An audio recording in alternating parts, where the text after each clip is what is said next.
The amazing Cresquin. Cresquin. Cresquin. Cresquin. The amazing Cresquin.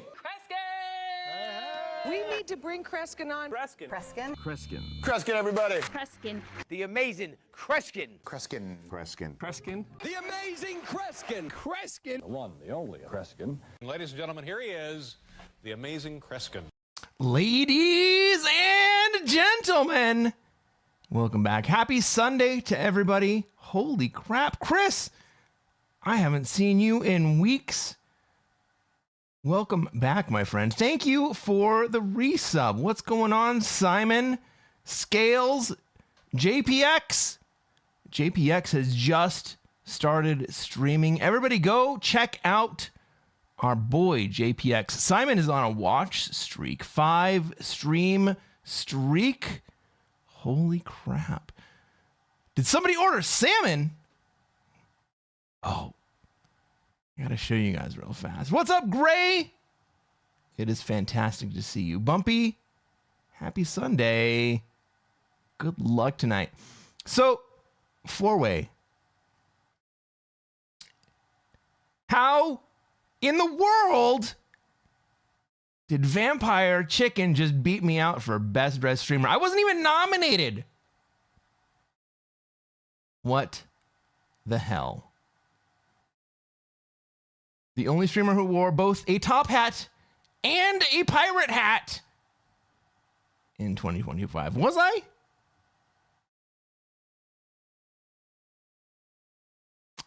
What's up, Battle Sausage? How's it going, everybody? Let's turn on some tunes real quick.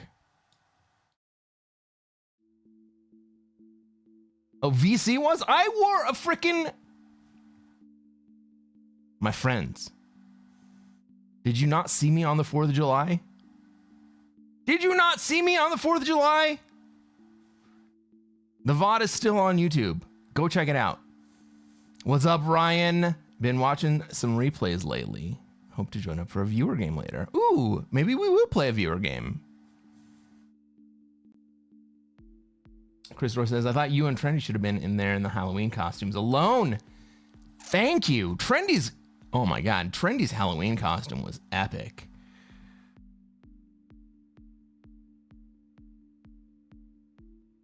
Panda says, no, I'm sorry. I didn't see you on the 4th of July. Panda, that's excused because you are in Europe and you don't celebrate the 4th of July. VC was going on and on and on about how he was never won an award. Oh.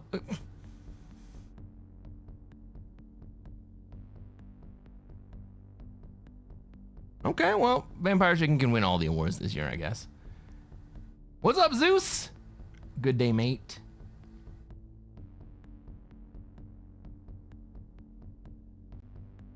I will have to say that I think it was last time that Vampire Chicken was on. Maybe it was the time before. I was giving him a little bit of fashion advice. And I even contributed to his necktie fund. I can't wait to see if he actually picks up that new necktie. In regards to salmon, my tie is not exactly salmon. I'm going to give you guys a real quick preview of what's actually happening on my tie.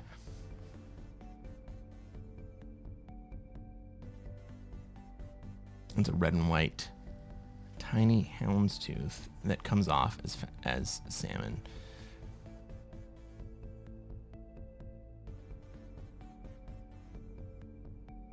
JPX threw bits at me? Oh my God, JPX, thank you for the 10 bits.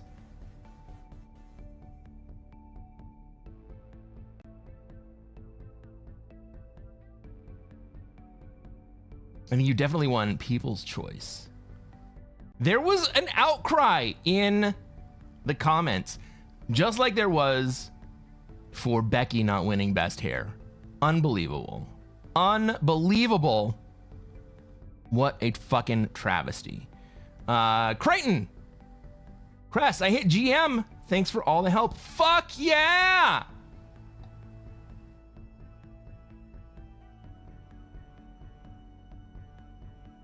Panda says, I think fashion advice has lost him. I was not giving him good advice.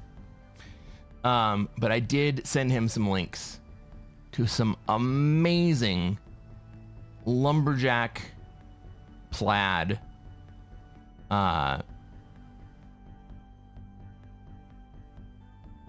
it was some lumberjack plaid flannel suits and neckties that he can add to his repertoire. It was beautiful. I can only hope that he actually took me up on it. I gave him links and I gave him money.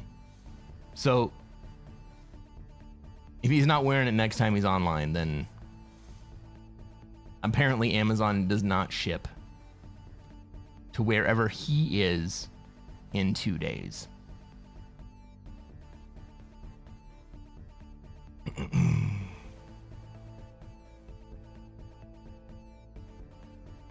Christopher says, I'm a fan, and Scale says ceiling or oscillating.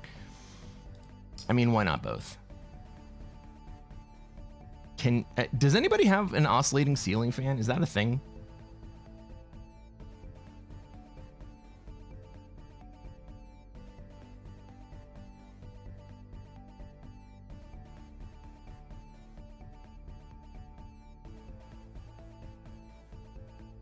And it says, you gave him money?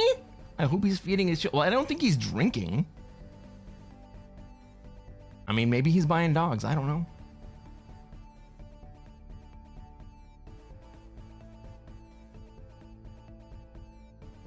Orway says, Vampire Chicken. He is famously in St. Louis. He used to work for the St. Louis Chess Club. He has tons of chess videos on their YouTube page. I didn't know that. He's not buying dogs. Those are free for a man with his talents. Oh my God. Yeah, you guys know. Are my YouTube chats not coming in here? Did I respond to these YouTube chats and I just didn't even know it?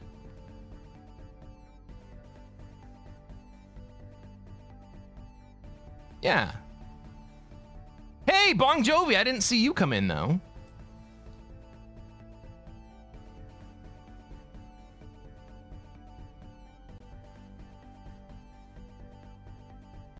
Christopher says, I knew him from somewhere before seeing on Risk. Who needs to see YouTube chat? Twitch chat's where that. You know what? I love my Twitch chat, but I also love my YouTube chat. Guys, today we are going to be unveiling a prototype. Oh my God. I'm so excited. We are unveiling a prototype of my Words on Stream clone.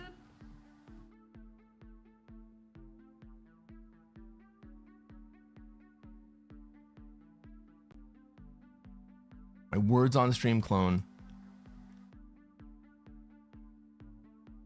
that works for both Twitch chat and YouTube chat simultaneously.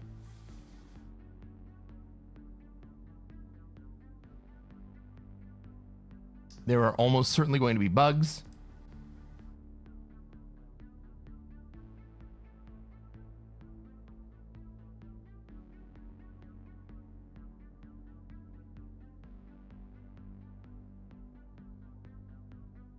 Oh my God, everybody, we got a game. Let's see what all is up in here.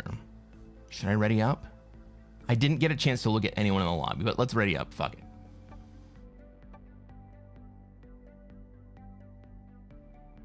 Bon Jovi says the new motion art looks awesome. Thank you so much. We got a classic fixed game. Is this a classic fixed game? I just clicked in and didn't even see it. We got hard automated bots, balanced blitz, world dom, global domination. Okay. Ladies and gentlemen, welcome to another episode of Cresquin Plays Classic Fixed. I'm Cresquin. I'm a Classic Risk Grandmaster, and what are we going to try to do tonight, chat?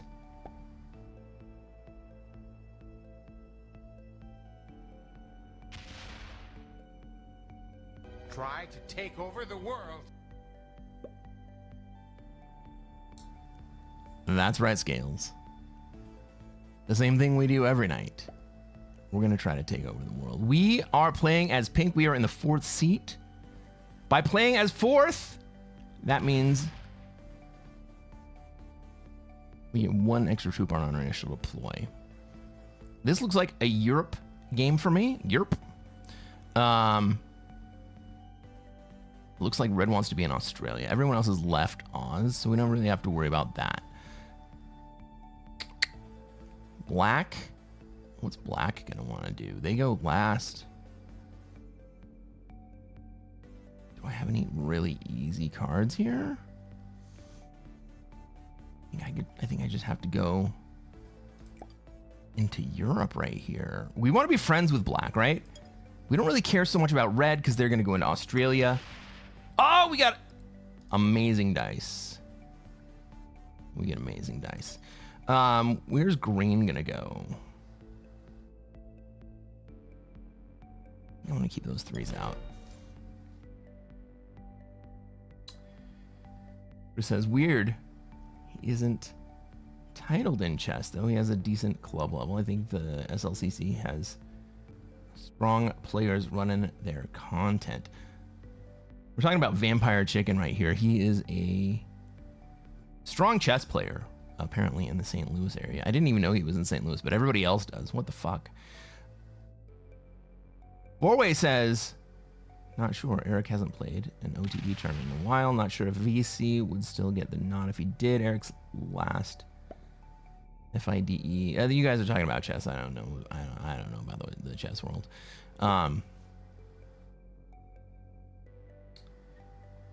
Red moved out of North America last turn.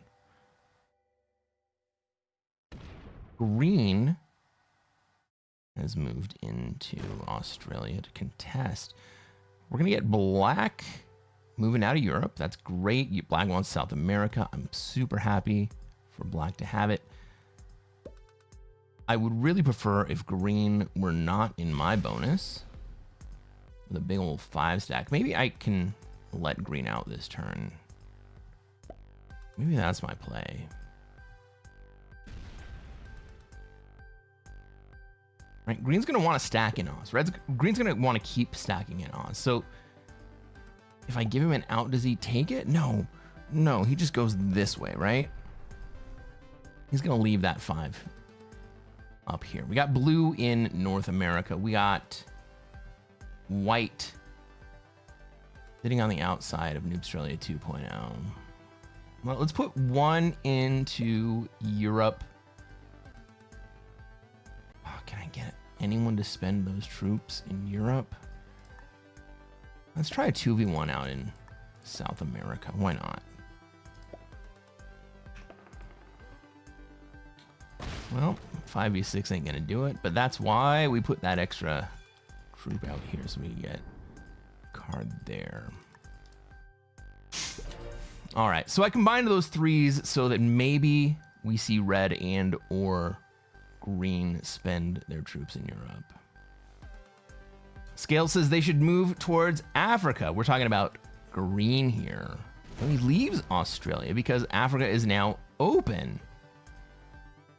But he doesn't get out of Europe. Leaves Australia, does not leave Europe. Fun times.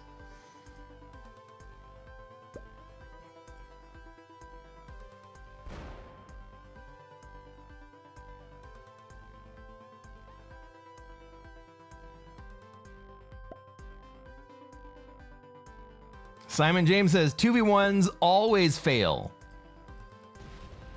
You. I take that to read as a quotation that I once said.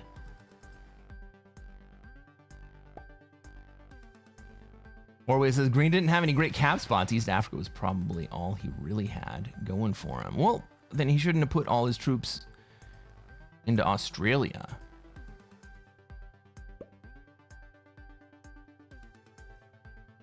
Orway says 2v1s all fail for GMs, but always win against GMs. That makes sense.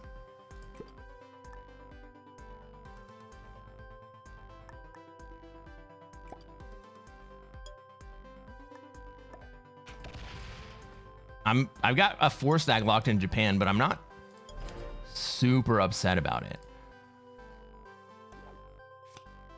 I got dudes. I gotta take the dudes. I don't like that I have to take the dudes, but I have to take the dudes.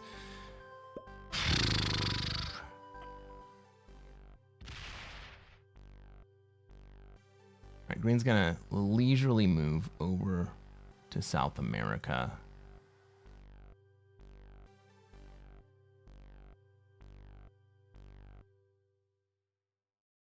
And when I say South America, I mean Africa. 2v works. 2v1 works for me. Just wait, 1 Mississippi. Oh, that's the clue. Gotcha. Those pulsing dice be timed for effectiveness. Holy crap. Have you guys noticed? I mean, I think I bring it up every friggin' stream at this point. But have you guys noticed that the 3v1s don't work anymore? Like, not just my own rules, but I swear I have seen so many 3v1s just straight up miss. I think that the 89% is a lie. White puts into Africa. That's spicy. Four-way says, if red was a true Australian new, they would have hit Siam just for the sake of doing it. I see the logic.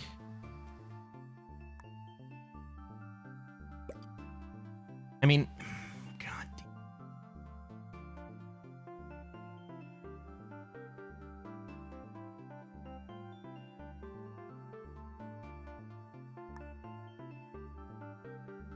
I think I'm gonna wait one more turn before I put troops.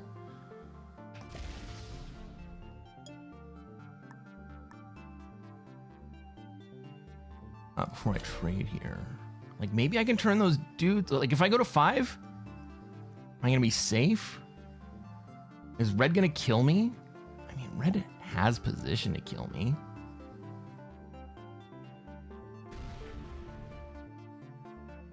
Red's about the only player that has position to kill me.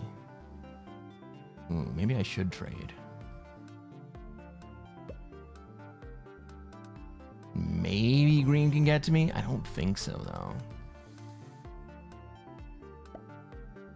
Let's start a spreadsheet and log 3v1 versus 2v1s. I wouldn't hate that. Big Wave Dave says, long ago you taught me not to take 3v1s. You know what? That's valid.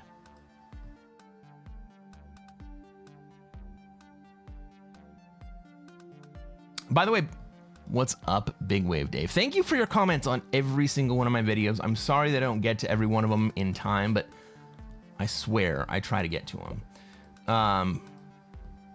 Krauser says, what up, Cress? First game, I assume? Yep, this is the first game of the stream.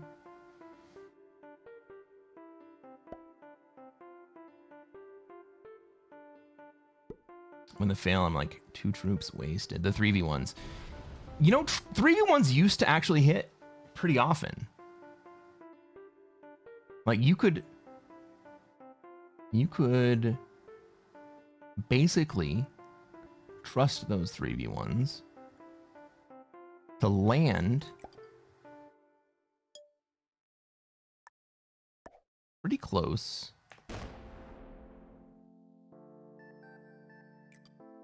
It was pretty close to 89% of the time that they would land. Now it's like less than 50%. We turn our dudes into a 10 trade if we can hold. Holy crap. Four-way says it's time to take 3v1 when you're gonna lose position anyway, and it's not worth adding an extra troop. Easy if white had only had 3 in South Africa. But if you were wanting to take a card, you can easily take troops there. Why not just add 1 more troop? Yep. I think we're gonna see red get out of Europe here. I'm gonna take a 10 trade. If I had been looking at my cards, I could probably have a 12 trade, but whatever. I'm gonna take a 10 trade and I'm gonna take Europe.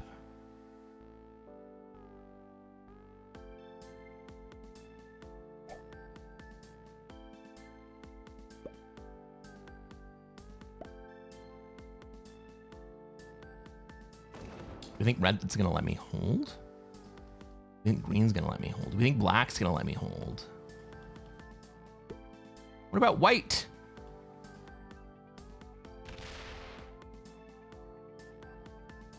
I mean, blue's not even lined up in my direction, but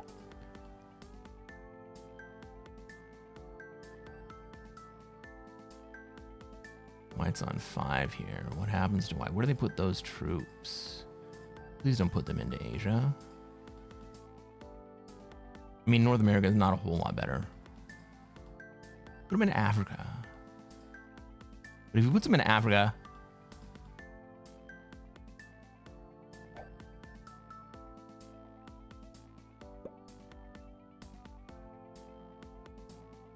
he splits them up.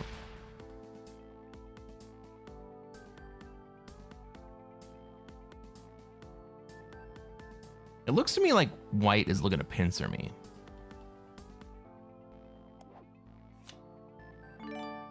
Don't love that. I should have held on to that Iceland dude, and I wasn't even thinking when I didn't do it.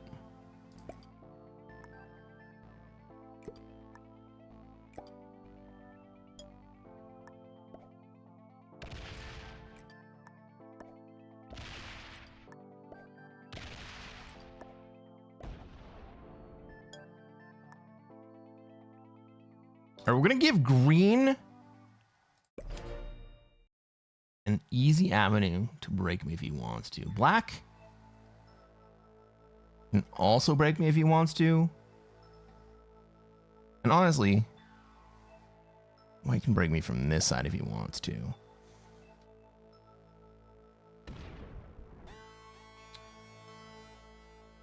But the point of leaving Southern Europe a single troop was that if green wanted to break me, who is my neighbor,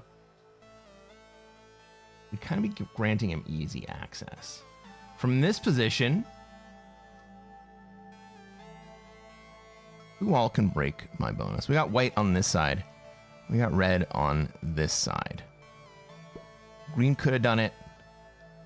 Black could have done it. Black chose out, opted out.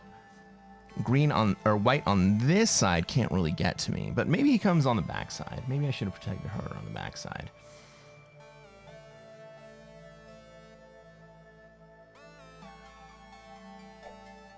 I think my next card is in Greenland. I'm looking at 2 dudes and a cannon. That has been horrendous for me since the last update. Me too. Are they going to do a fix anytime? They don't have any plans to. I got this. I hope so. Red is vampire chicken? No. Let's take a look at everybody who's in this game real fast. Why not? Our red player who has taken Australia is Mudflap883, flying the flag of Canada. I don't think Vampire Chicken, well, I was going to say, I don't think Vampire Chicken would have joined my game, but I joined this game in somebody else's lobby. And I didn't even get to see who was in it before the game fired. We got General Elitar playing as blue in Canada. Or flying the flag of Canada. Our white player is Oma the Just, flying the flag of France.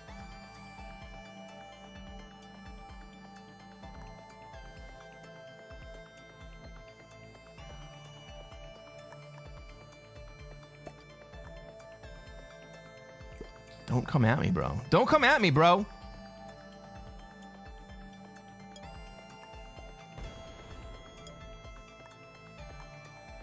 All right, let's finish out those introductions. We got Oma the Just flying the flag of France. We got me. I'm flying the flag of Christmas Island, and I am pink this game. I'm in Europe. Our blue player, our Canadian blue player, has a big stack in North America. Our French player has put themselves into France. Our green player has been Jiminy, flying the flag of Poland. Would like to be in Africa, but he is being interrupted by white. Oh my god. Did I just mess up?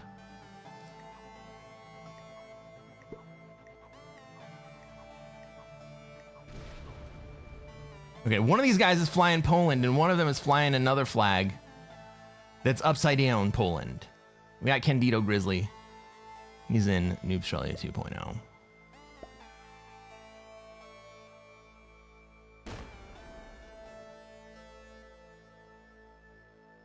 Simon says, what's Black's flag? I don't know, man. It's upside down Poland. Why wouldn't your next flag... Why wouldn't your next card be the Middle East? Remove Black and make them fight the guys in North America. Turns out, you were right.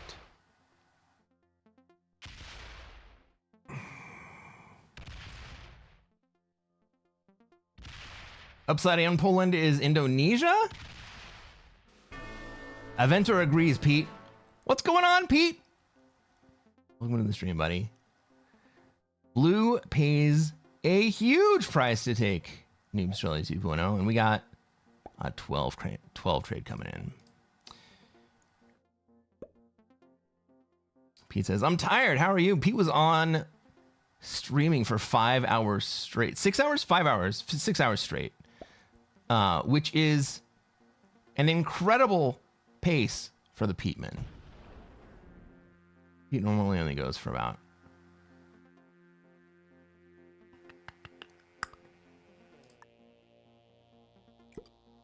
I don't need to trade here. Pete normally only goes for about 3 hours, but he was broadcasting the FFA finals today, and that took his stream to new limits.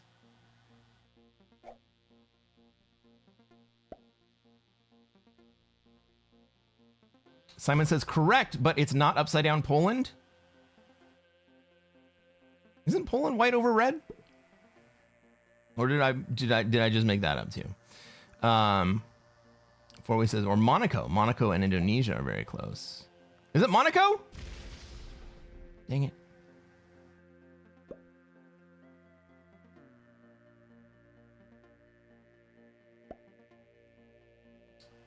Chris Orr says, I only know 2 things about Christmas Island. They get a lot of crabs, and they mostly speak Asian languages, despite being Australian. Well, I mean, they're kind of in the middle of the Indian Ocean. Oh, Monaco, not Indonesia? Why can't we just hover over the flags?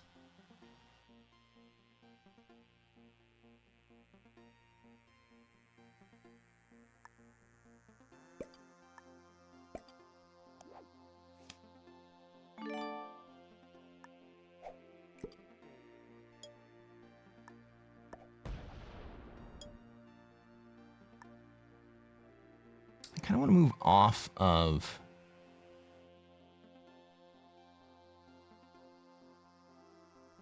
I want to move off of Iceland right there, because I really am not a huge fan of the Greenland 22 sitting on top of me. Four-way says, I think it looks like Monaco, but honestly, hard to say for sure. You got to look at the risk flags to see. It's very close. Oh my god. Yeah, green. You got to take that bonus right there. No reason to not take that bonus. Can we see both of the flags again? Yeah. All right. So we got... No, that's the French guy. We got green. That's Poland, right? White over red. And then we got red over white.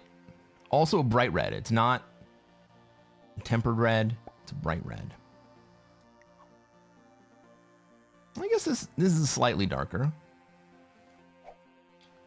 Zbigniew feels Polish to me.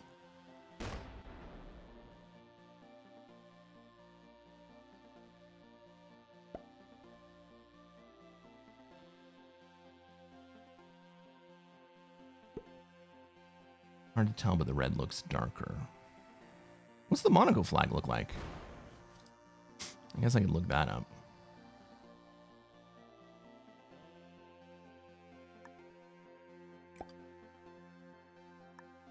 I'm sitting on a wild card, so I could take a 10 trade basically anytime I want. I'm not gonna quite yet. I think I leave that 4 there. Wonder if I don't move off 11 position. I think we're just going to leave it there.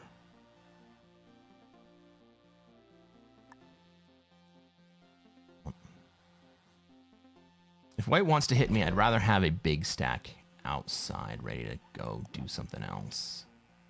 All right. I don't have to use my wild card to take the 10 trade. Domination is Poland. What's the other guy's name? Dead. Candido Grizzle.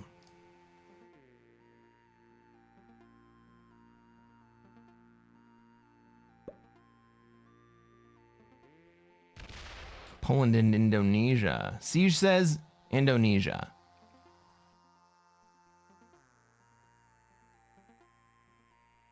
Don't know. I don't know either.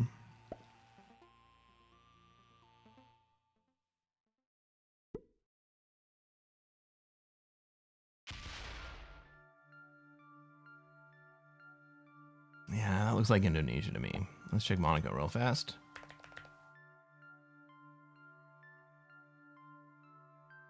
Oh my god, they're the same fucking flag.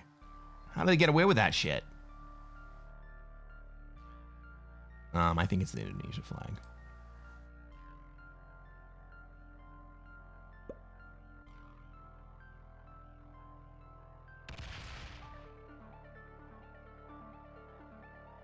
It's a generic name. It's a generic name. It doesn't really matter. All right, so this turn, I'm going to make sure that I don't lose off my big stack from running through white if white wants to break me here. I think I'm going to move up. I don't think anybody's going to try to break me in the south. I've got a big enough stack that I am just big old scary. Next to you, Chad and Romania. Oh my god, let's take a look. All right, we got blue, yellow, red. And I already know that's the exact same as Romania.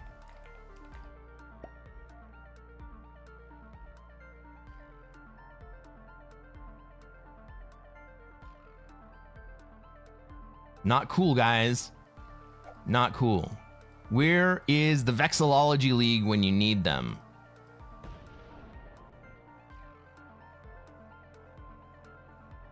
The Indonesia flag is longer. Well, when you put them both into circles, it doesn't really make a huge difference.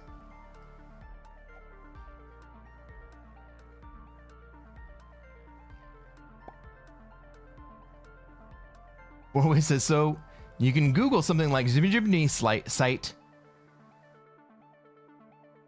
It doesn't always work, but if Google has indexed the page, you can get the profile, and that's their flag. Oh! The site that ends up being ... is Hasbro.com, right? HasbroRisk.com. You just sort of have to know if you're in Africa or not. Yeah, Forward, thanks for typing it in.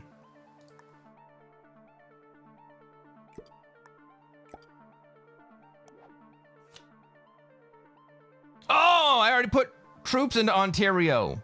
That's bullshit. Well, so be it. All right. So what happens here? What happens here?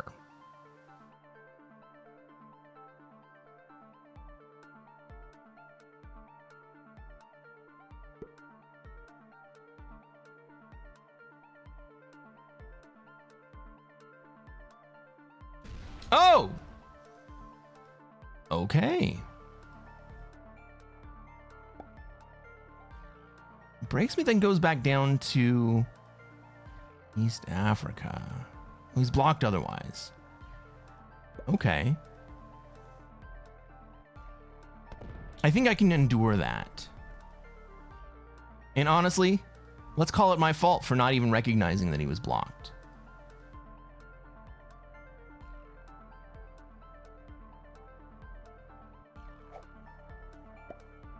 I will actually take responsibility for that.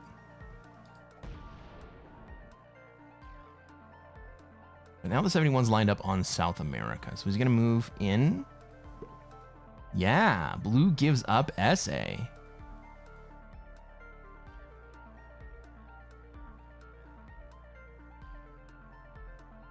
I kill red? Not yet. He says, what happens here is you kill me for 5 cards.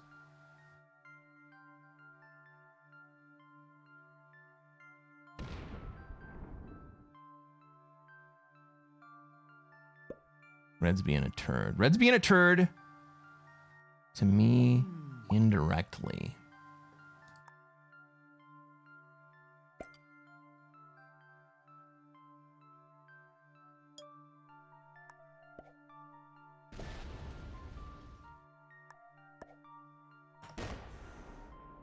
I don't want...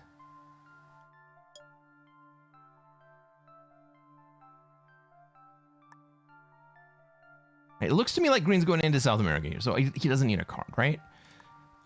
Suit up! Next turn we'll do it. Hey guys, do you see my new alerts? Look at my new on-stream alerts. What's up? Zach Attack. Welcome to the stream. How's it going, buddy?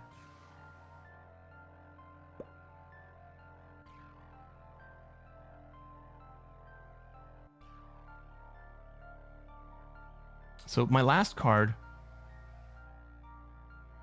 I actually hit 2 positions, right?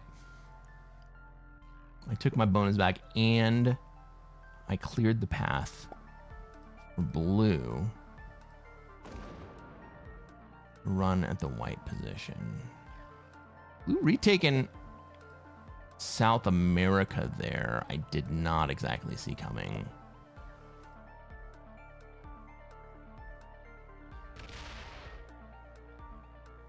You know who else is being a turd? White. I'm still sitting on a 10 trade. Gotta still make sure I don't close off my path to white if white does something stupid. Four-way says kill green, progress the game. I could.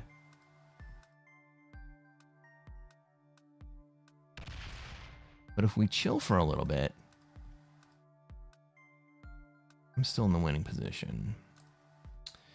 Crichton says white is the better kill. I agree. And I should have done it that turn, right? If I were going to do it, I should have done it that turn.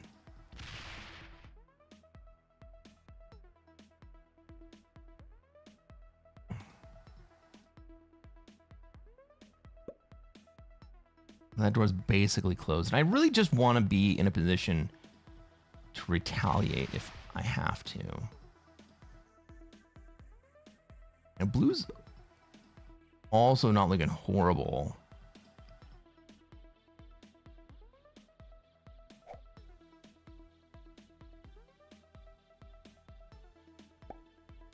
And says it does leave you weaker though. I'm fine holding. Yeah, that's where I'm at right now.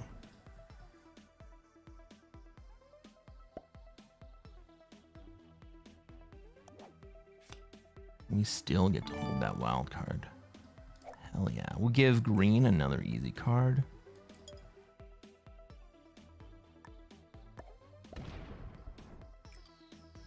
I think we've kind of already determined that blue is not going to take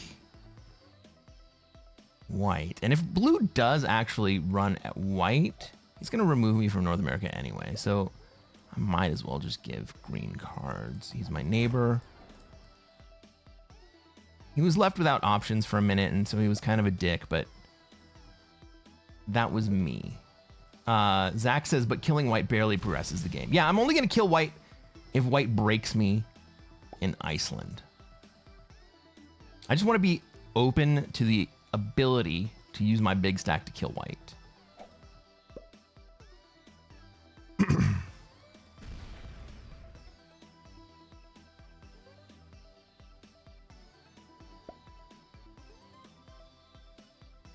Green's too costly. Yeah. I'm basically not going to swing at anyone unless they swing at me. We still have the North America drama to play out. We also kind of have the South America, Africa drama to play out. I just got to make sure. Oh, green's got a card up here. I'll give you a card next time. Well, I'll give you a card if my 3v1 doesn't work out. How about the?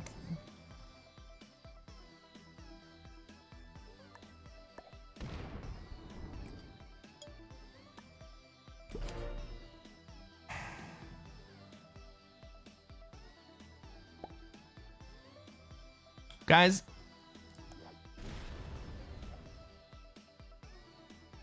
the 3v1s do not play like they used to. Brandon says, yeah, white is currently protecting your backside, but could quickly change. I agree. And I have a path to kill white if they break me.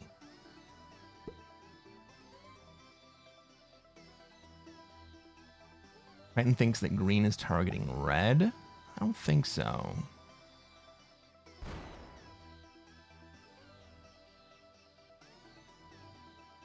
Green has another card here. Do I open up?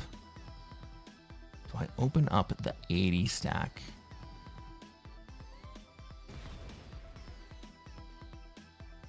Do I open up the 80 stack? Ooh, he lets it go. I think I stay out of... the politics of North America, and I'm just going to concentrate on Eastern Europe.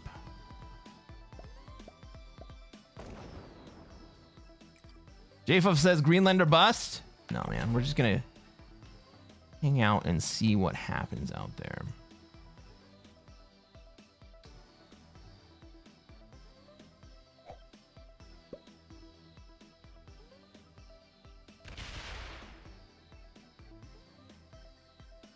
All right.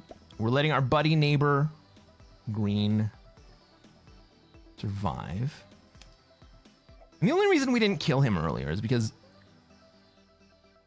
we recognized that the reason that he didn't have a card and had to break us was kind of our own fault. And so I felt a little pity for that. Blue moves in to taking cards in Asia. Kind of like that. Von Hogan says, what was the prediction you almost got right? Oh. Basically, on every move that was going to happen that led to the end of a game. All right. White is now open to blue.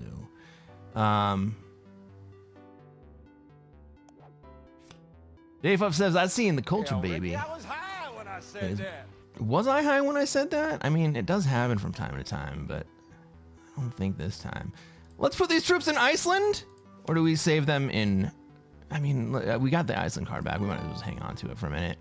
I guess we just try to take a free card. 3v1 in North America? Oh, we landed this time. Let's go.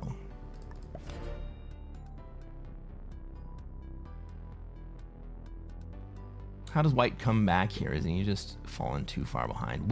White can come back at the point there is a war. White's not out of the game.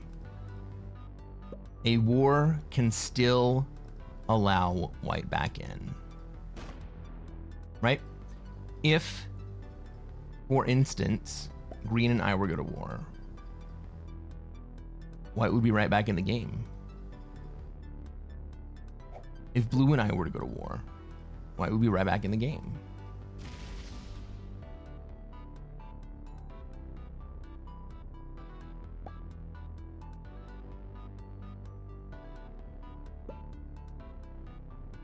I don't hate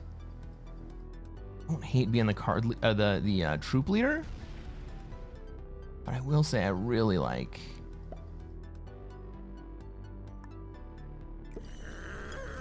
having the options.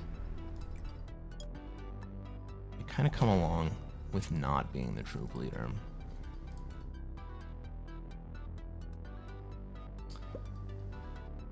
His kill is just never profitable. Thinking about kills as being profitable or not is not the right way to think about Classic Fixed, or even any fixed game. No kills are ever profitable. What you need to think about is who you can work with, who is willing to work with you,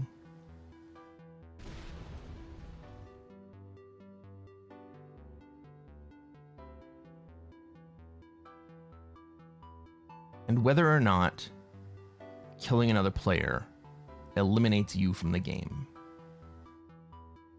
Very often, making a kill, even at great expense, removing any troop benefit that you may have had, very often, what ends up happening is that you don't die. Because you're no longer a threat, and the other players see each other as the threat. And they don't know to just hold their horses for a second. Pete says it's not even always the right thing to think of in Prague games. Ooh. Well, I'm not quite so well versed in Prague.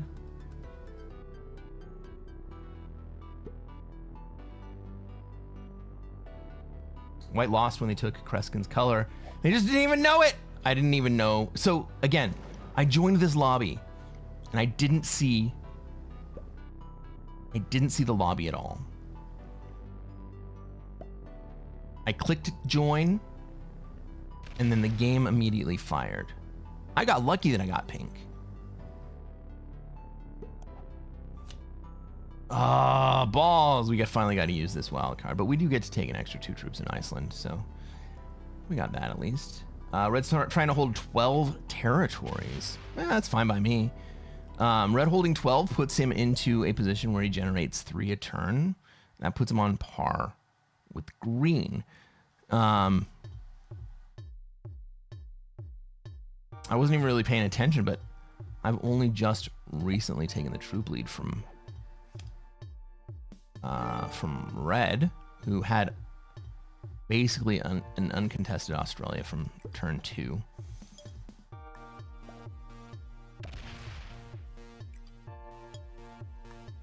But I've also had only 10 trades this game. Crichton says, but I think green is a homie. I think so too. Warway says, I never ready up when the lobby immediately fires. Could have 3 bots and 2 collaborators. Yeah, that's true. I was worried about that. Ooh, green. Ooh, green dives back into their home base. So that play by green took away my protection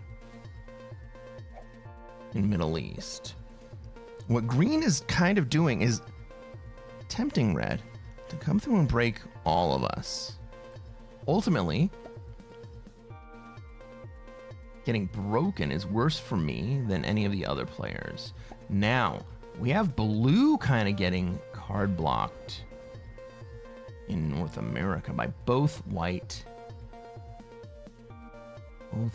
and red. I mean, green, blue still has cards to take in South America if you want, or yeah, from South America to Africa if he wants them. I'm gonna get a roll here. Let's freaking go.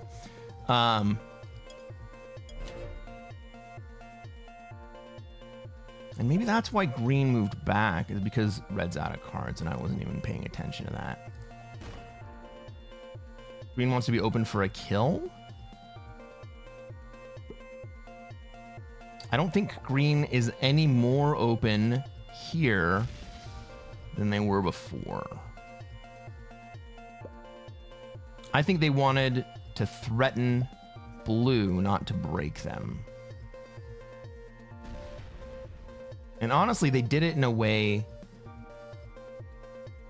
that ultimately was friendly to me.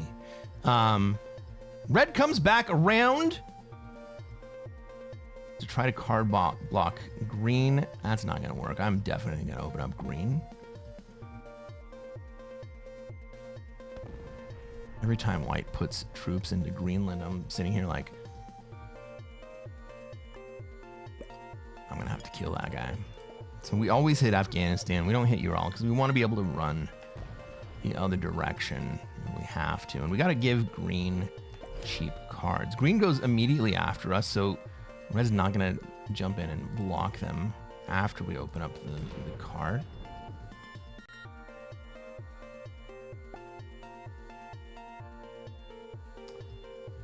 The 145 stack in Egypt, I don't hate it for green, right? I understand why they've done it. I'm not a huge fan for my own purposes, but I understand why they've done it.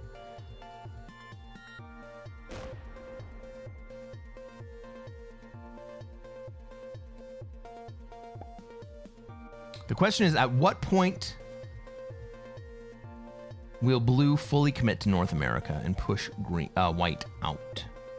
Or will white just move in and interrupt the whole process?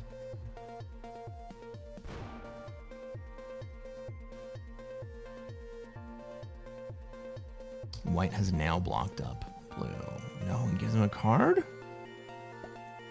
Oh, man.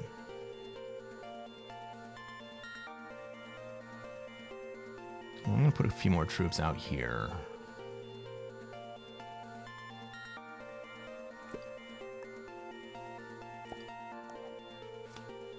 Because if blue is forced... Blue's never going to be forced, right? Blue's never going to be... No one is ever forced to take cards.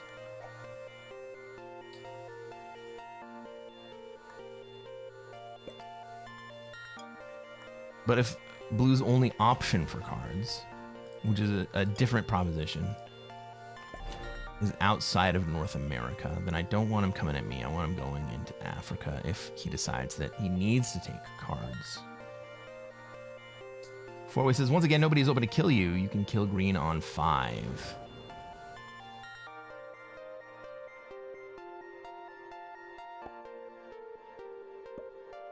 I could have. I could have. How does that affect the rest of the flow of the game?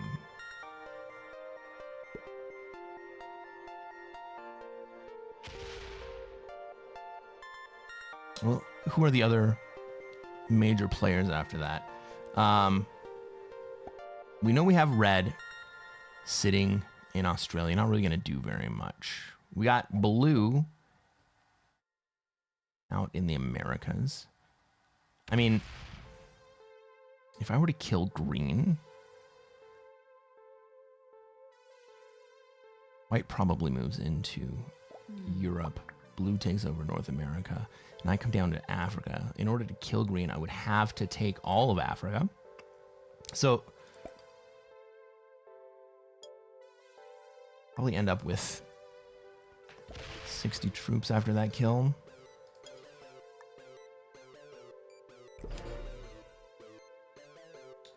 Blue probably tries to take all of the Americas at that point, and I am no longer in a position to be able to stop it.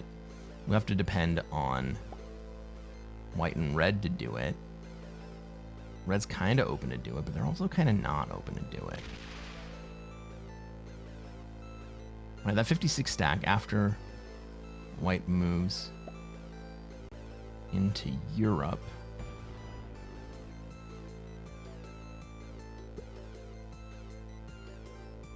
Could move into North America. I just end up in a much worse position if I kill.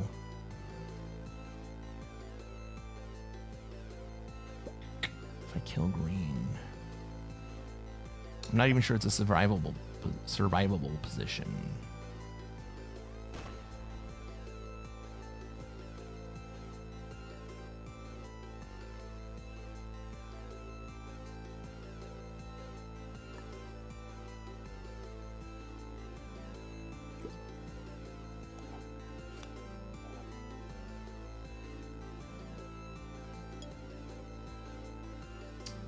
got blue on 5 cards. Maybe blue comes break me here. Maybe blue decides to skip. This is a turning point. Mono says, I don't think killing green helps you at this stage. It weakens you and makes you a bigger target. I don't think it necessarily makes me a bigger target. Well, will anyone be willing? Let's say I finish up the kill with 40 troops. Hey, how you doing? How you doing, Zika? Let's say I finish up that kill and I have 40 troops after. Does anyone worry about coming after me? Or does anybody have the troop lead to be able to come after me and kill me on subsequent turns at 40 troops? Or they are too afraid to take down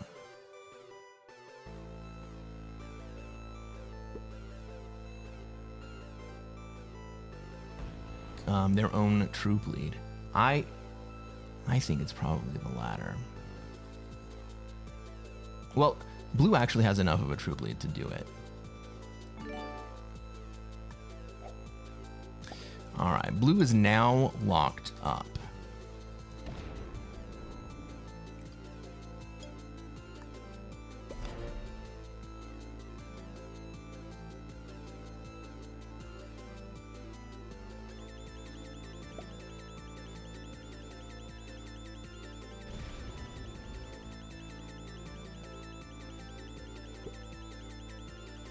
How far ahead am I?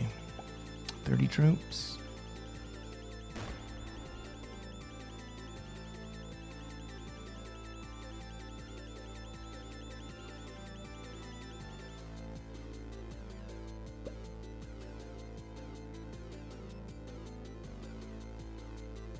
I think killing white would have been on the table, or at the very least feeding white. Oh, but they do trade. But it's also not the play. Right? White has a line right back at me. And only red is a line to kill white if I hit the white back in Asia. I don't think red actually does it if I do.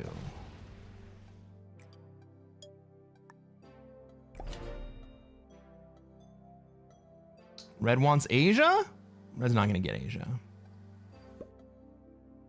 The funniest play would be to hit China, open red to kill white. No idea if they do or if they just suicide into you.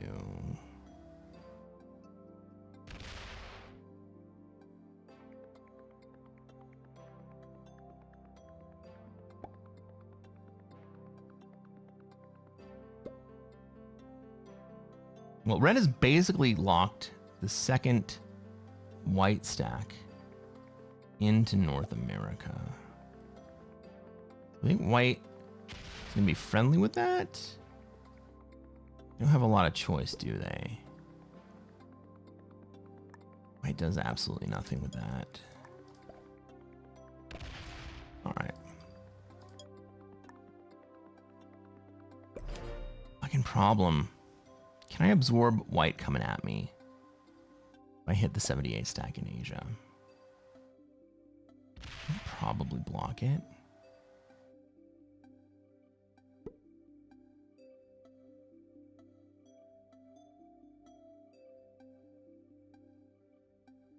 If I kill white, I almost certainly lose Europe. What's up, noob? How's Europe treating you? It's not bad. Red's pointing at white. Is he telling white to get out?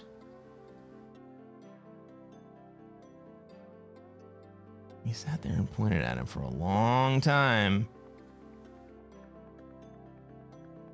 Yo, what's up, Kristen Page? Hello. Headed to Costco after seeing Hades Town. Just wanted to say hello. I'll be back in a while. Hope you're still streaming. Go get a cheap hot dog for me.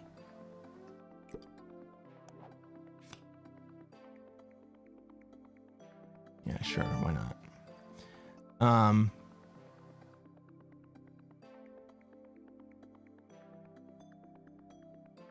Do we think that if I hit the 81 stack that and opened up red the other way?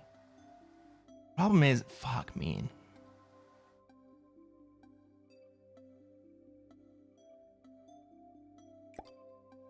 I don't think red hits the 71 stack if I hit the 81 stack. Often there's a tendency to reach for excellence, but a life of excellence is a boring life. Fair enough. Fair enough. I mean, I'm out generating everyone, so I don't really have to do anything immediate. Are they just waiting for me to do something?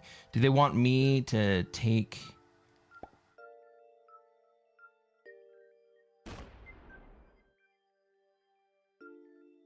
White down a scotch?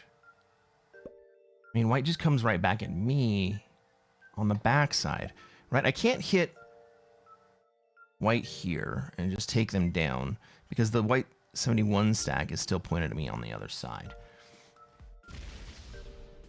And to be totally honest, we're kind of bleeding blue at the moment.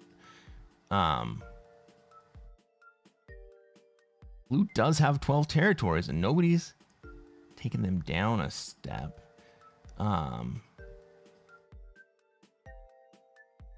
Like if I were to move into Greenland, blue would be angry at me.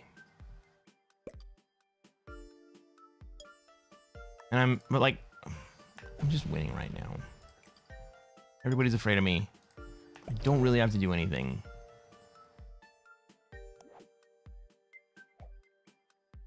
Are they waiting for me to do something?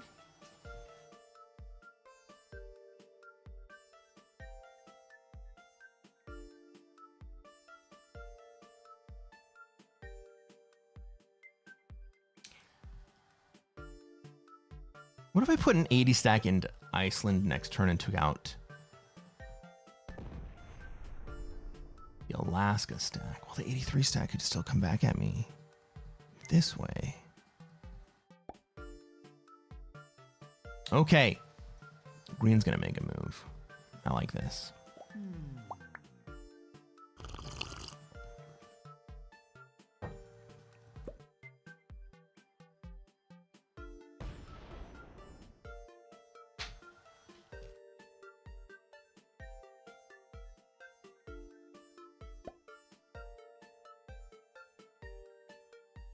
$115 stack comes forward.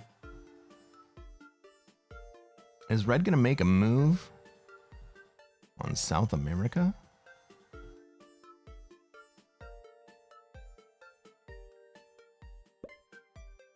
I'm sorry, is red gonna make a move on Africa after green moves in?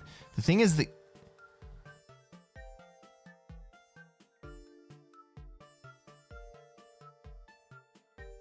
what killed him? Loyalty.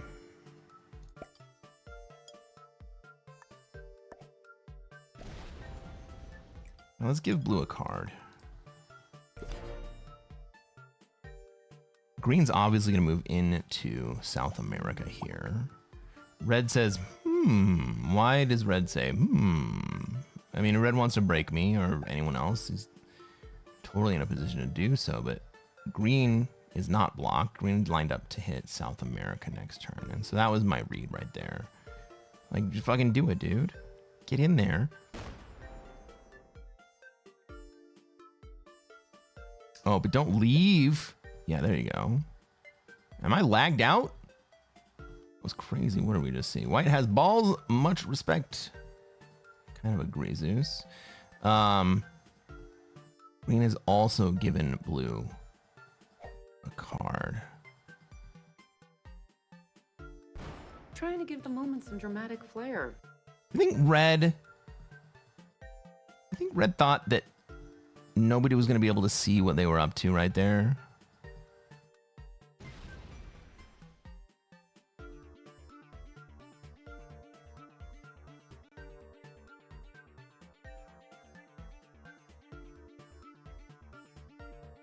kind of want to know why blue hasn't moved to take North America. Like, just fucking throw some threat at white. White skips. What's up, JJ? Oh, this is our first dudes trade.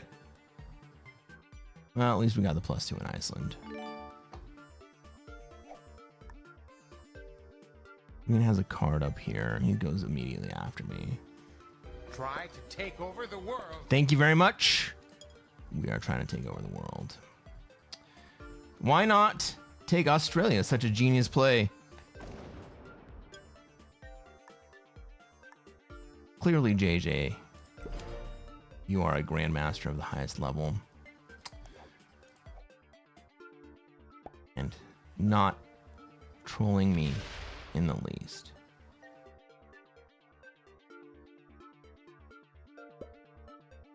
All right, so we're gonna give green a card in Afghanistan this turn.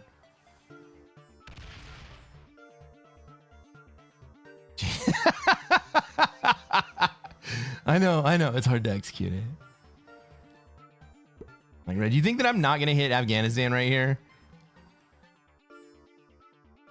Like, fucking of course I'm gonna hit Afghanistan.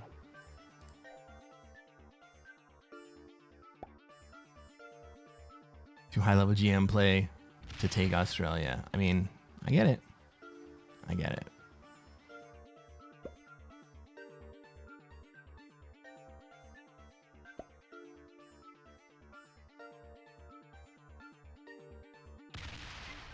I mean, what we're really waiting for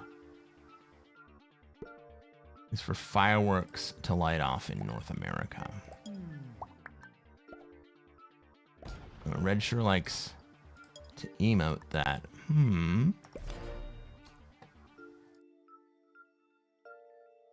Hogan says, I mean, you have taken Australia every win that you have ever had. I mean, you're not wrong. You're not wrong. I have taken Australia in every single win that I have ever had. Why is blue so passive on North America? Because he's afraid of the white stack being too big. Scales. I'm into it. Good for you, buddy. Only on the wins, just to be curious. So not every game, just every win. Makes sense?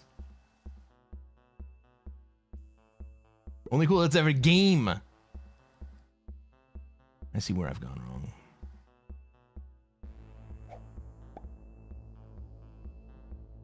So here's another interesting thing. The red stack here actually blocks my big stack from going into white if white were to come at me. I mean, it doesn't exactly block me because I have a line that opens up red to get him. It blocks me from the easy line, like the best line. I think he's doing that on purpose, and probably in order to tempt white to hit me. White's so cool? Well, in every other game, you're right. In this game, pink is so cool.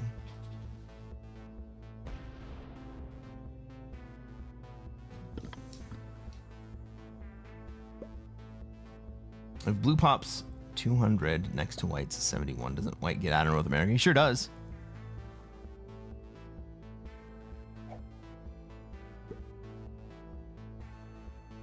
White runs away from that, right? It's not even like white will run down into South America to take North America. White just runs away.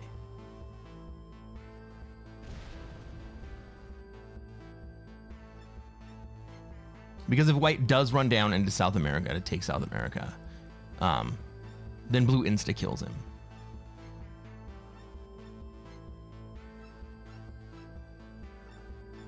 Don't mess with the 69? Oh, we missed it. Oh, guys, we didn't even... Oh. Did anybody even dab in the chat? JJ did. I think JJ did.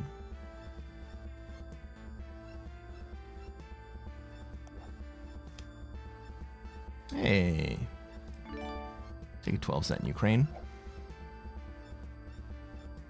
Who bots out? white? And that's a great question, right? Who bots out? Green's still in a great position. Red's not. Red's in Australia, so they're feeling good.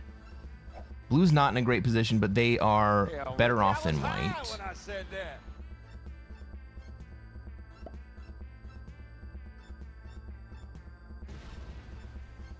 A green bot would be problematic, but not the end of the world. Scales says, I'm dabbing outside the chat. Let's go. Oh, but he was high when he said that. Fair enough.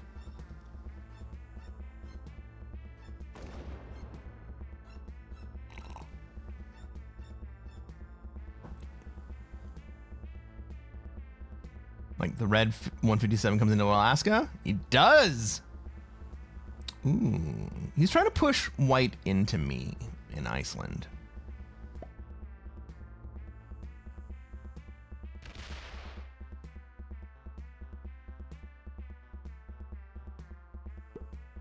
I wonder if he thinks that I don't see it.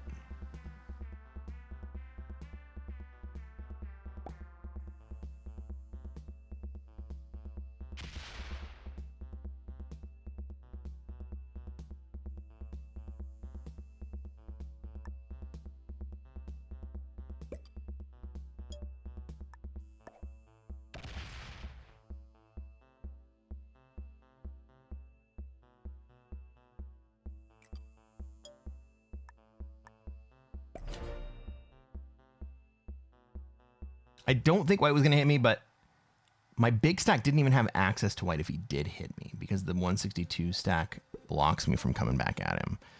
So let's say white hits me in Iceland. This red stack prevents me from going all the way through to finish off white. I kind of got to be proactive right there.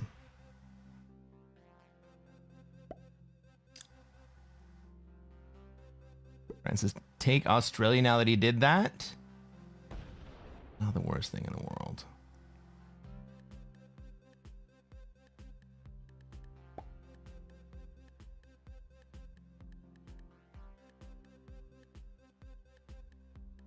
Are red and white the same flag? Red is Canada and white is France. Let's go, Harlow! What's going on, man? Thank you for the raid. How was the end of the awards stream?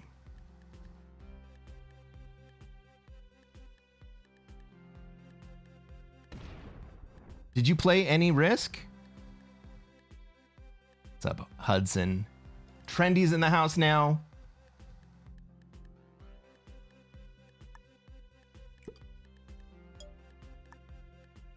I definitely do not like white continuing to build up in Asia. Or in Greenland right there. Talmadge, thank you for the follow. What's going on, guys? We're playing some Classic Fixed. I have a very strong position in Europe, but it's not invulnerable.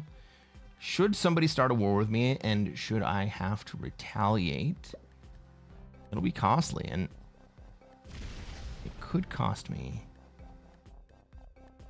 game. If I want a war, then I will have it. Suit up! Should I want a war right now?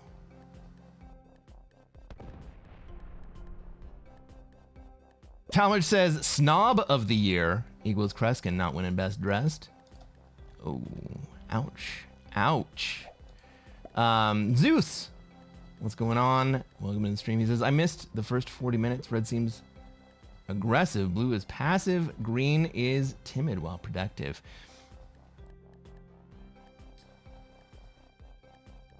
Green's playing a good, smart game. White has played a surprisingly good, smart game. Arco Risk just followed me for real? How is that possible?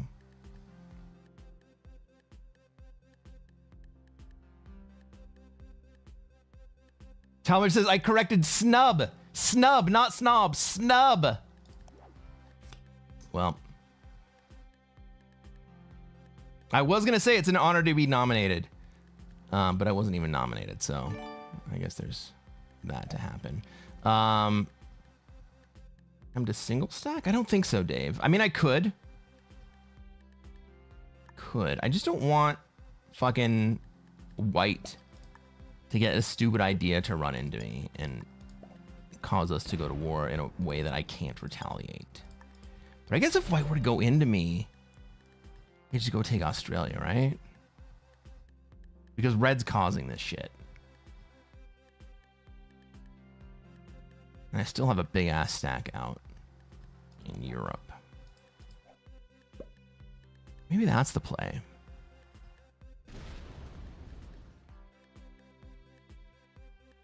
I mean, the alternative is that I could just put all of my troops into Ukraine, and if white attacked me, just go all the way through the red stack in North America. That would be fucking fun.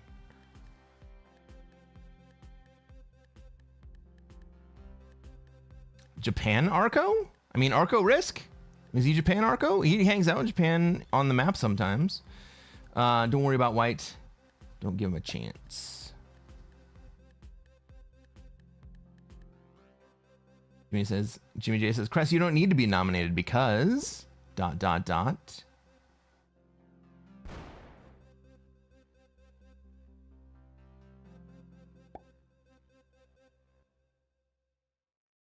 This asshole. Like, I will continue to build this stack because nobody else is gonna come at me, and you can't stack as quickly as I can. Right? I'm not at all worried about anyone else coming at me because my 255 stack out front is still bigger than everybody else wants to contend with.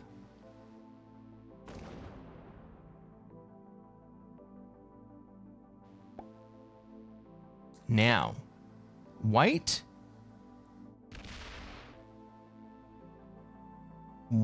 getting me to pull troops off my main stack into my back stack is not a horrible play because it puts my main stack into a weaker position.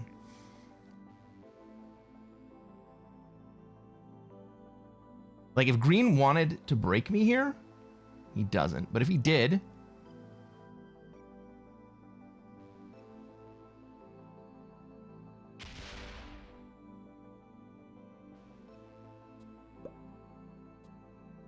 in the current state or in our Cold War,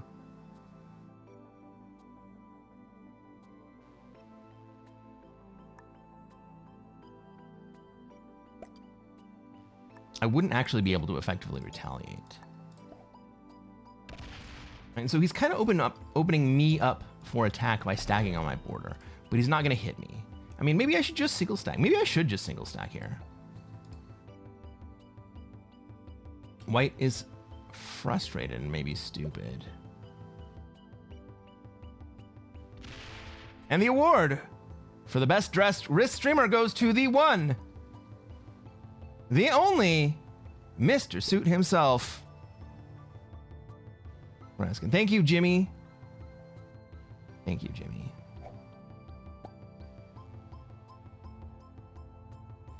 You know, it takes the people's voice get anything done around these parts.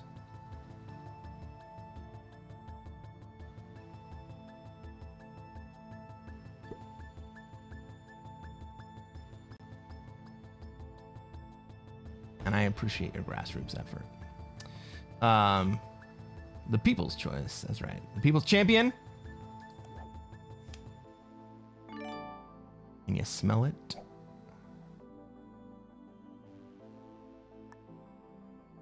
Maybe I should just kill white. Not what everybody's just waiting for me to do.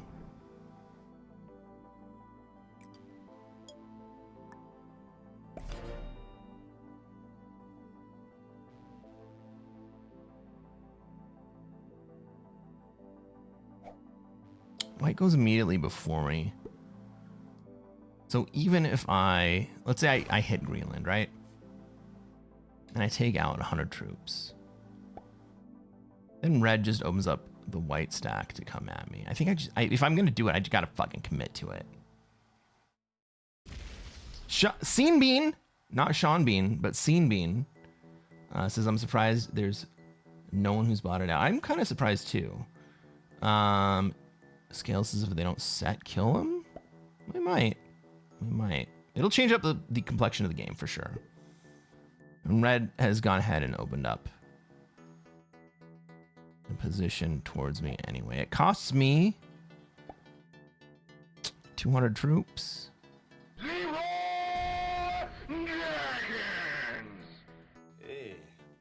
Does red come break me on the backside if I do it? Oh, they did set though. I guess I can wait for another turn. How you doing, Selena? You guys want me to Leroy Jenkins it? I'm not wearing any underwear. Oh my god, Selena. Naughty, naughty. I gotta wait till 3.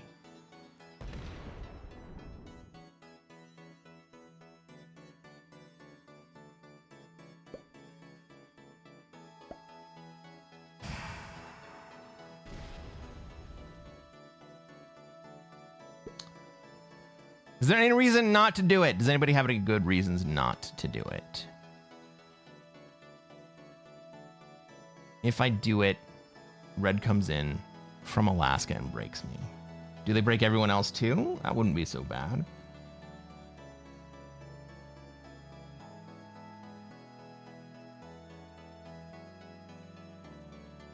I have the love and adoration of everybody on the board if I do it.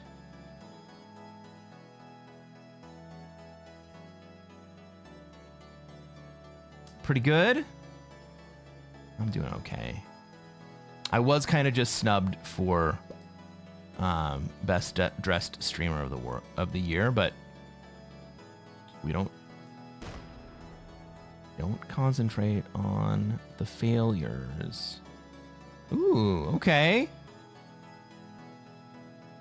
White moves off. Do we not do it now? And now he's not sitting on my ass, so... Like, do we let him live instead?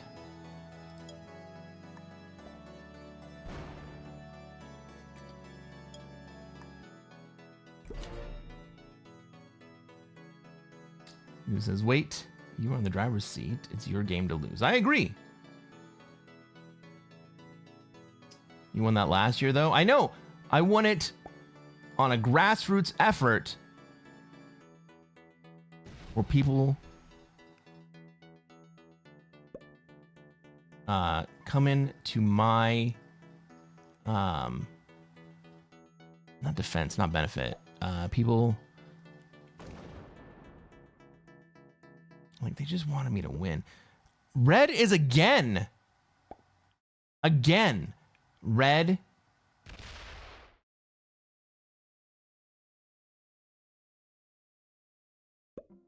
is limiting my ability to go at white. Like maybe he's trying to lock white into a blocked situation.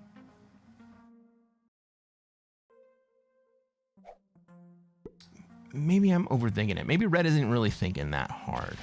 Ah, there we go. There we go, white. That's why I didn't kill you, bro. All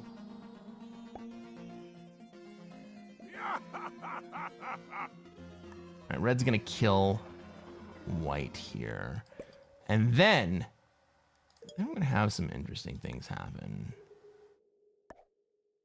All right, red's gonna be weak.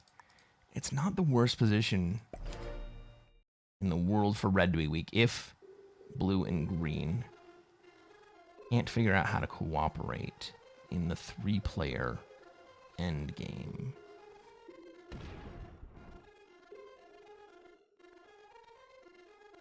Von Hogan says, I would be considering attacking red more so than white. Well, white went ahead and attacked red, right? Ooh, Pete, yeah. Bring Arco in on this conversation. White kill's tempting. I was thinking so too, but red went ahead and took it. So what should really happen here is that green should take Australia. Green might be best off actually killing red here. I mean, maybe I have to do it. I got plenty of troops to do it. If I do it, I still have a dominant position. It's on 5.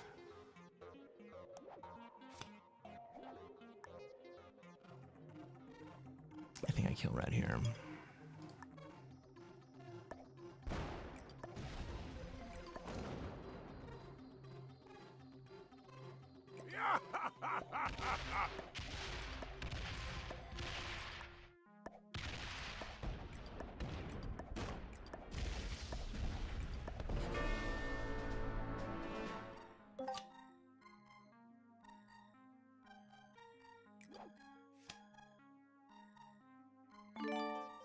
Was it profitable?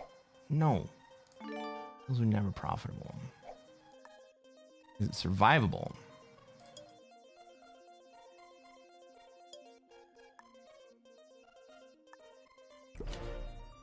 Let's see what happens here. I still have a troop lead over blue and green. Let's fucking go. Looks pretty profitable to me. I mean, I went negative on it, but what's green gonna do? They're just gonna let me hold, right? Are they gonna go into Australia? Cool.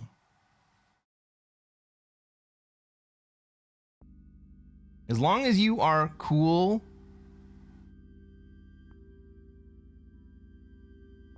pressure blue on the other side, I will let you have Australia.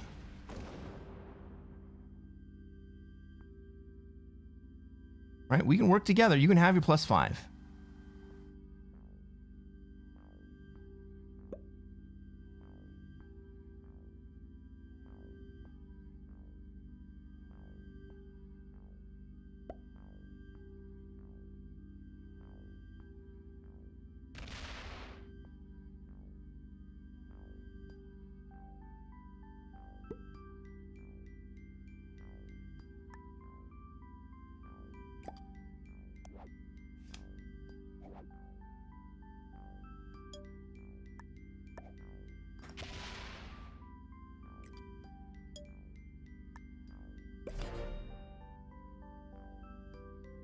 Let's see how this plays out. Taking Oz is too OP. Looks pretty profitable.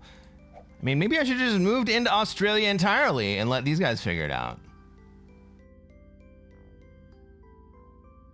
This is me trying to work with green for a second. Green already has shown that they're willing to break. I said earlier that green breaking me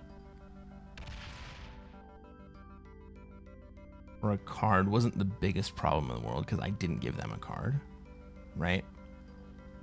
Well, I get it. I mean, I could just dive everything into Australia. Blue's afraid of upsetting green because green is pointed at blue. Okay.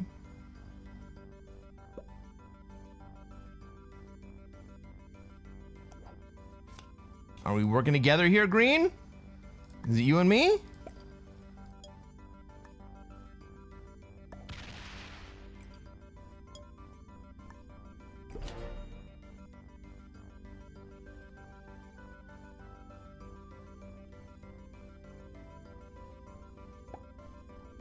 He's got 16, I've got 14. 13.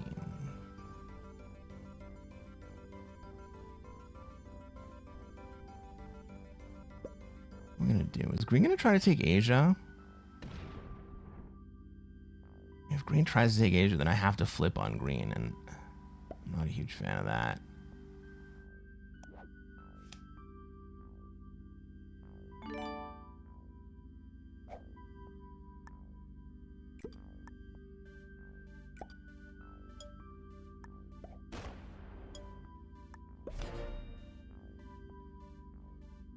What happened?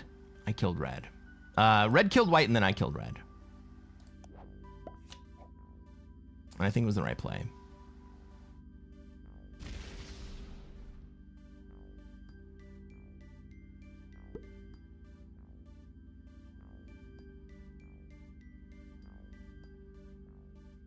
Maybe now is the time to single stack.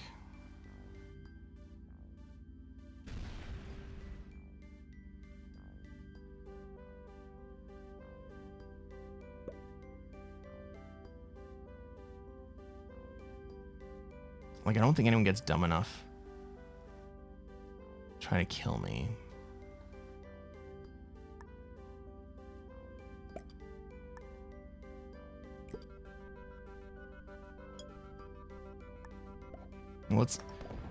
Let's consolidate all of our stray troops.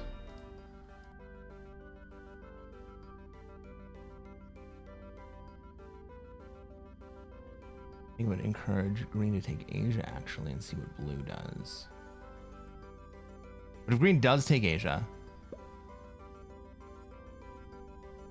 and blue does nothing, that forces my hand.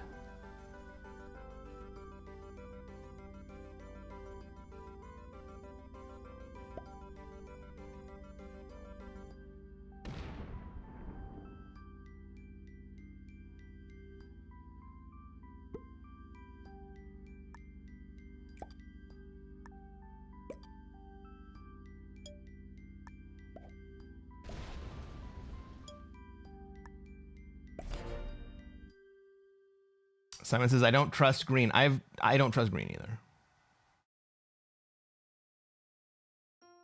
All right. Pete asks Arco, in your opinion, was making Grandmaster without taking cards a strategy or exposing a flaw in the game? And Arco replies, it's a strategy where the main counter challenges the current gray area of collaboration under a ranked system. Once the ranked system gets changed, or even just changing to Prague Expo cards, nerfs the strat by a lot.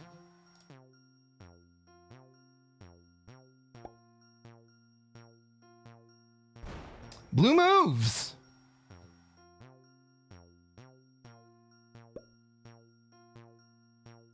Blue moves. Green has forced action.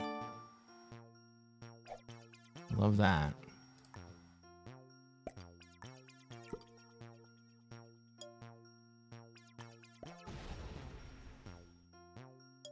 All right.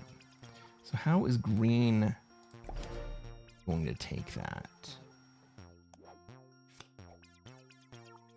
How much says green seems like he'll force your hand anyways. Just a hunch. Blue will see if as you and green working together and might lash out to avoid third.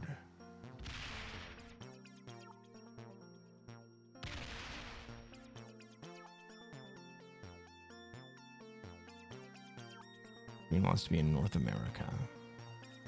Okay.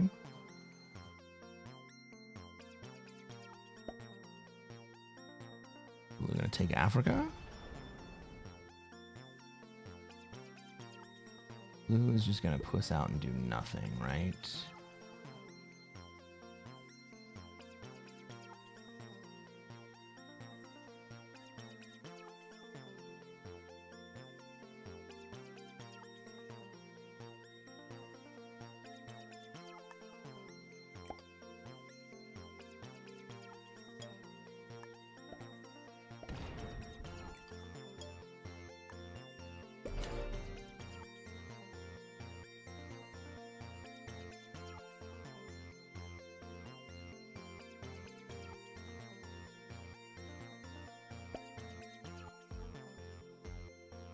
So I'm going to take Australia this turn. I'm going to fortify my whole stack forward. Iceland. Green beats me to the punch.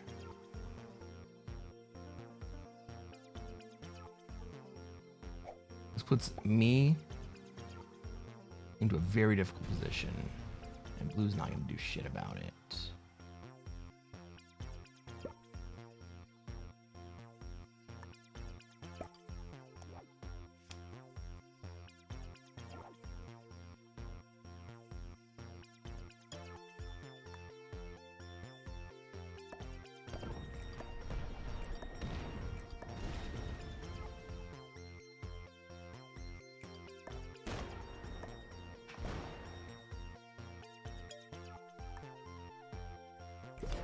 right, what you gonna do, Green?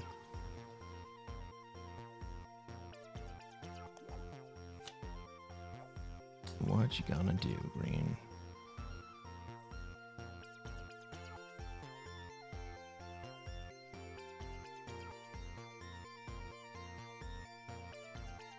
I shouldn't have put my stack in.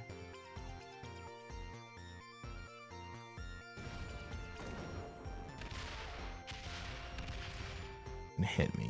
It's gonna break me. Okay. So I can't have Australia either. Fine. Let's not.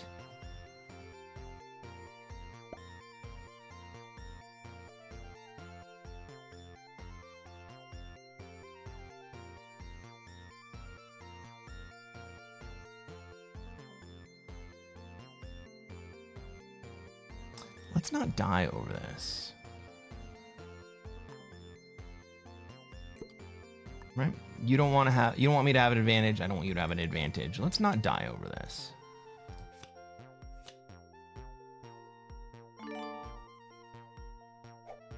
How about that? Right? Let's put our troops of blue.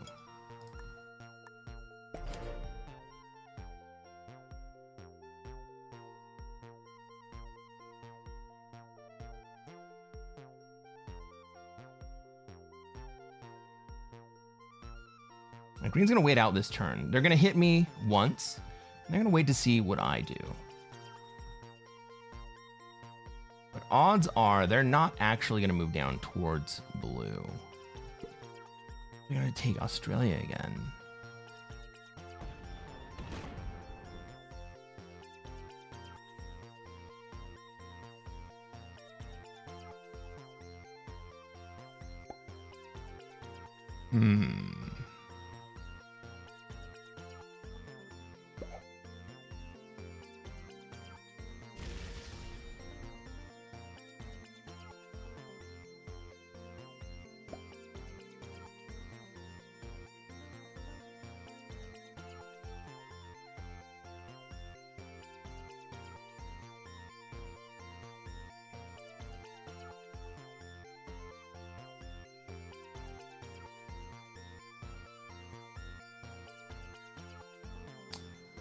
All right, you want to be greedy? Let's be fucking greedy about it.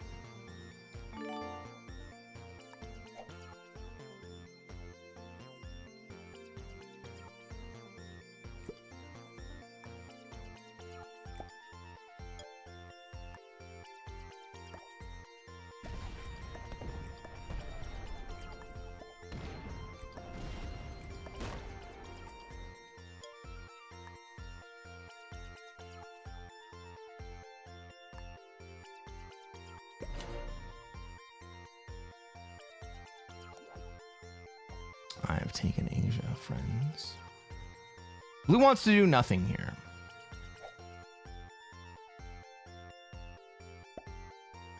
Green's gonna break me in Europe. How much are they gonna break me? How hard are they gonna hit me? Fell victim to one of the classic blunders. The most famous is never get involved in a land war in Asia, but only slightly less well known is this: never go in against a Sicilian when death is on the line. Oh, they're gonna kill blue. Let's fucking go.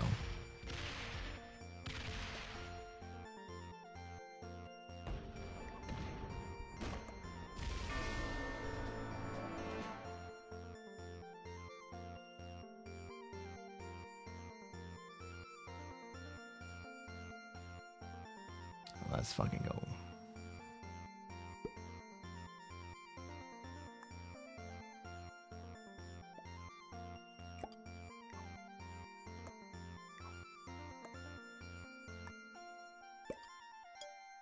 The battle is over. We have won. The battle is over. We have won. How'd the negotiation go? You come out on top? You know what? Try to take over the world. I did come out on top. Often there's a tendency. Let's to freaking reach go, for everybody. excellence, but a life of excellence is a boring life. Sometimes it is. This time it turned out to be pretty cool. It's not over till it's over. Hey, if you're watching on YouTube and you haven't done so already, reach down, hit that like button. Let's take a look at the ranks of everybody in this lobby. Green was an expert, red was a beginner, blue was a grandmaster hanging out in South America and refusing to move into North America. I'm not sure why he would refuse to move into North America. He was pretty passive most of the game, but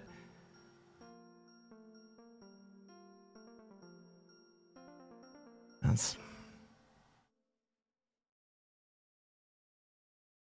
not going to keep you a GM. Anyway, everybody, if you like this game and you've made it to the end, so you must have liked it, subscribe to this channel. We're going to play more Classic Fixed. Before we go, let's take a look at the conversations going on in chat real fast. Argo says, I've gotten very mixed responses over the years, even at times both positive and negative reactions from the same person and people. Pete says, I've been thinking about the fundamental design of the game. People complain, rightly in my opinion, about Risk tending to stalemate. And I'm sure you're familiar with the old debate about who causes the stalemate, the rules or the players. I've always come down on the side of the rules. Blaming the players for stalemating the game always seemed like blaming the players for stalemating the game always seemed like mostly rational responses to bad incentives. I think that I agree with that. But I think our solutions are slightly different. And by slightly different, I mean radically different. I've been talking to Pete back and forth about this idea. And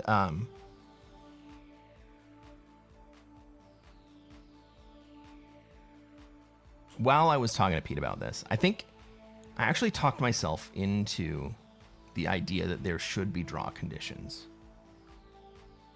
in Risk, just like there are in chess, where after a certain number of moves, where only a single territory is taken or traded, that should trigger a draw.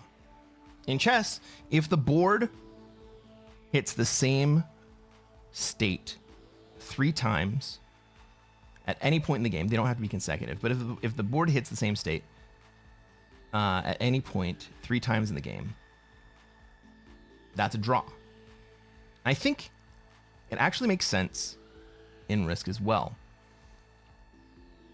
And I hear a lot of pushback against draws. But in my model, any player can actually prevent the draw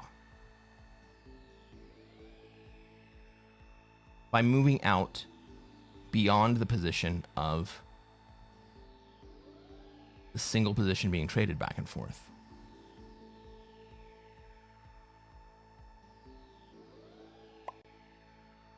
So even if a player plays toward a draw, the only way that they can cause a draw is equivalent to the way that a player might cause a card block, and that is to prevent the third player who would not want a draw to occur from moving out of the stalemate condition, the draw condition. But if a player wanted to prevent the draw, all they would have to do is not trade in the exact same spot over and over and over again. Von Hogan says Green played much more like a Grandmaster. Is that General Elitar? There is a General Elitar. Is that somebody that we should know?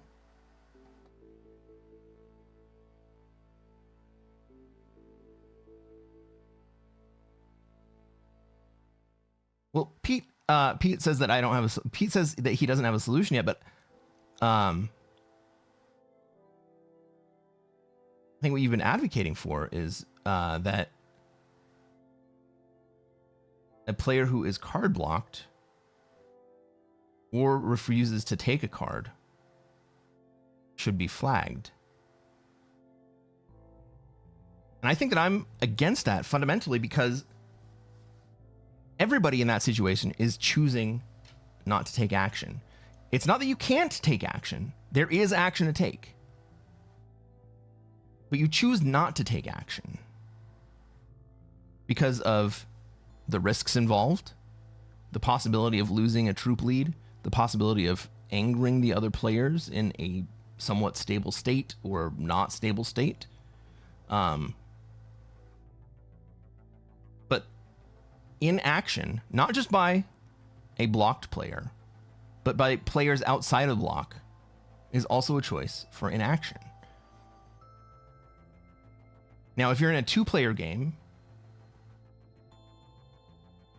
and you end up being able to card block the other player and they are not able to get out of it because they don't know what to do, sure, I think that's fine. But in a three-player game, the negotiation of how to finish off that third player who is blocked is not complete. The negotiation of how to finish off the rest of the board is not complete. The game doesn't just stop at that point. The game continues, and you haven't finished the game yet. So the other player shouldn't be eliminated prematurely. Jago says a draw. Let's hear it, because a draw must be between 3 players or more. I agree. Since just 2 battle to the end, but then the 3 or more have different game to play, namely influencing each other and hitting the third. Agreed. Would you take away that psychological part? And wouldn't the weakest player have a strong incentive to play for the draw? Any of the 3 players can prevent the draw simply by taking some action that is not just trading a card. Any of the 3. And so at that point, the player with the troop lead, who believes that they're going to win, is the one who's incentivized to act. The second place player could effectively card block that trading location and put the player who believes that they're in first place into the same situation that the third place player is in. And then it becomes incumbent on the player with the troop lead to figure out how to get out of the draw situation. The same way that they have just put that third player into a card block situation. If a player doesn't take a card regardless of why, they should lose. I disagree. I absolutely disagree. Especially in fixed games, taking a card is not the end of the world. The cards are simply not worth that much. Hudson says, unless someone feeds them the win in a tournament. I don't know if you remember our Prague World Gom tourney in Brazil. We got history. Given more points for second place would move the needle. I think that would actually make it worse.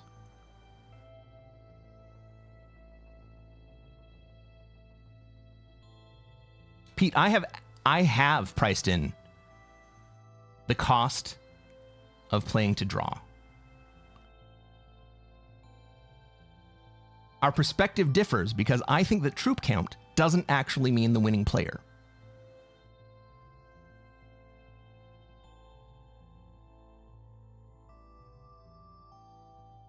I think that's where we differ. I think troop count in its entirety is almost always a red herring. Because the psychological game of who hits who and when in order to win the game does not necessarily follow who has the most troops.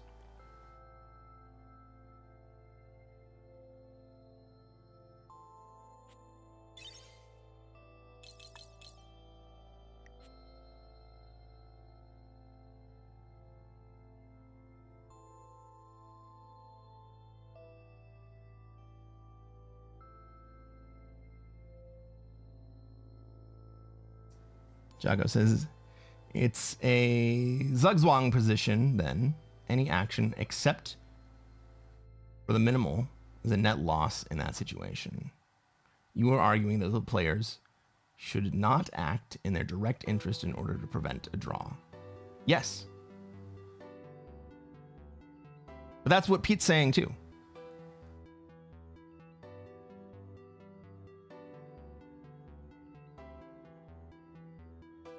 Arco says, for the combination of settings I was doing, true random fixed caps, a decent amount of the time, it's still... Well, caps is significantly different.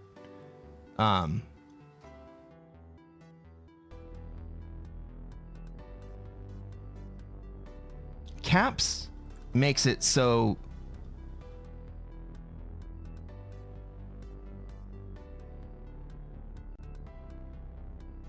it is extraordinarily expensive to try to chip away at that extra player and sitting in Asia not taking cards. What's up, Zach? How's it going?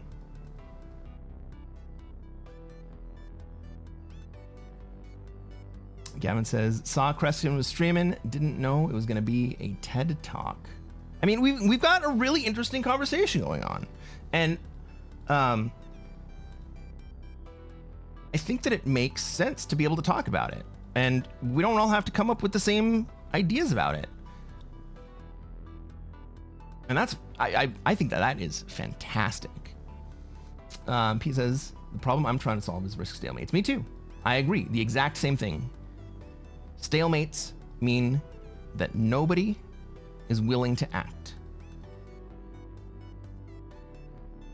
Not that they can't act, but they're not willing to. There are moves to be made. They're not willing to act because they are afraid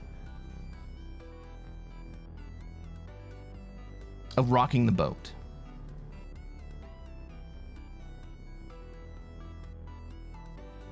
Right, the stalemate is not actually stale in Risk. It is exceedingly rare that there's actually a stalemate in Risk. It's a psychological stalemate. And once the psychology hits you that I can't hit this other player, or I can't take extra territories,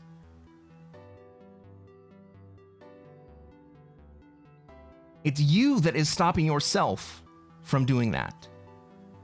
It's not that you physically can't do it, it's that you're not willing to do it.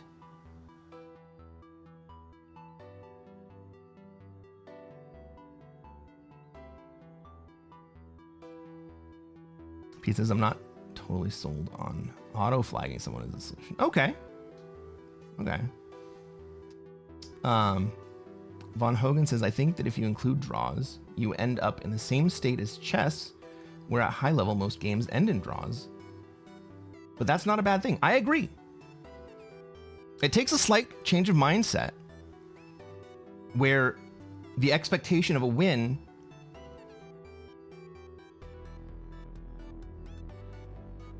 is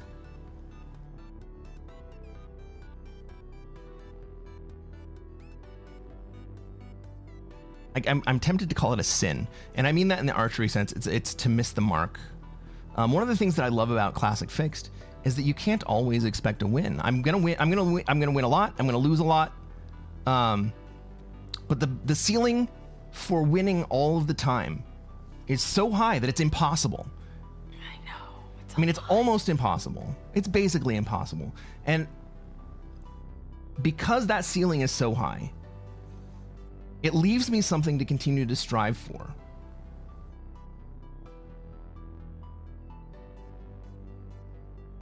Kristen asked me the other day, don't I ever get tired of Classic Fixed? And my answer is the same all the time. I don't get tired of Classic Fixed because the game is not about the board. And because the game is not about the board, the game's about the people, it means that every single game is different. And I'm playing a different game. I'm trying to figure out who's got a propensity for what, how we can push them, how we don't have to push them, what we can incentivize them to do, what they're willing to do, how they're thinking about how we trust each other or don't trust each other. It's not even a negotiation. It's figuring out the psychology of the other players. And everybody has different psychology. So every single game is different. Every single mix of players makes the group psychology different. It's a soft game, and I'm going to lose a lot. I think everybody should lose a lot. I think the expectation that you're going to win every time, or even a high percentage of the time,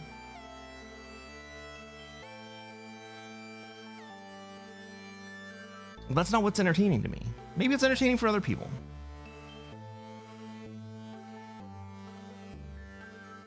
But the difficulty is so high.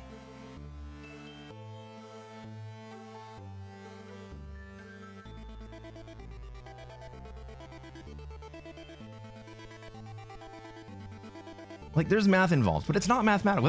That last game was not solved because of math. Right? I didn't win because I had math on my side.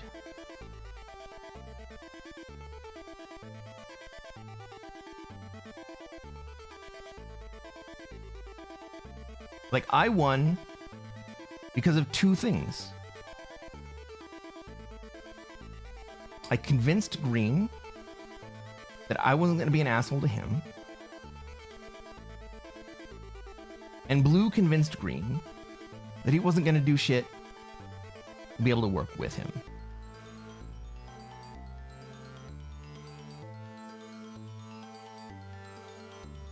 But mathematically, the game was basically even.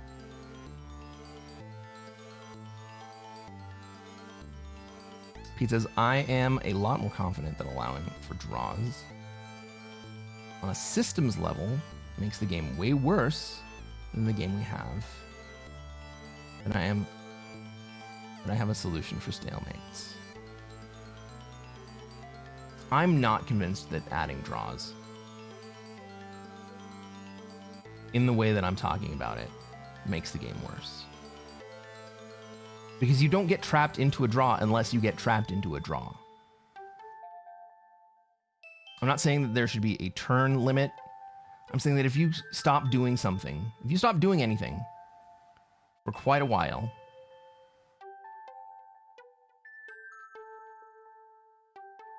very much like what I just did,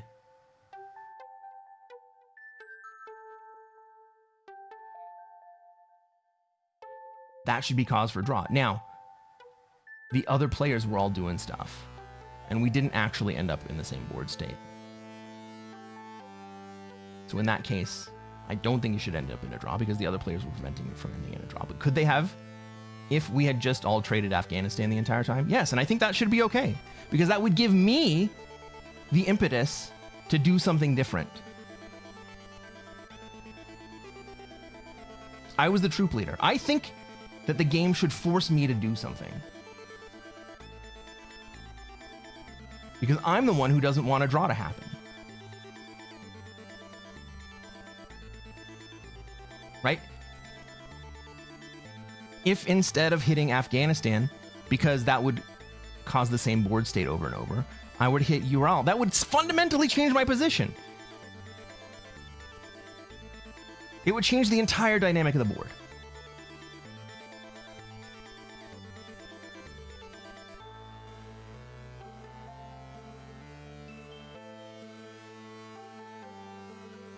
Aren't we now removing another incentive to act instead of adding? Not for the person who doesn't want the game to to draw. We are adding an incentive for the player who believes that they are in the lead to prevent the game from drawing. Marco says, in any setting where diplomacy is one of the leading ties with the game length staleness, a lot of scenarios require two or more people to work together. Yes. And I think that the ability to learn how to work together with other players, I've had it happen in FFA games where other players were just fucking good and they knew how to work together with me.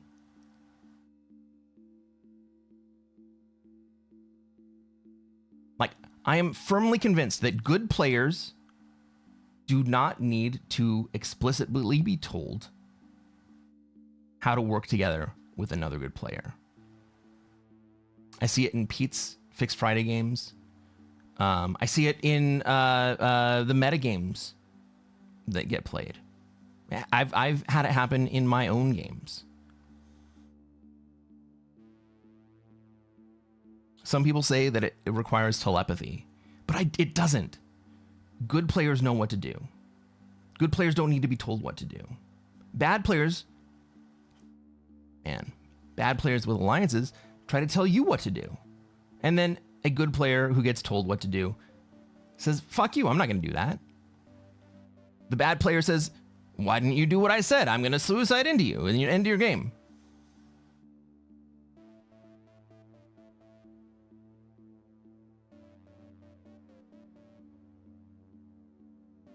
I've heard people say that they like alliances so they can tell bad players to do things that are bad for them. Well, that's exactly what that other player was trying to do to you. Like, the correct thing in this alliance system is always just to say, fuck you, I'm not going to do what you want me to do. If it's bad for me, I'm not going to do it.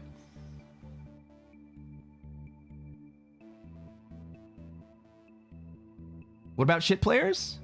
It's a social game. The good players should team up on the shit players.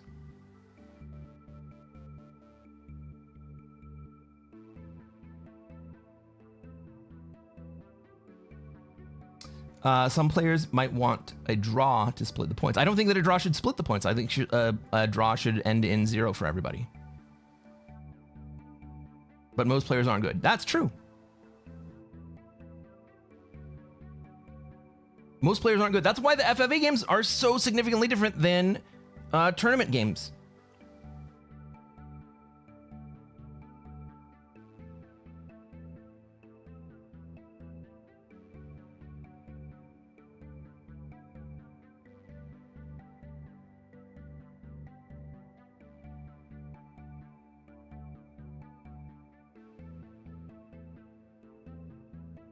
Shit players are going to lose. Take over the world. Shit players are going to lose. Yeah, I'm going to take over the world. Where are we at? 2 hours and 9 minutes. Let's play one more game before we go into...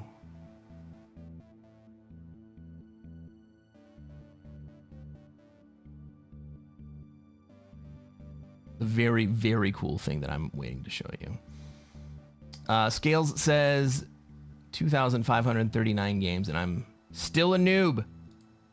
I mean, that's going to happen.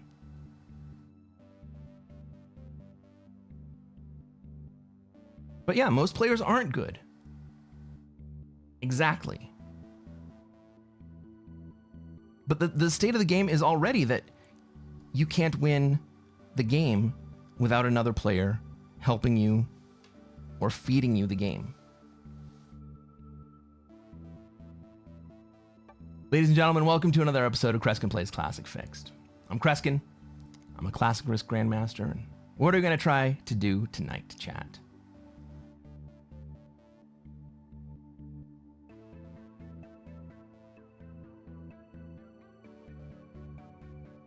Try to take over the world. That's right, JFuff.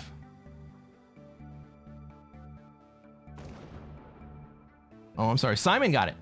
Simon, that's right.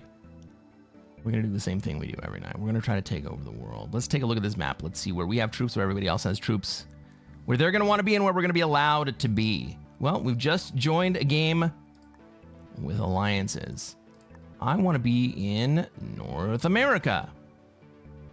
Do I even have the ability to take a card anywhere else? I got a 4-stack in Australia.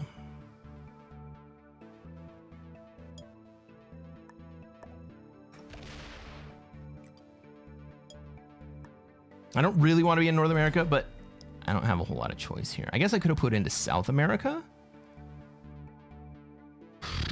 White wants to be in Africa. Orange probably wants to be in South America because White wants to be in Africa. Orange wants to be in Africa. Okay. Well, if I were to take Orange out of South America, then we would see White want to be in South America. So I still don't feel horrible about moving into North America. Scale says, clocked over 1,500 hours and still have so much to learn about the game. Absolutely. I'm still learning things about the game.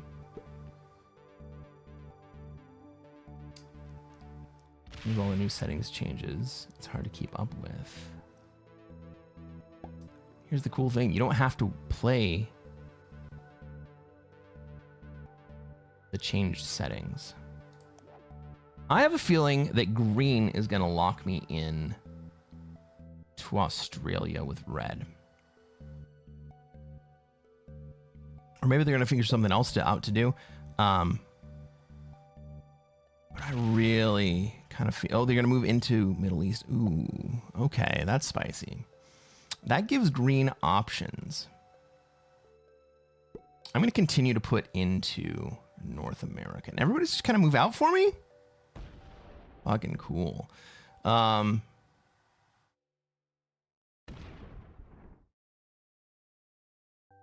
This is already a really interesting game.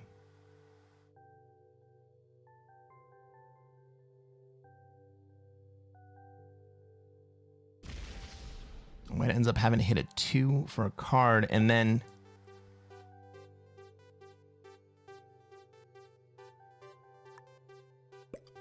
loses 0 troops on it.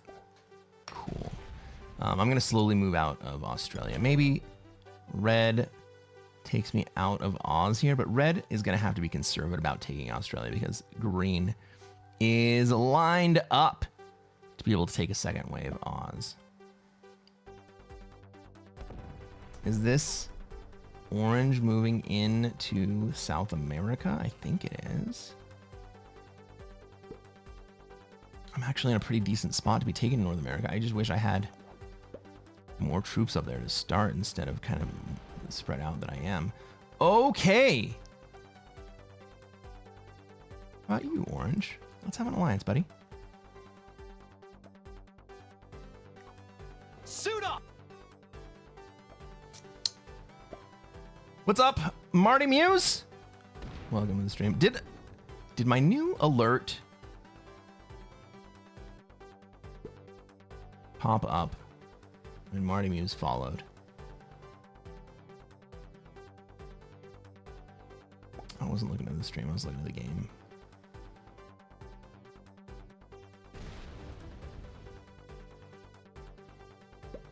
Alliances? Is this Cresquin?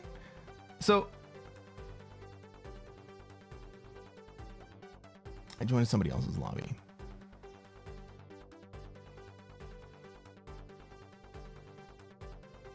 God, I gotta get out of so many positions right now.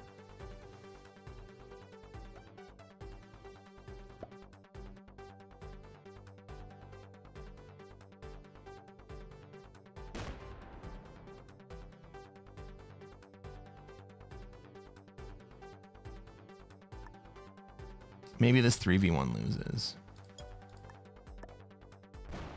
Nope.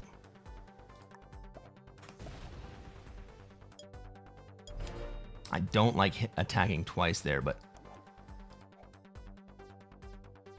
I just wanted to make it clear,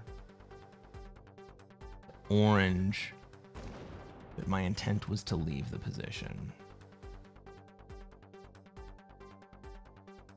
Because I want orange to let me have North America, and that's not a guarantee. Orange goes MIA. Oh, fuck.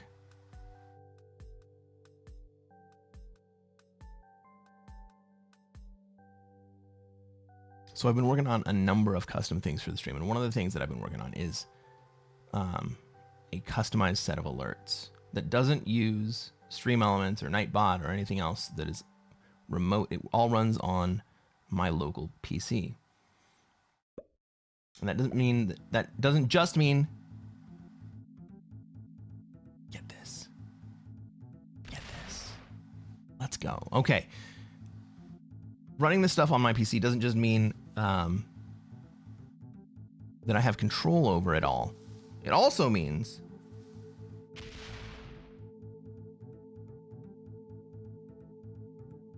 that I don't have to worry about any external services.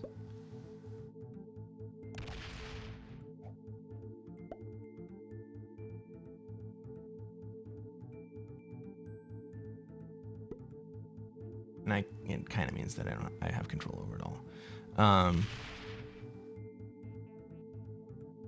Everyone's kind of afraid of the green position here, and I get that.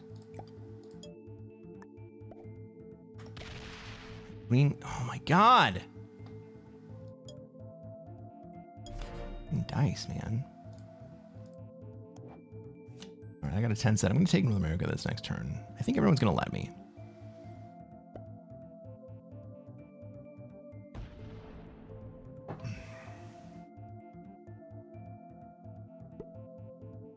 I'd feel quite a bit better if Orange had just taken South America.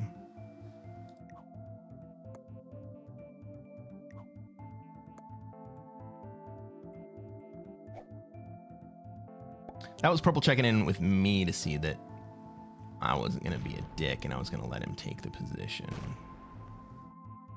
Orange is good enough not to break you, but is... I mean, I feel that that's probably true, but how do you know?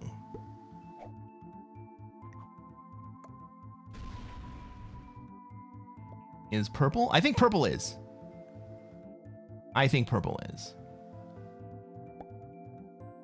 Purple protected his ass right there.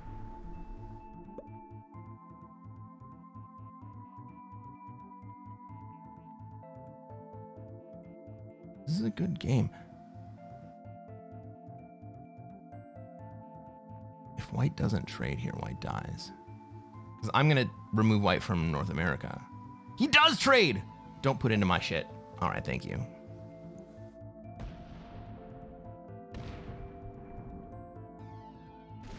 He finishes the take. Ooh.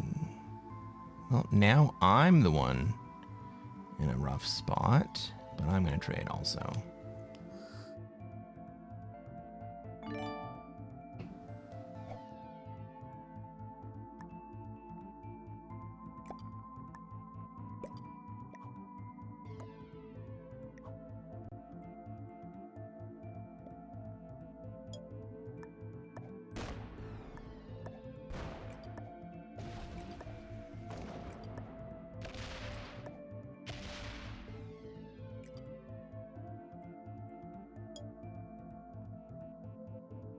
Should we trust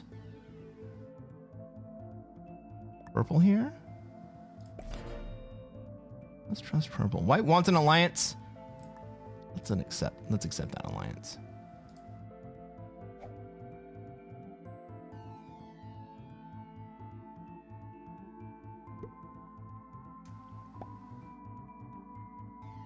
One trade North America. Ballsy. Let's see what Orange wants to do about it. All right. Opens Orange. Leaves the path for white to come into me. Open.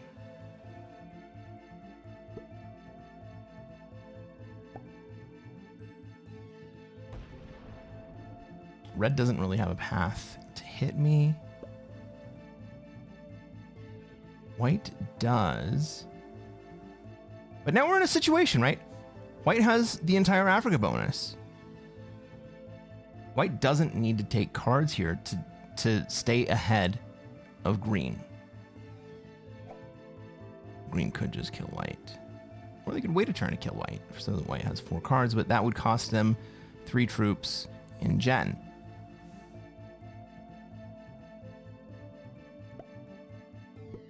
Or they could wait to try to see what white will do, given the prospect of not having cards. Will they break orange?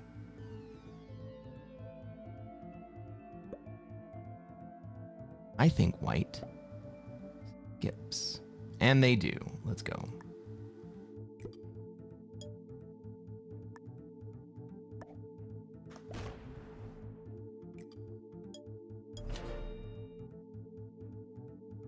Orange has master vibes. I'm feeling it.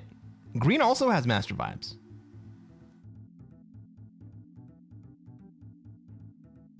Zach says, in chess, you can wind up with endgames that with the best play, only 2 kings remain, therefore no one can win. What's the risk equivalent? There are situations in Risk where there is no play. There are situations in chess where there is no play. I agree. And there is no actual way to win. But there are also draw conditions in chess that don't require no possible way to win. In chess, when players repeat the same move again and again and again, that triggers a draw condition.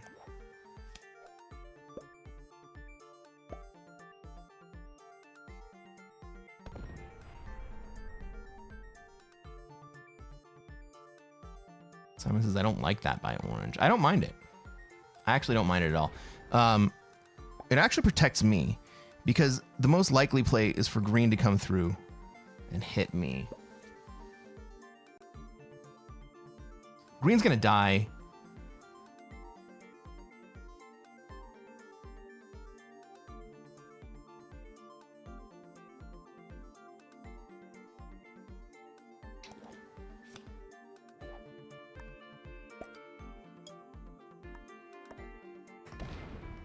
I'm allied with white, so let's give white the opportunity to swing at green. Now green also has a path to me this way that doesn't have to break the others. Maybe he takes that path.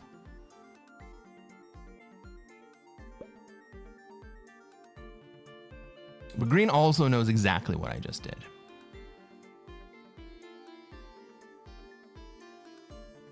Right, a player who's going to stack in Middle East and not do anything else definitely knows what I just did to him.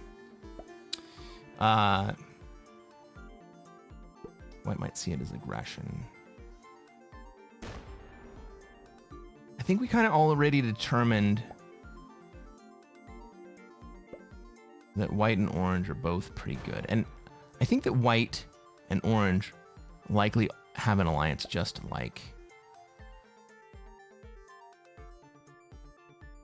like orange and white and orange and purple and I. Ooh!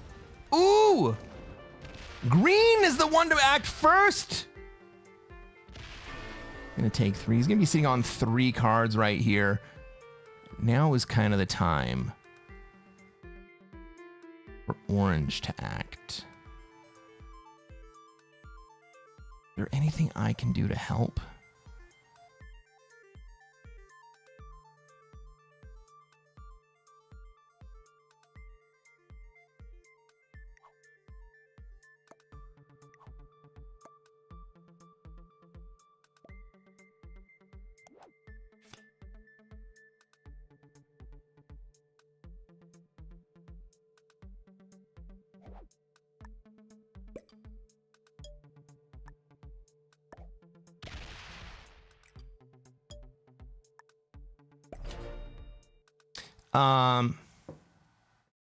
Von Hogan says another thing to consider is that do you aim to balance incentives for high-level play or the average player?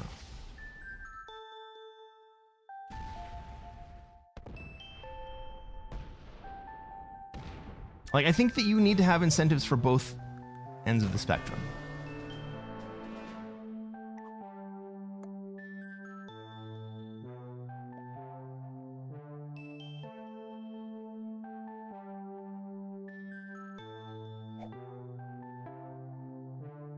And I don't think that putting the impetus on a single... I don't think putting the impetus on a single player is actually the correct move. I think that the impetus should be on everyone to act. I think everybody needs to be able to be pushed to act. Continuing with Von Hogan. In high-level games, you have to assume the players will nearly always do what is optimal for their own value function. In the average game, though, mistakes get made. I don't think that the value function on a whole... That's what she said. ...is actually quite so clear-cut. All right. So now we have to worry about what is red going to do. What's the Australia player going to do? Are they going to come through and break everyone? Or are they just going to chill out in Oz? They're just going to chill out in Oz. Well, they could kill Orange. They could have killed Orange right there.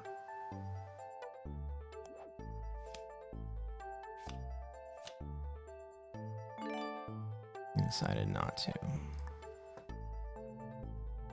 All right. So now we're in a 3-player situation.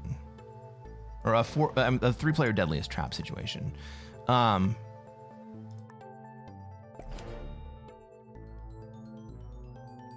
it's not entirely trapped up because the red player still has a path out with their big stack.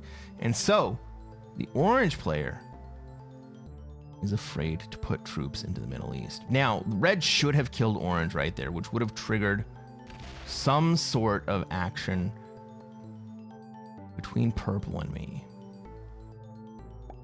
Once there were only 3 players left, it was probably very unlikely some sort of betrayal was going to happen between us.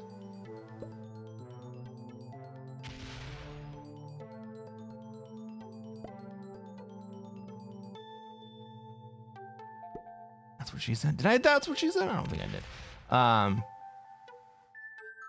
Reese Licksberg says, I don't feel like this map is a lot of sit and wait for other people to fight. Oh, I feel like this map is a lot of sit and wait for other people to fight.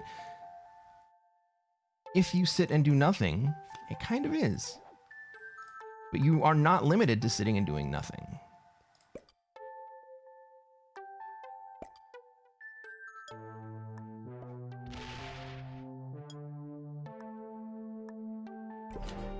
I'm going to show you that in a couple turns.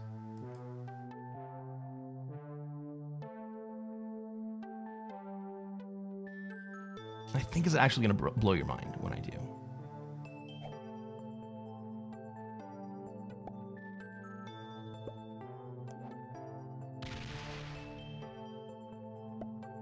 Red chose not to advance the game. Yes, that is correct.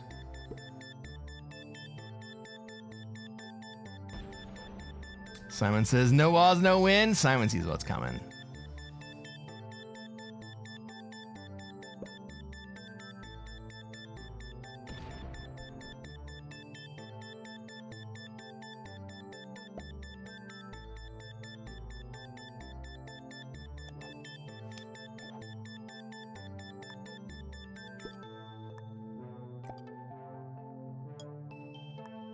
But I have to take a couple turns to Jen before that happens. Right. I want to end up with about 35 troops after I take the red kill.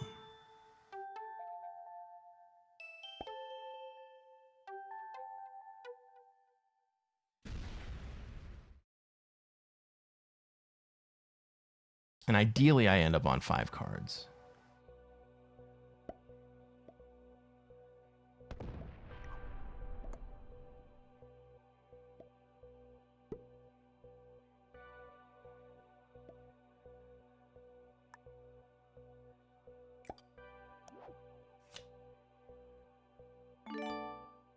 Now, these guys are going to be shocked.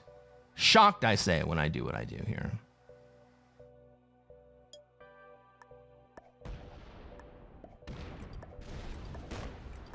Because that's not what...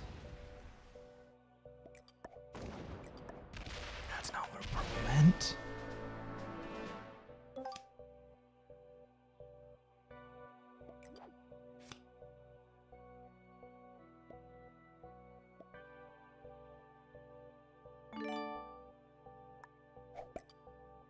A lion doesn't concern himself with the opinions of the sheep.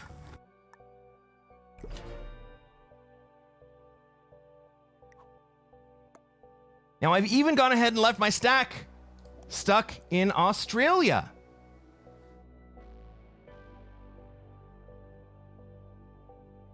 Orange needs to make a play right here. I still have 60 troops.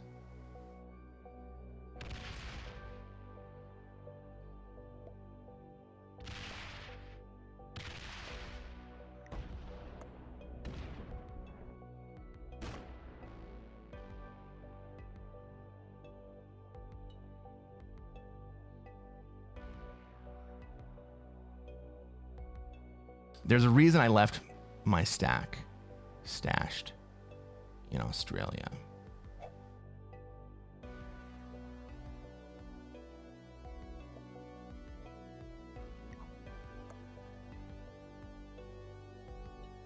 purple gonna let orange kill me, or are they gonna kill orange?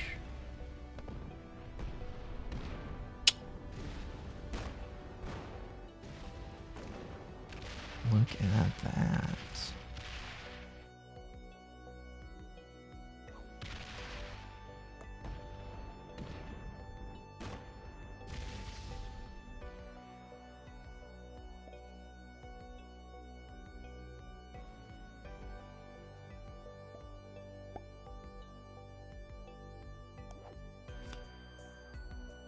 A lion doesn't concern himself with the opinions of a sheep.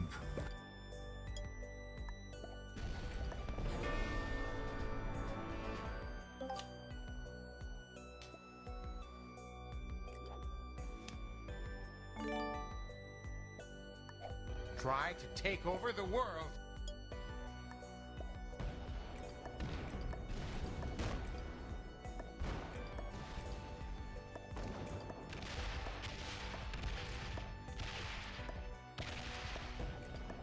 The battle is over. We have won. This time we have one.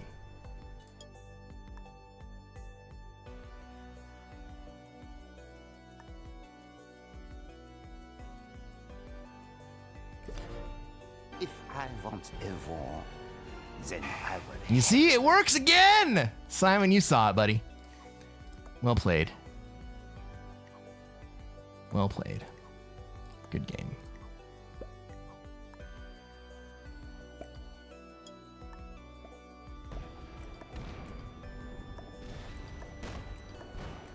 Should we throw purple? One last heart.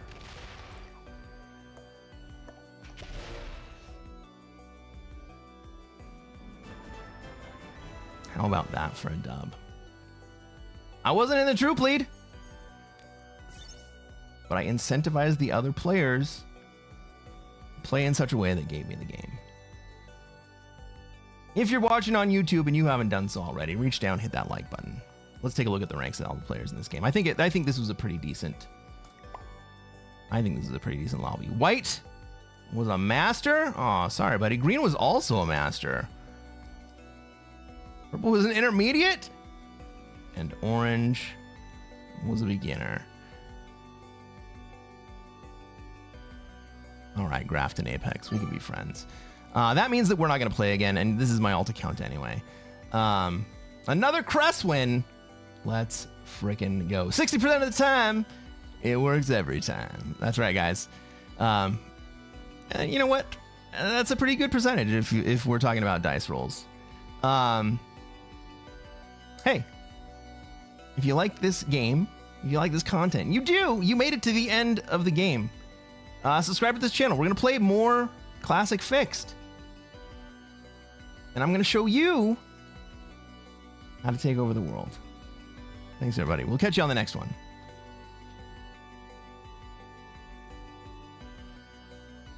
Woo-wee! Kristen, welcome back. You made it back just in time.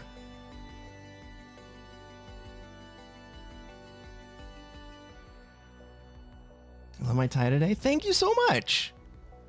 Well, just because you said that, I'm going to show the full cam picture of my tie again. It's not just straight pink. It's a red and white tiny houndstooth. Are we ready? Is it time? Try to take over the world. It is time. Everybody, I've been working on what I'm about to show you for several months. And I finally got off my ass and finished it up to at least a point of prototype.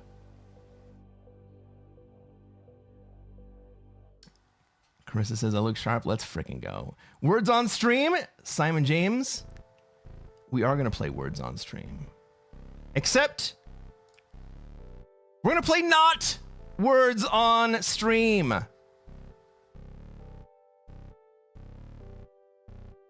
This is a clone of words on stream that I built specifically for you guys to all be able to play both on Twitch and on YouTube. This is a prototype. There's going to be bugs. Some shit's not going to work. There's going to be some crazy things. There are going to be words that you think should be included that are not included. And I'm sorry about that. But the basic game is the same. If you are on Twitch and if you are on YouTube, all you got to do is shout out the words that you see in the jumble in chat. Everyone gets to play. Good luck, everybody. I'm going to be back in about 5 minutes.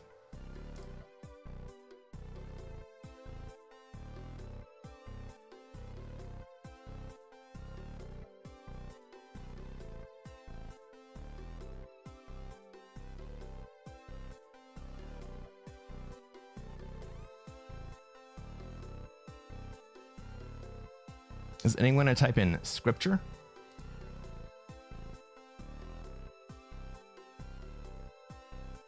Matthew's coming in hot on YouTube.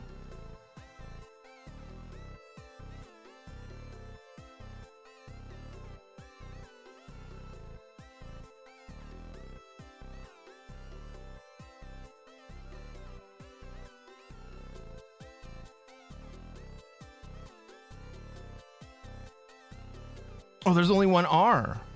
It's pictures. Ah, Noob got it. Oh, no! Noob got it, and then Simon took it away. I think you both get points. That's a bug. We'll take a look at that. Let me make a note.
Oh, no, you guys didn't make it over the limit. You guys can't even see the limit.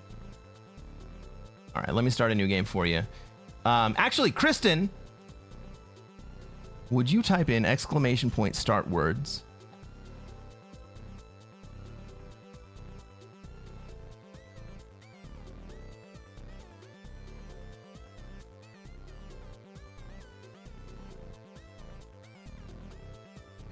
With a capital W? Maybe it has to be a capital W.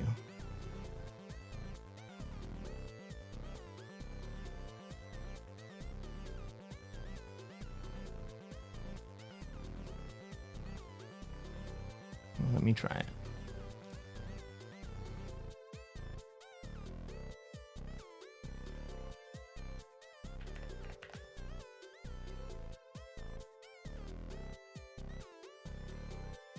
All right.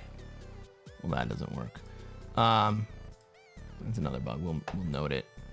And we'll start a new game.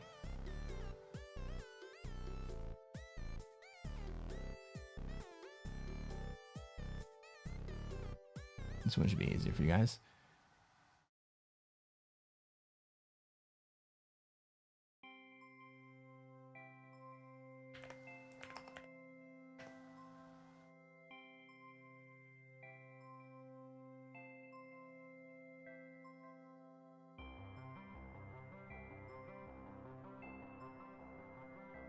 So,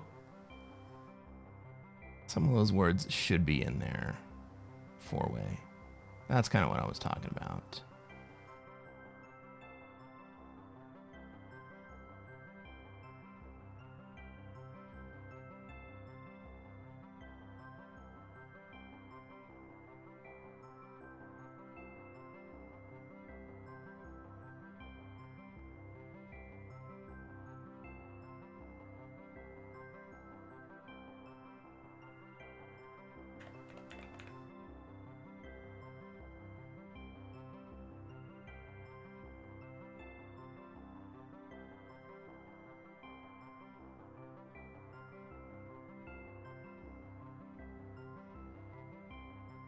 Move you guys down over here because up in the top corner is your goal. You got 36 out of 30. You guys are going to get another round.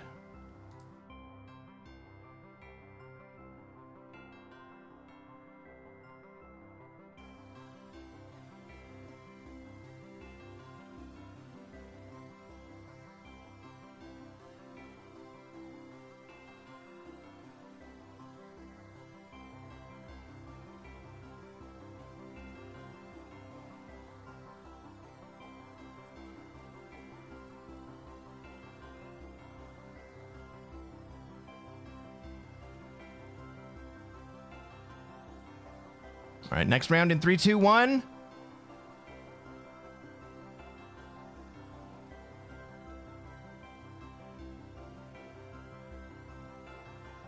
And come on, man.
Does anyone put in pastries?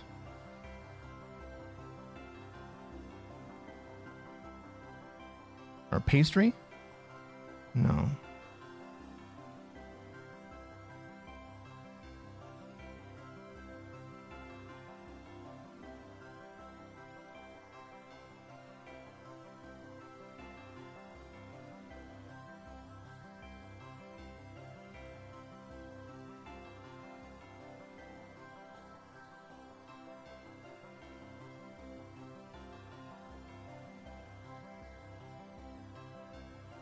All right, I'm really going to step away this time.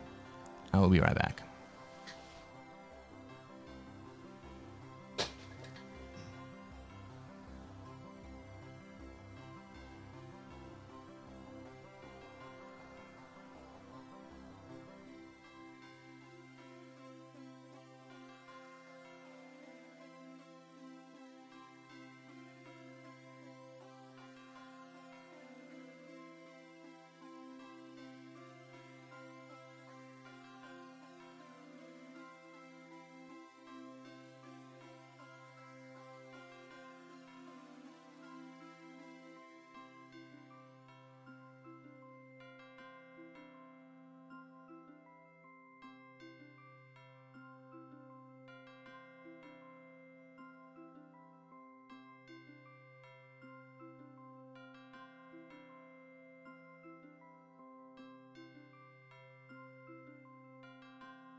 All right, we got stuck again.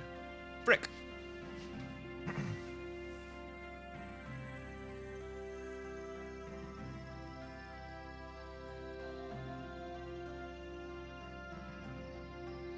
All right, we'll play one last round.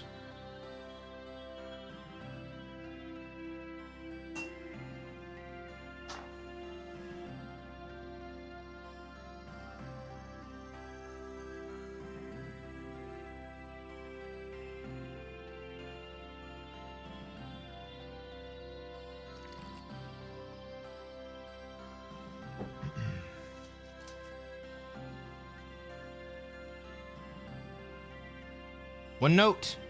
Beeb goes over the mod commands. Yeah. The mod commands don't work anyway.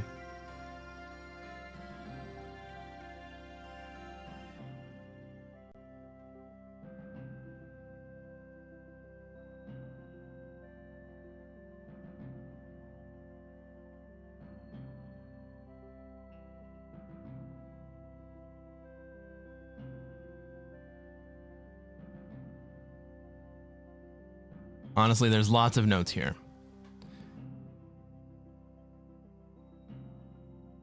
For instance, that strut should be an accepted word.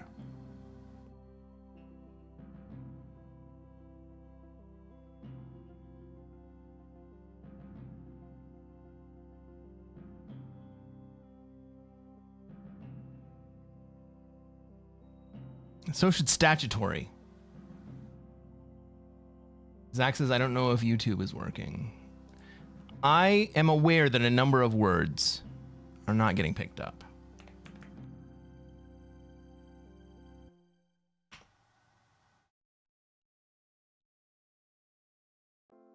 But YouTube is working.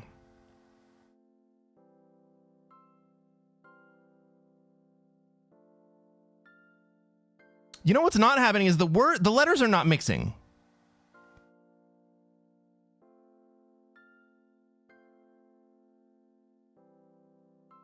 That's weird. Did the letters ever mix?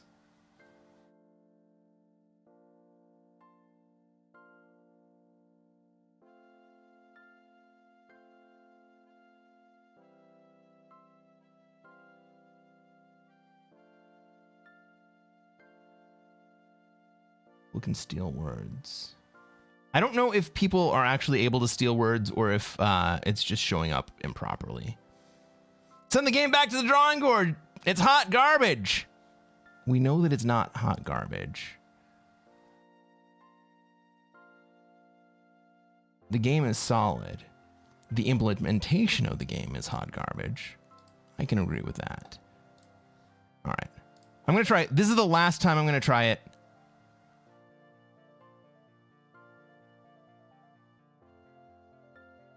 The words should be shuffling, though.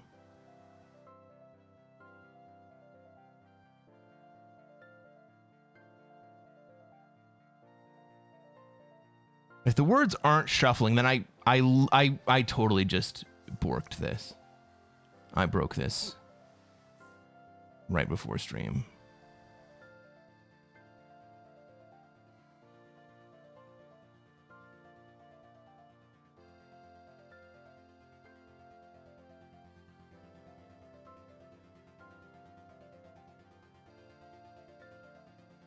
Well,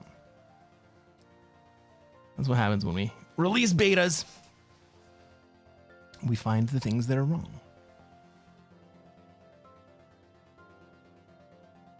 And that gives me things to work on. Thank God.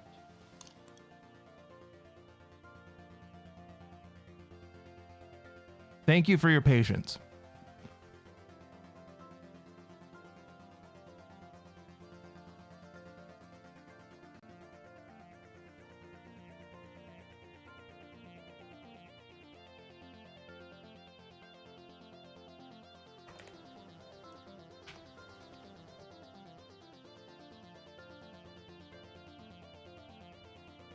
Zoo says, what language did you program it in? It's all JavaScript. Well, it's JavaScript and Python.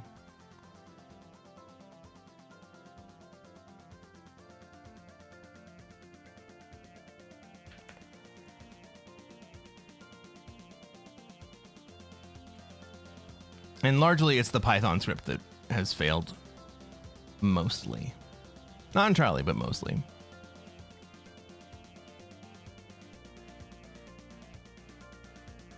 All right, next round in 8, 7, 6, 5, 4, 3, 2, 1.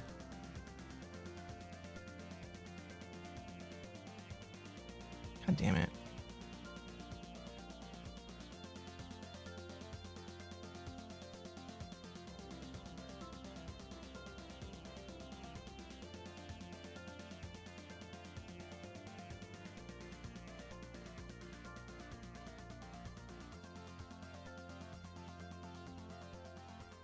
I'm so disappointed because I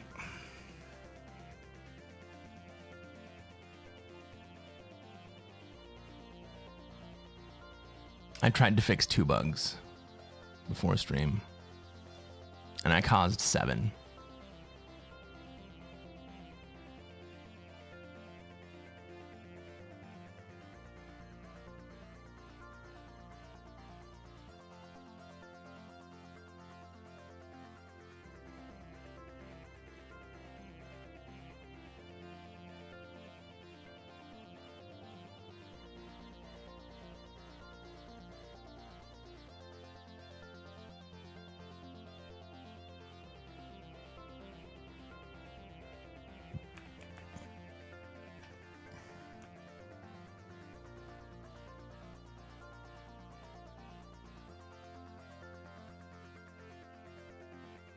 All right, why is stairs not?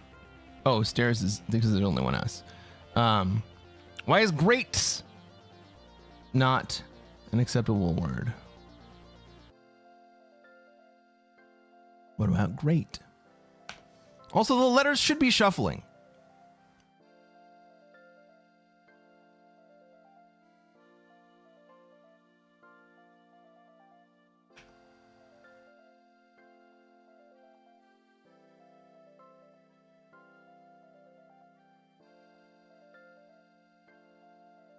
Like 15 minutes before stream, the freaking letters were shuffling.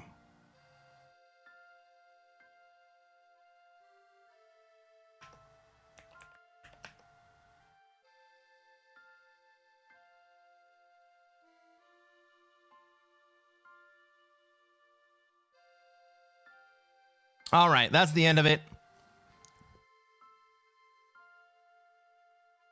I'll freaking figure it out. All right. More work to be done. More work to be done. But we did. One thing that we did do is that we had proof that we can have input from both Twitch and YouTube.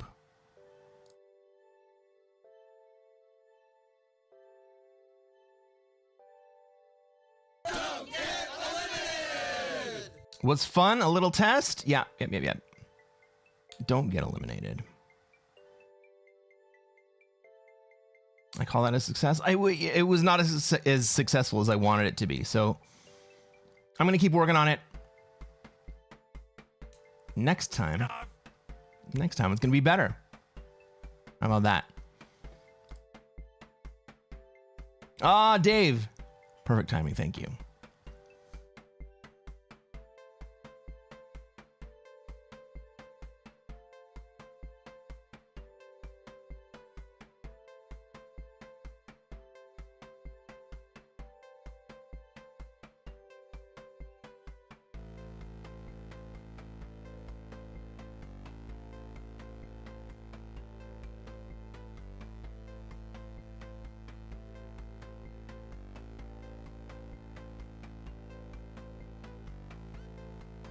Corey says, sorry, I didn't realize you were the author. I was a bit harsh. Oh, I thought you were joking. Thank you for the bits, though.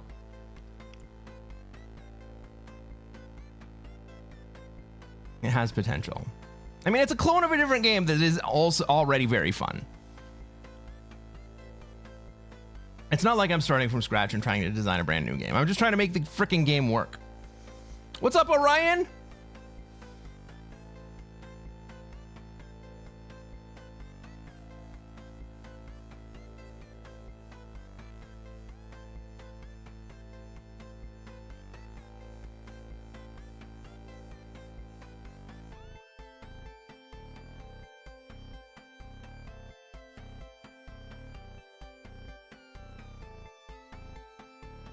So the lock on the game is the same as Words with Friends, or Words on Stream.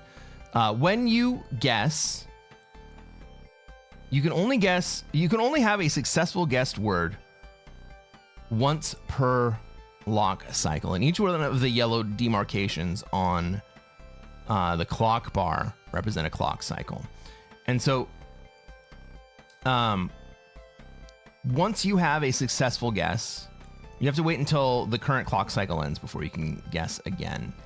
And the reason for that is that it prevents spamming of the game for some players who would just fucking finish the game, and it lets everybody play. A bit of spit and polish, and it's good. I think it needs a little bit more than a little bit spit and polish. Well, I'm gonna spend some more time on it, and I'm gonna undo the changes that I really just messed up. How the game's gone today? Guys, I don't think I've had many really horrible games, right? I haven't lost.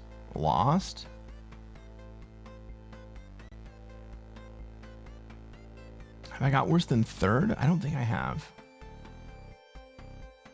Have I even not won? Have I won every game today?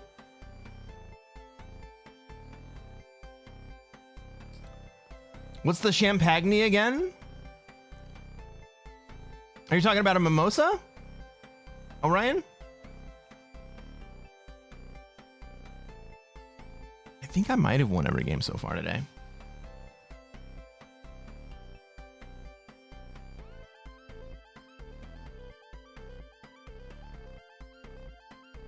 Everybody, please tell Orion how amazing mimosas are.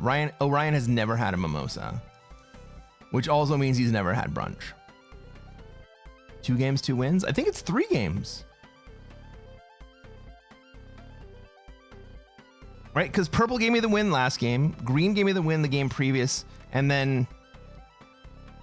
was that my first game? No, I think that was my second game. Dave says, you are undefeated today. Thank you, Dave. Have I won 2 or have I won 3? Zeus says, you won the 2 I saw. 2-0. Okay, so we've only played 2 games in 3 hours. Zach says, mimosas are the best thing. You can get drunk at brunch and it's acceptable. Exactly. Also, it's not the worst taste in the world. Fourway says, suggestion for improvement over Words on Stream. Make the clock cycles dynamic depending on the number of active users. If someone like, say, Hikaru played this, then maybe you only get 1 guess per round if small stream. Ooh, I like that. Let me write that down.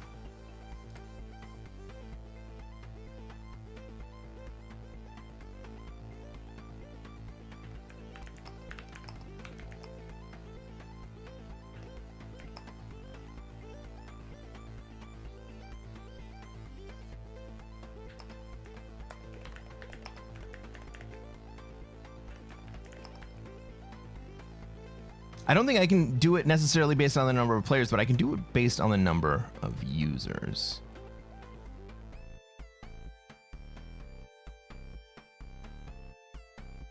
All right, everybody. We got a lobby. You ready for this?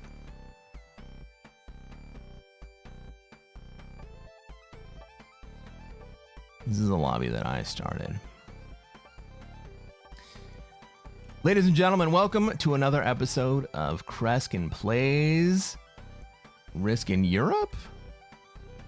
I'm Cresquin. I'm a Classic Risk Grandmaster, and what are we going to try to do tonight, chat? Try to take over the world. That's right, Simon. We're going to try to take over the old world. This is a variation of the negotiation game that Pete has so graciously given us. I'm playing as white. I go as second player.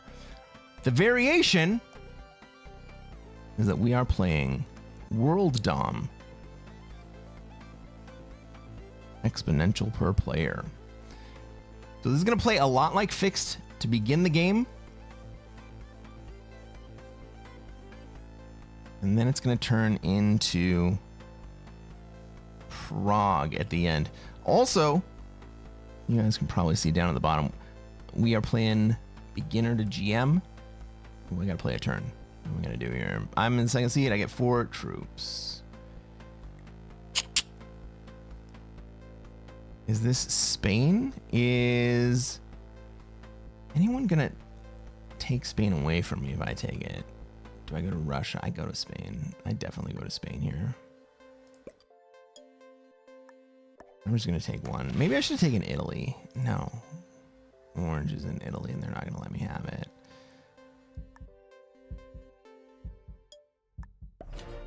Okay. Well, at least I got my fort done. Four-way says exponential per player equals the best settings. I think it has a lot of potential. Scales says Pete rules. Pete's freaking great. I absolutely agree. Zach says EPP is a great mode. I'm so happy they added it. SMG ain't so bad. No, they are not. They're making a lot. They're taking they're putting in a lot of effort to improve the game that we all love. So I think I'm going to be in Spain, and I think that pink, we don't have alliances though, and maybe I should add alliances because that's I feel like Pete feels like the alliances are a key feature of the game he plays. Look at this black position right in the middle. If black is able to put his foot on the gas, black is in an amazing position to start winning this game. But it looks like black and green might end up having trouble.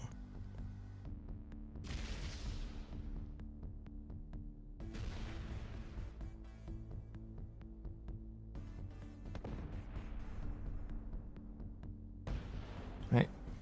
So black and green are going to have to figure out what it looks like for the two of them to coexist. Black here and then green down here. I'm setting up to be here. I think that I will eventually move into Noob Corner, but orange goes there instead. So I'm probably not going to be able to. That's what she said. Is that what she said? I got a BBC, a big black center. It looks like that. You're right. Ooh. Red just goes ahead and fucks up everyone. I don't hate that. This is not going to be a good neighbor game. Spicy. I'm pretty freaking awesome yourself. Thank you, Scales. Thank you.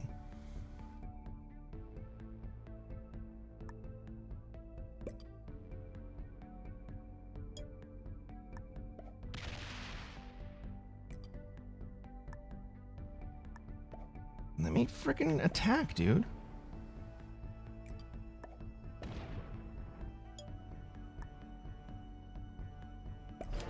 And we have achieved bonus dumb. This is exponential per player. So let's talk about what exponential per player means. This is a new progressive mode, and the implications are not exactly the same as standard progressive.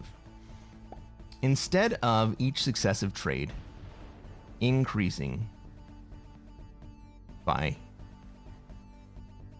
5 cards, each successive trade for an individual player increases by 30% every trade. So my first trade is going to be worth 5. My second trade is going to be worth 7. My third trade is going to be worth 10. My fourth trade is going to be worth 13. And so is everybody else's. So what does that imply? Well, it implies that players who trade in more often than other players are going to end up with more valuable trades. How you trade in more often than other players? You got to kill players.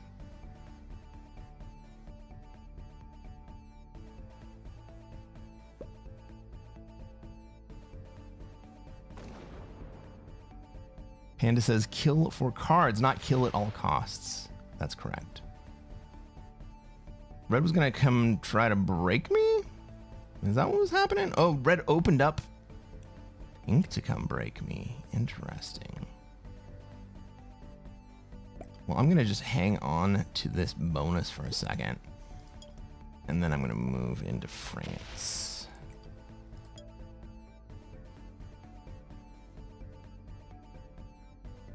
My force stands. And I think moving my stack out towards France tells pink that we can be friends.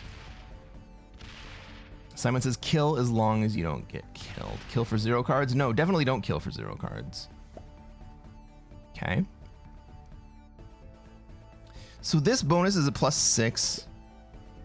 And that's kind of what I gotta defend against on the next turn. But I do have my own bonus in the current position. Can I kill red here? Right, we want to kill players as often as possible. Red might be too spread out. I might need a little help to kill red.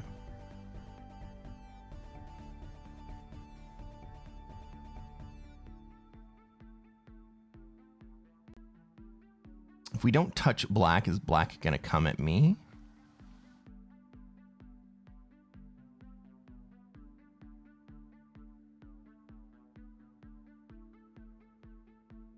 All right, this is a variation of progressive world dom. It's not exactly progressive world dom because the trades are small to begin with. Dr. Risk says, "Are you playing Europe Advanced?" Yeah, I'm playing the negotiation game, except I forgot to turn on alliances.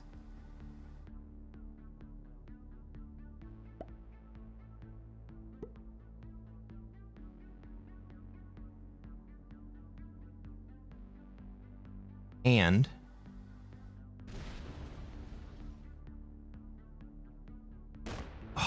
red, I don't even want to kill you. I just want you to keep living, bro. I forgot to turn on alliances, and this is exponential per player. So it's a variation of the negotiation game.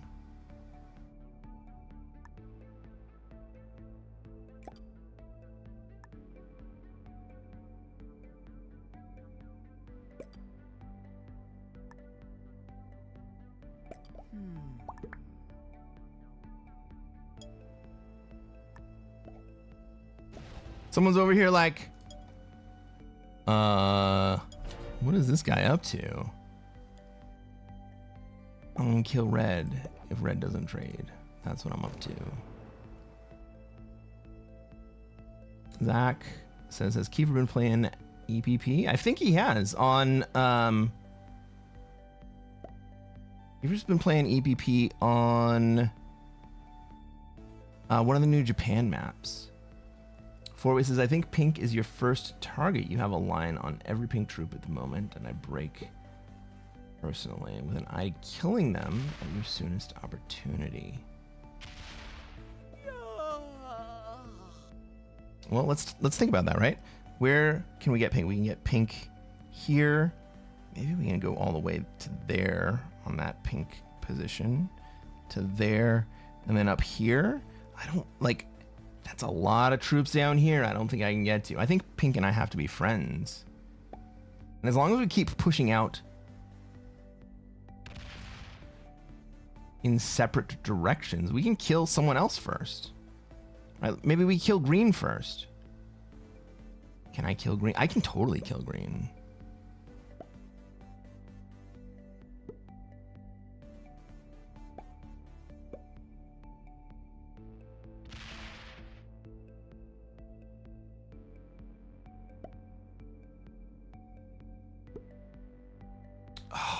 but look at red.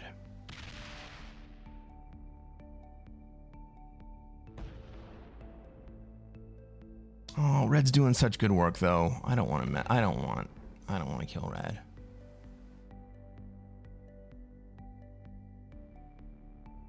I do want to kill green though.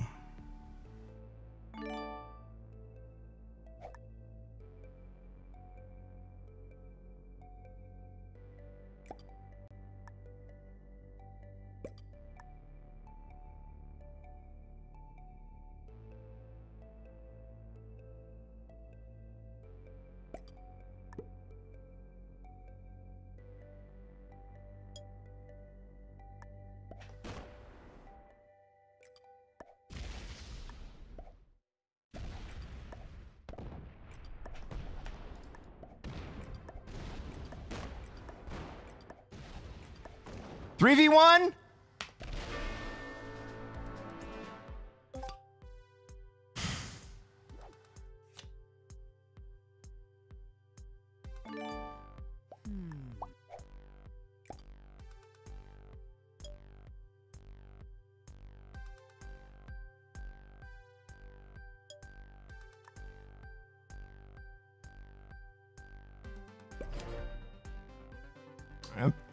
So right there, I'm backing off of pink.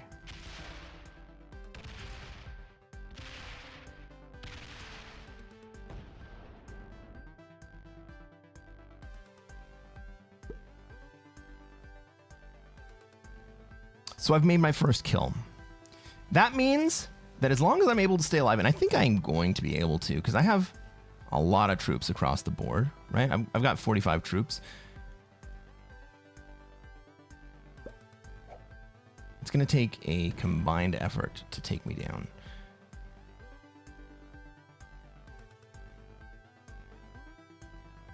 I'm now 4 cards ahead of everyone else on the board.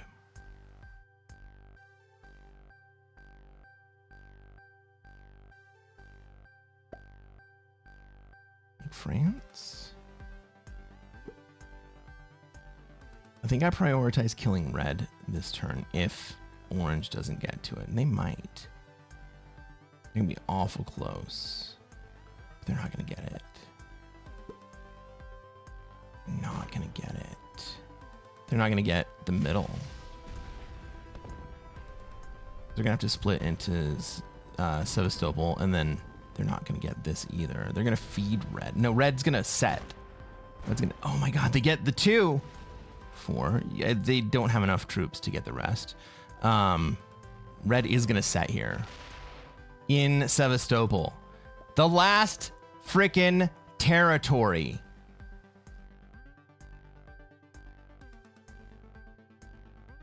Even after this trade, red's worth killing because they're going to have 3 cards. Right, I just pump all the rest of my troops into red.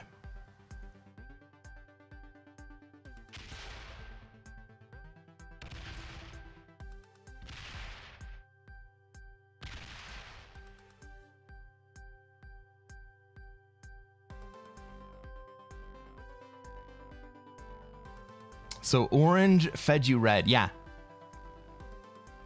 Orange did feed me red.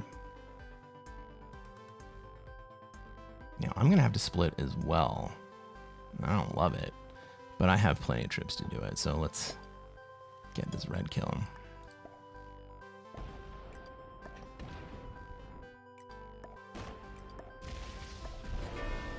Thanks, orange.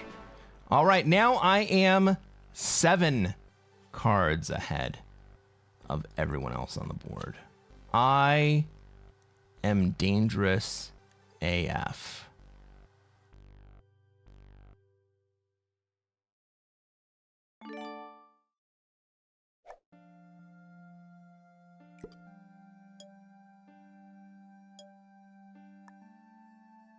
I'm going to back off of pink.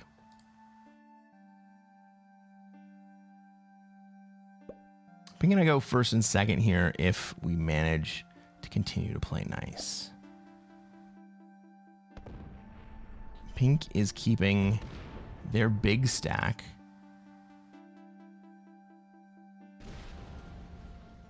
in a defensive position.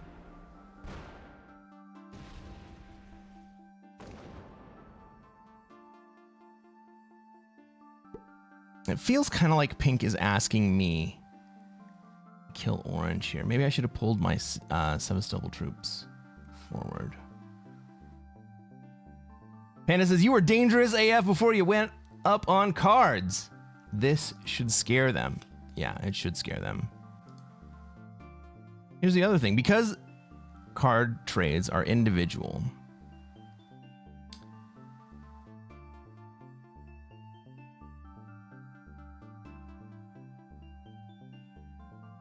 you don't need to really worry about setting early. I got 28 territories. That's gonna be amazing for me. Take Russia and prepare for the orange kill.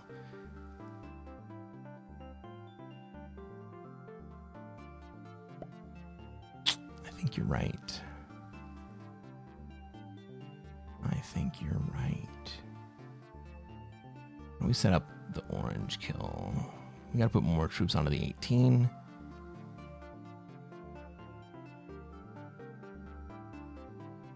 Surely nobody allows me to hold Russia, but I don't need to hold Russia, right?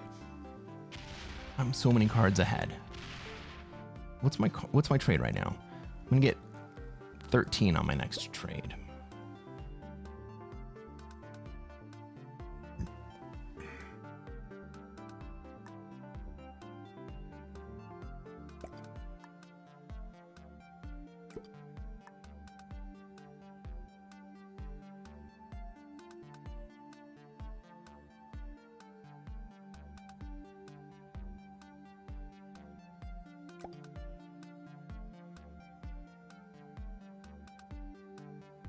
At this point, everyone should see that I'm lining up the orange kill. Oh my god!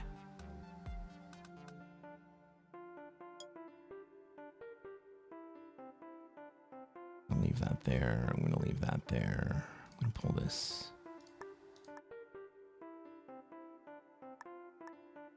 Up.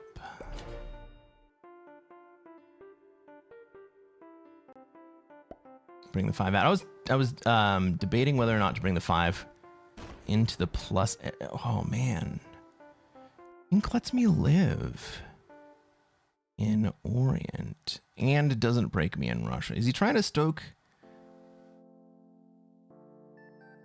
discord?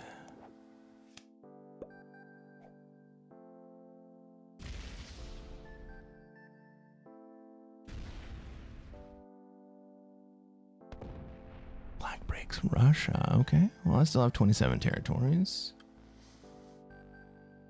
Black's on 4 cards. Can I just kill black?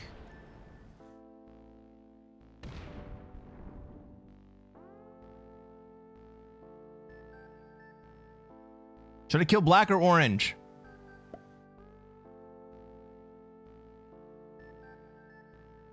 Ink's lining up the black kill.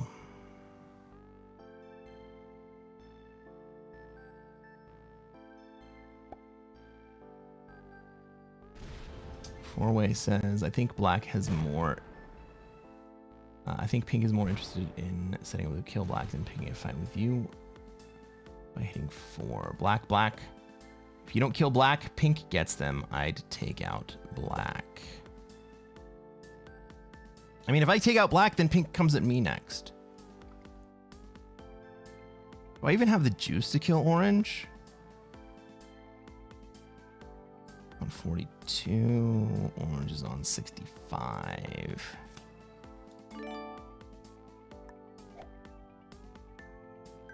Well, let's take a run at black.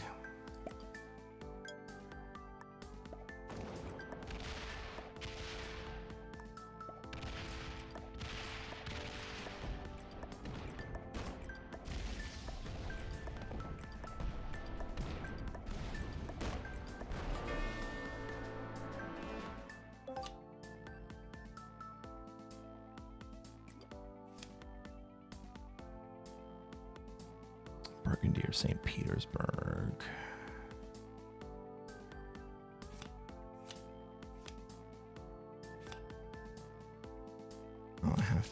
a fucking...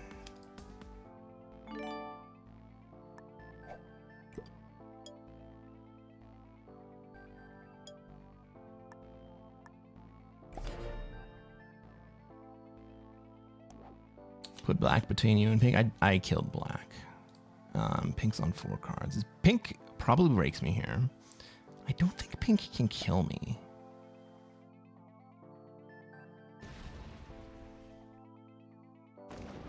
I actually think I'm kind of at the point where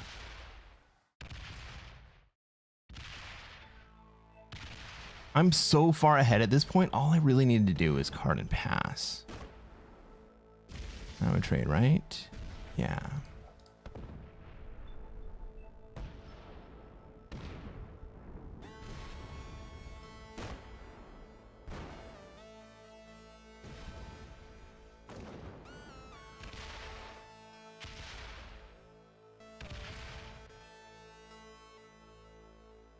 Panda says card and pass is not enough. I need to retaliate against pink.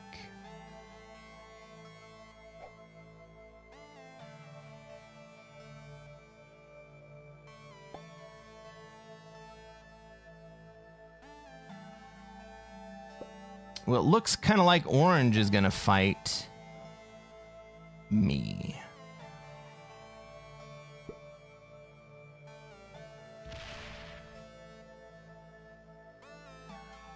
Orange is just going to card and pass.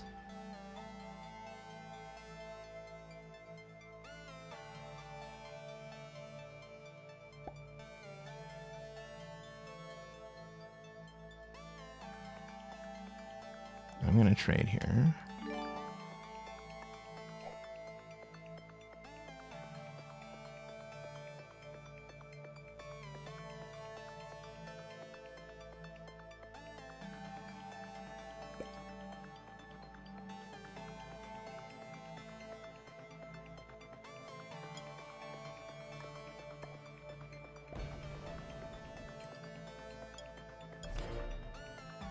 Now, I may be too dangerous to stay alive right here.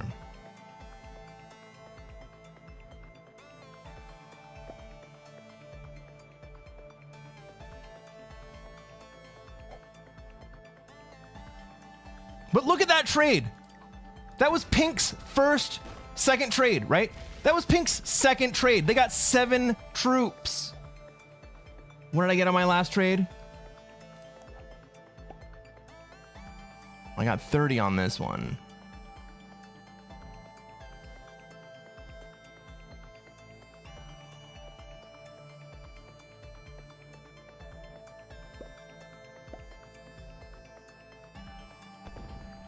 What do they gen?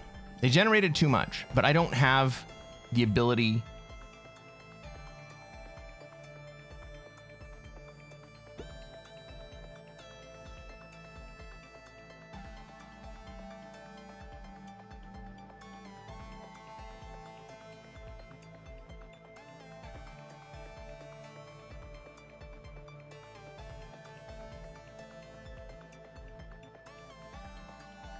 Pink kills me here no matter what.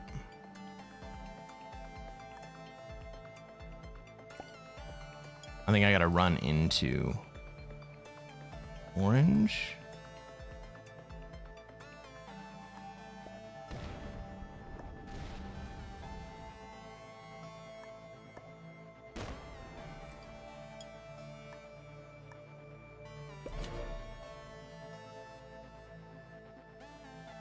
Move on pink or it's GG.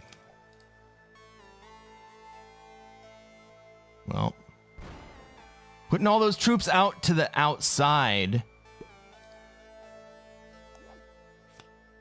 actually kind of suggests that I might live.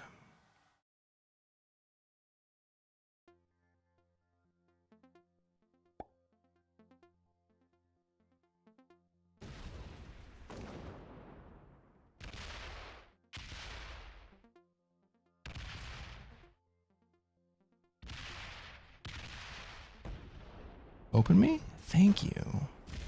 Now. Okay. So when I don't have a trade on 3.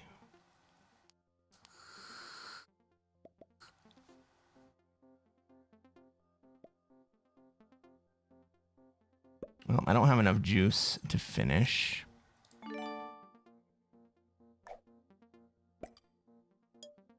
I'll spend everything I have going back into him.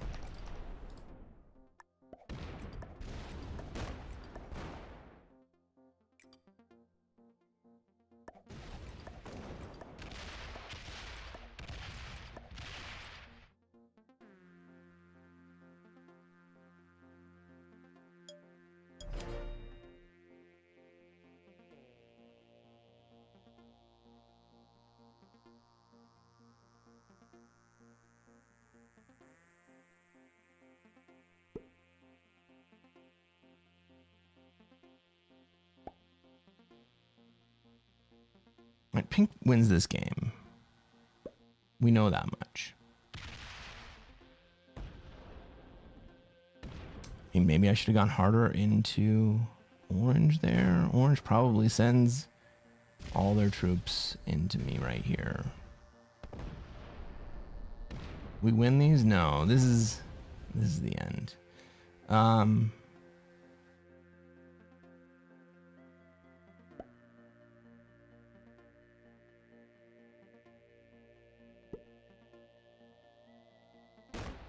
Yeah.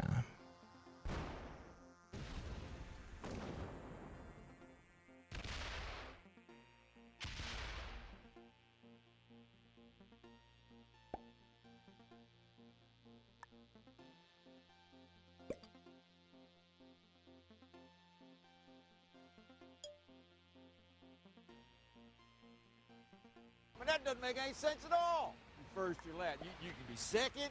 You can be third. Fourth. I guess we just full send, right? You can be fifth.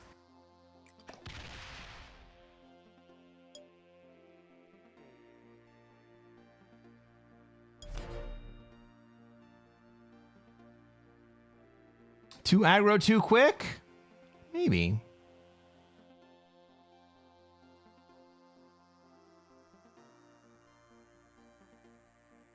Scales says, wish you would have killed orange instead of black? Maybe. Maybe you're right.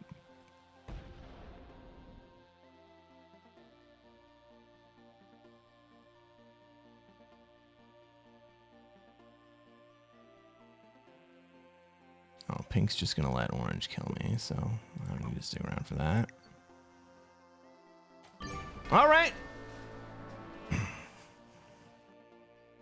Well, that was a fun diversion.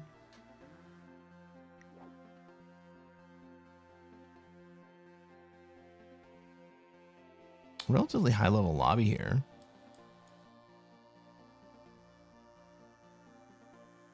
Pink had such an easy time. You took care of black. Orange took care of you. Yep.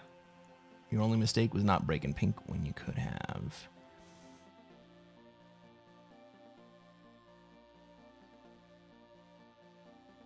It's not classic fixed. You played with classic fixed tactics. That's well, the early game is fixed. Like the early game is fixed.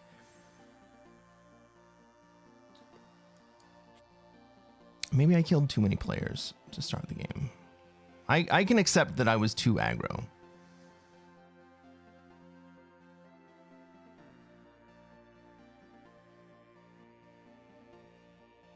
But I was also so far ahead. Maybe I didn't need to be so far ahead. I think that's what it was, right? I didn't need to be as far ahead as I was. And maybe I got too far ahead. Collab though? No. That didn't look like collab to me. That just looked like pink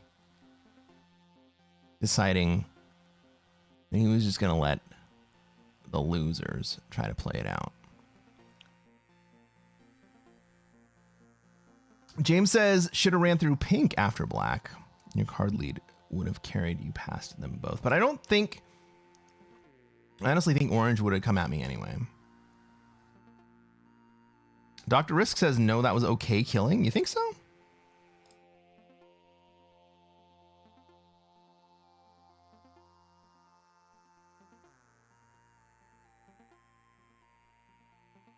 Thanks, Dave.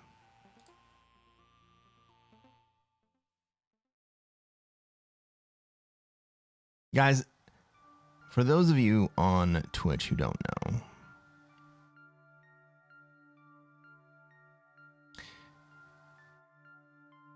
well, you guys are watching ads, so you don't know, but you have to run ads, so many ads, every hour in order to prevent pre-rolls for new people coming into the stream. And I'm trying to grow the stream, so I want new people who come into the stream not to have to watch pre-rolls. So in between games, we run ads.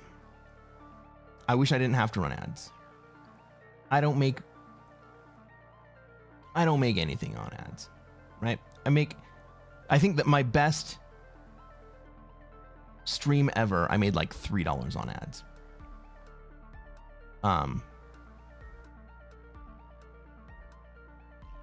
It's so much more valuable for me to have new people coming in to watch. And so the compromise is that in between games, while you guys are waiting for a new lobby to fill, That's what she said. we run ads. Panda says, we love the ads. That's crazy low earnings. That's what Twitch pays.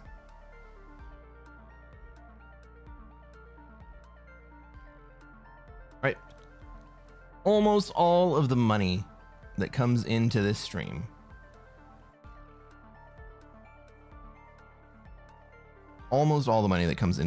is from you guys' subscriptions and channel memberships. And choosing that is a direct reflection, to me at least, on how much you guys enjoy what we're doing here. Ladies and gentlemen, welcome to another episode of Cresquin Plays Classic Fixed. I'm Cresquin. I'm a Classic Risk Grandmaster. And what are we going to try to do tonight, chat? Try to take over the world. That's right, Simon. The same thing we do every night. We're going to try to take over the world. We are playing as white. We are in the 4th seat today. We got a load of troops in Asia. We got some troops in North America. Being in the 4th seat means that I get 1 extra troop on my initial deploy. Let's take a look at this map. Let's see where we have troops, where everybody else has troops. Where they're going to want to be and where we're going to be allowed to be. Red has decided to stake a claim. I'm going to try not to get eliminated. Red's decided to stake a claim in Europe and run through my 2 in order to do it. I don't love that. I have a 6 in... Take over the world. Thank you. I am going to try to take over the world. I got a 6 in North America. You think Green's going to try to take Africa here?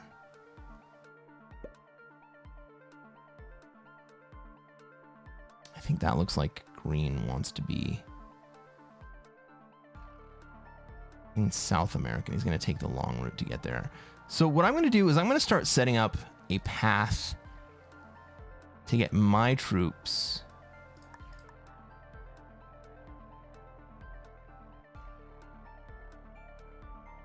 Red goes MIA. I think we have automated bots. No, red comes back.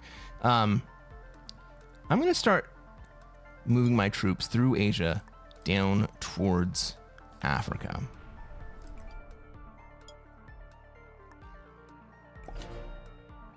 It's going to take me a long time, but nobody else really seems to want to really be in Africa, except maybe Green, but I think Green really wants to be in South America, and I think Black also really wants to be in South America.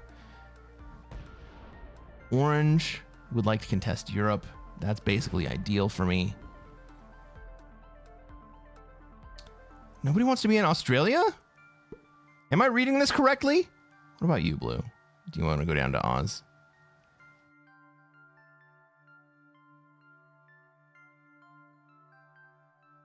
I mean, if nobody else wants it, I mean, there's a lot of material down there to get out. I could move my Asia troops towards North America. Maybe that's the better play. All right, Blue wants to be in Australia. Good on you, buddy. Well, with... Man.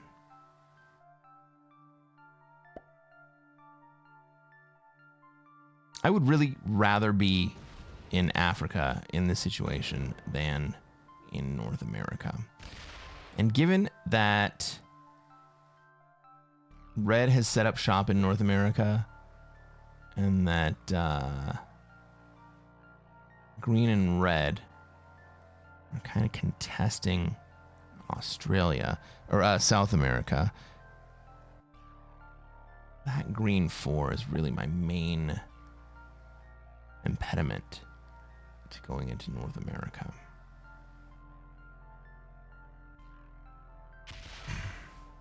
Ah, Red takes a swing at Blue. I love that. Okay, that's helpful. Simon says Australia with a 10 trade. Okay, we're looking at least an 8 trade if we get Oz. Green takes a hint and then does move over. What do we think? Do I move towards Australia? I fucking hate this. Let's move towards Australia. All right, we'll keep Blue out of it at the very least. All right.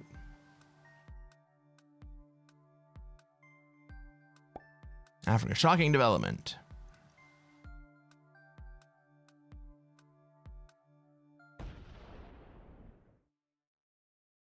Is this Orange lining up for third wave Oz?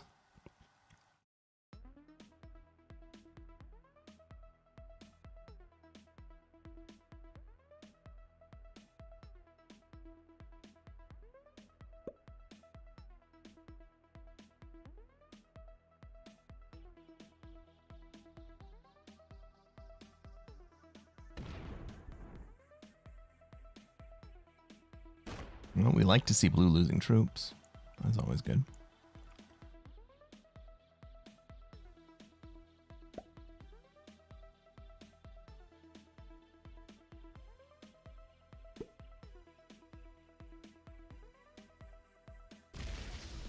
You know, from this position, I could actually move up to Kamchatka and still have a path to Australia if I really want it. Maybe that's the play.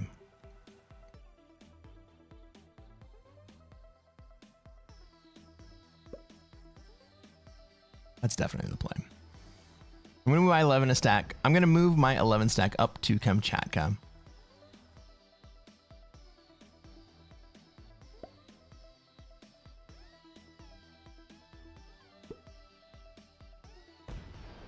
I'm actually going to add to that stack right here. So it should have like a 14 stack in Kamchatka. That looks like I am switching to North America right here. But I do still have a line back down into Oz. Red might feed himself soon. That would be cool.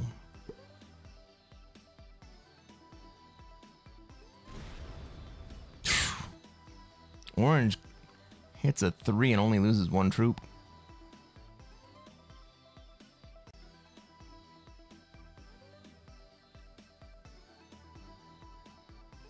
There's still a lot of fucking material in Australia to take down. Oh my god. I dropped my peanut, everybody. I dropped my peanut.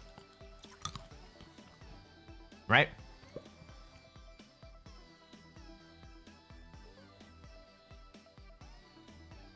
Europe don't look pretty.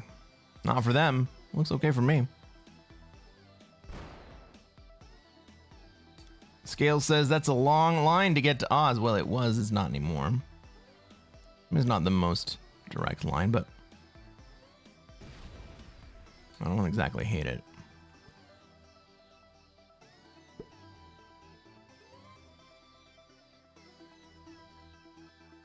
Kristen says, Cresquin, you can't eat those. I'm allergic.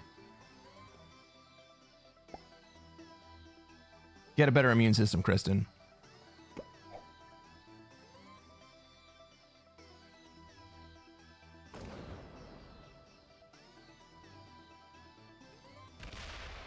But orange moved out of America, so... Well, black went ahead and moved in.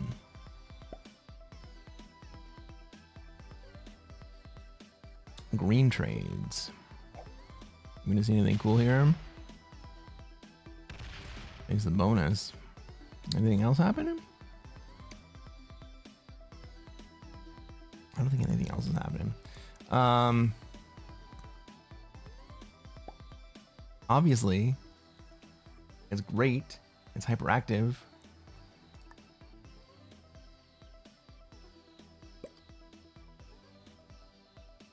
I mean, should I line up on blue now?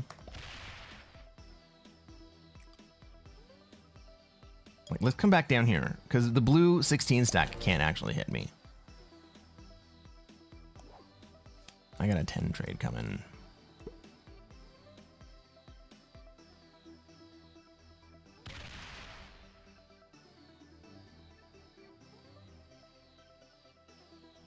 Red's already traded. They can't come at me.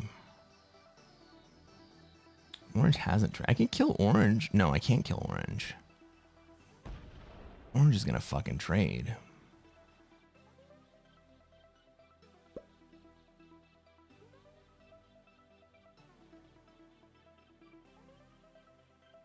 Right, the instant I kill blue on this turn, I'm definitely killing blue on this turn.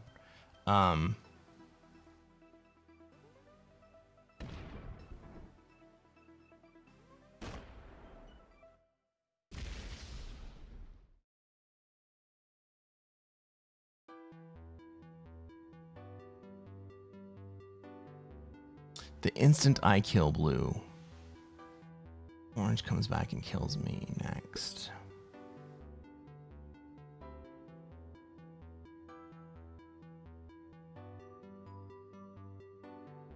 Guess I don't have to take Australia.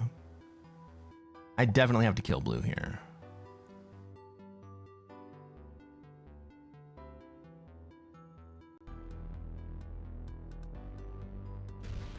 Let's keep him black in check. The only one who can is green.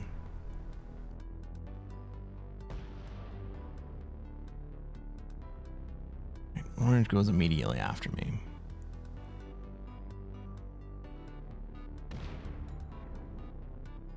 And red taking pot shots at orange is good, but red...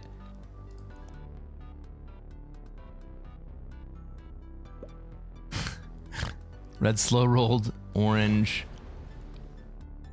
3 times and did not get... Oh, look at that. Look at that! It's ordained. What's up, Uncle Travel and Matting? Thanks for the raid. Welcome to the stream. Oh my god!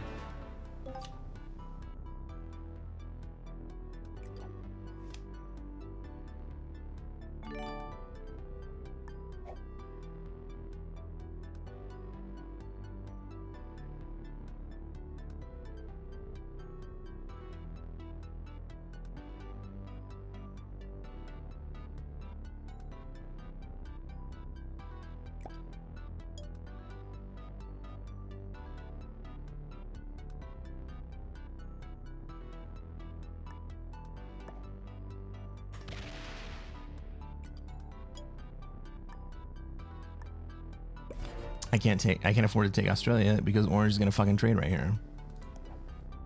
Another 10 trade. Oh my god, I could have taken Australia.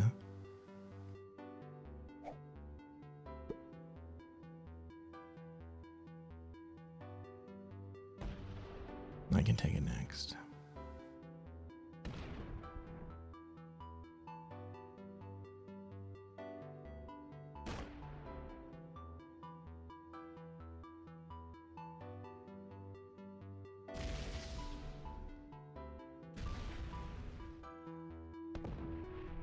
Oh my god, I'm not even in a position to be able to kill orange.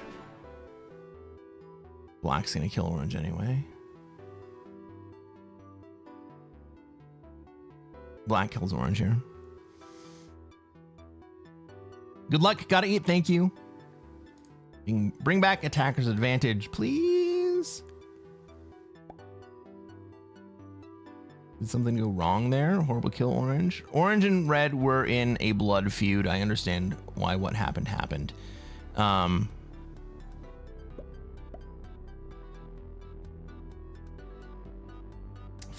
doesn't land though.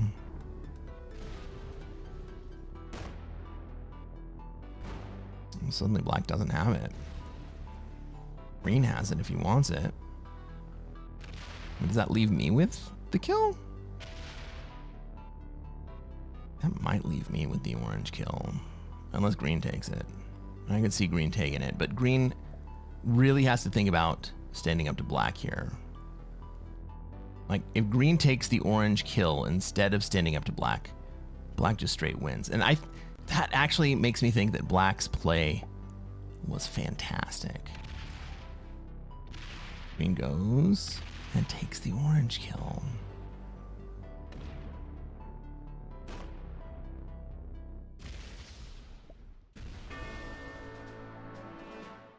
Okay, well that gives me a path into Europe, I guess.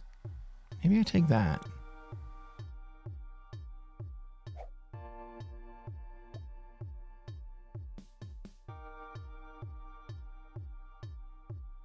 That's exactly what I do. I'm going to take Europe here.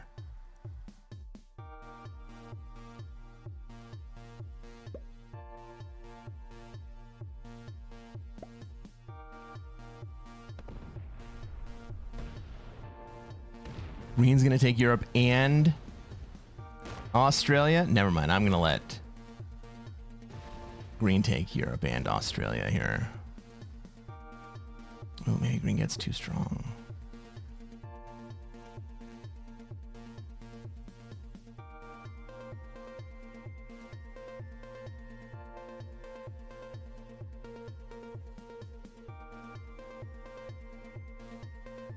Black doesn't strike me as the deadliest trap type of player. Let's test it.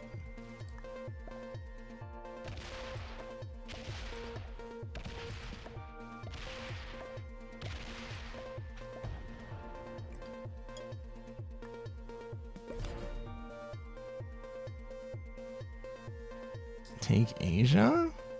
I could have. And now we're looking at how black plays. Playing from a big disadvantage. Ooh, he is going to take the deadliest trap. Okay.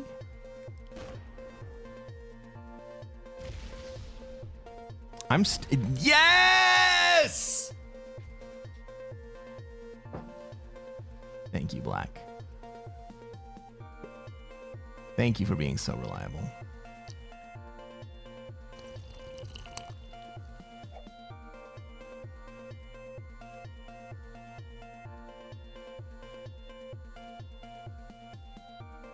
Green's over there like, I should just kill white right now.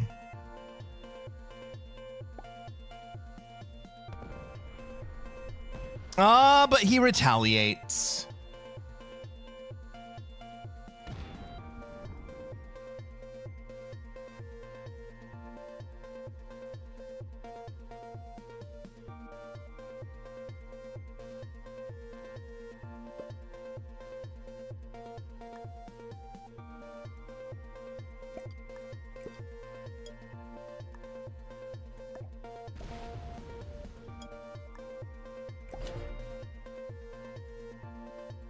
I'm just gonna move those forward one position at a time. I think I moved them to China next. Ooh, black's not gonna try to retake the position. Ooh.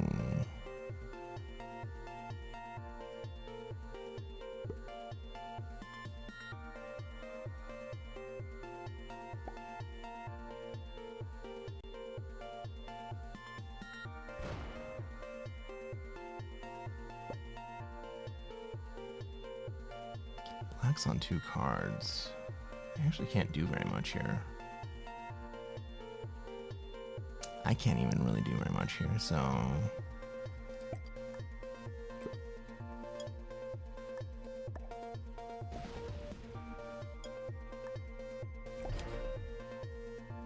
This is me playing for second. Zach says, there's no way you would know, but many times I'm going through something rough. And your stream is a nice reprieve. Just saying thanks. Zach!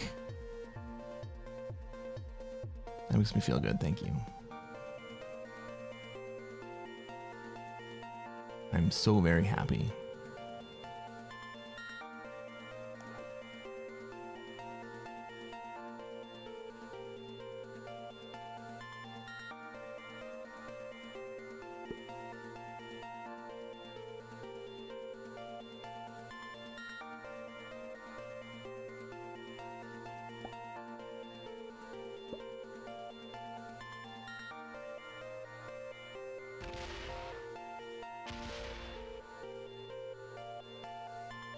What do you want to bet green lets me line up black here?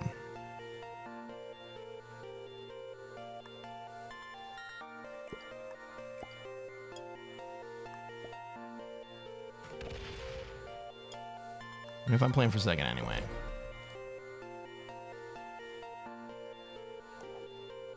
Oh my god.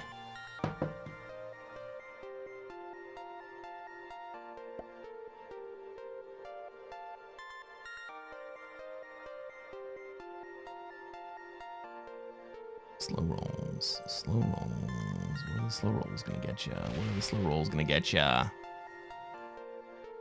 Brock Purdy gets the dub.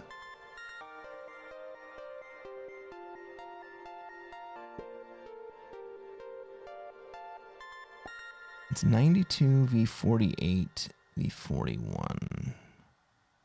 Green has more troops than both black and me combined. Do we think green...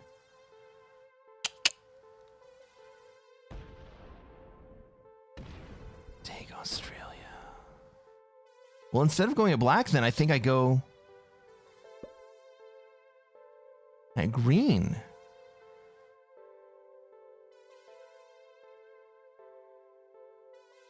I wasn't going to, but I think I do. Like, fuck you, buddy. Like, fuck you very much.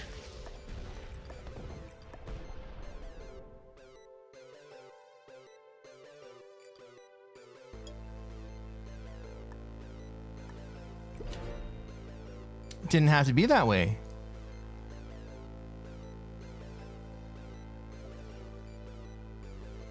Yeah, dude.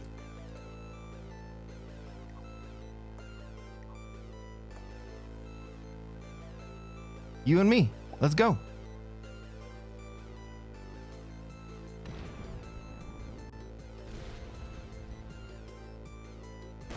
Fuck yeah. Take it. Move the 9 up. Move the 9 up! God damn it. I need you to be stronger than that.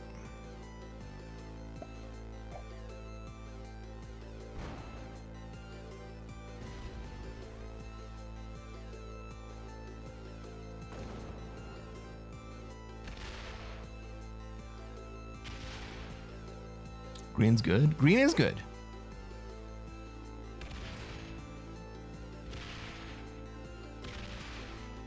Green needs to hit me in Iceland here. Yeah.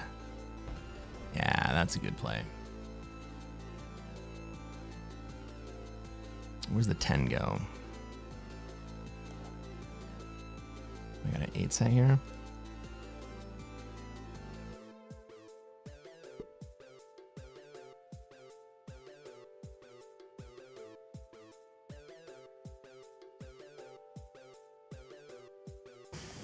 Kill black for the cards.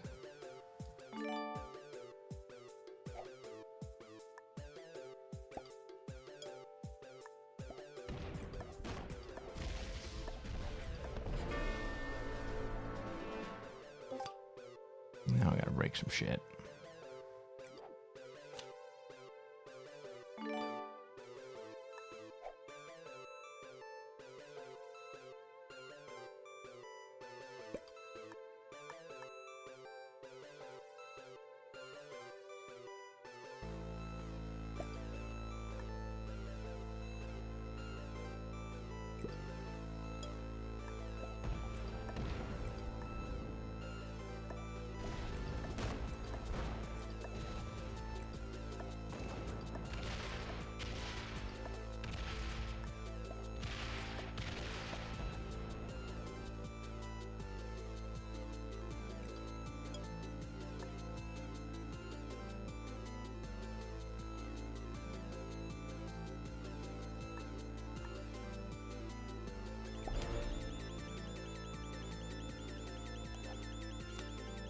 1v1 here. Oh, I should hit one more territory, shouldn't I? 1-2 probably doesn't make a huge difference, especially given the current dice.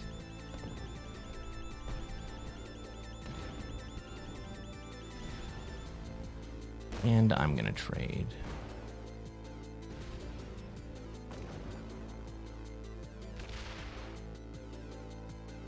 Not a bad turn.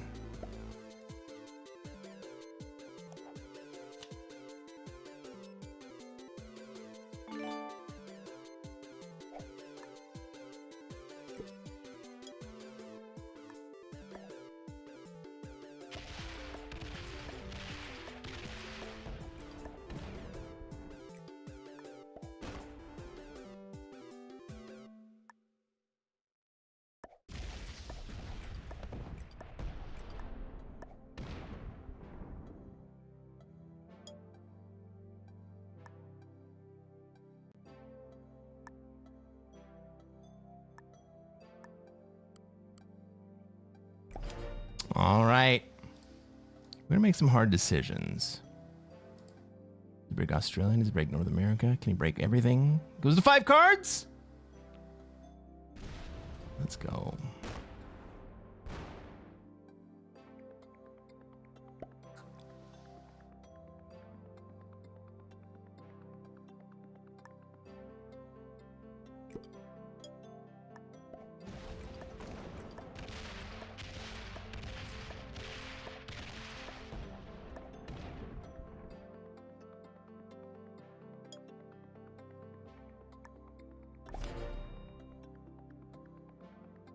Comes through Iceland, and then what?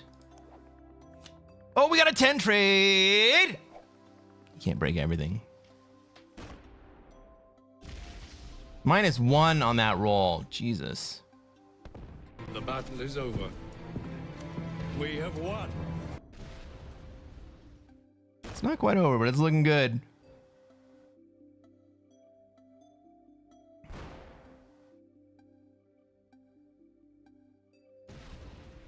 Oh my god.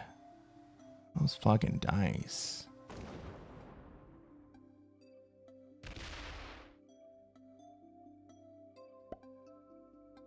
Oh, I was gonna take Asia there, but I guess not. Eastern Australia, China, no. East Africa. Let's put them in East Africa.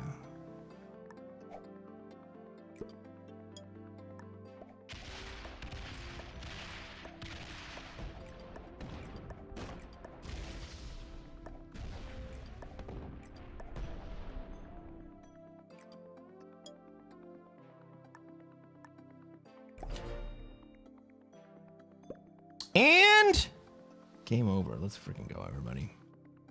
You bots.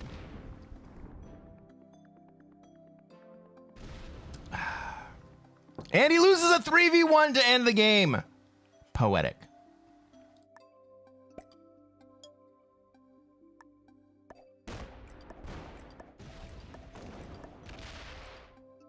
I don't even have to wish him good game.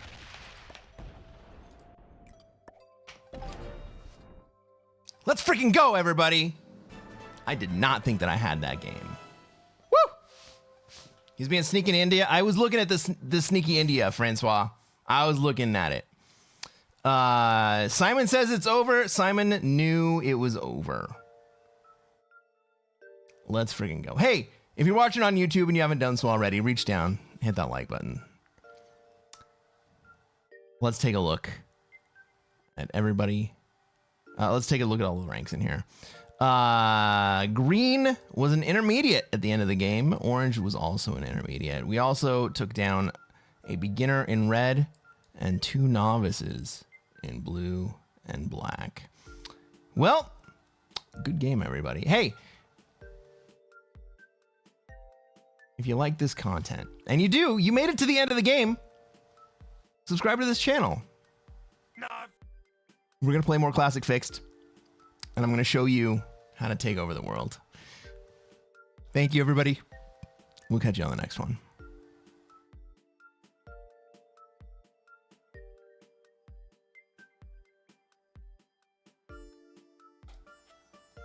Yes, Zach, I am recording these separately, so that they will be independent videos on YouTube. Well, I'm recording the entire stream. I record every single stream. I have a recording of every stream that I have ever done, except for the very first one. Maybe I even do have that. I think I even have the very first one that I did. The very first stream that I did was only on Twitch, and it was a VOD that I pulled down from Twitch. So I didn't do a local recording. But every stream after that, maybe it was like my 5th one, and I started doing local recordings. But I pulled down the Twitch compressed for the very first ones. And I have the very first stream that I did.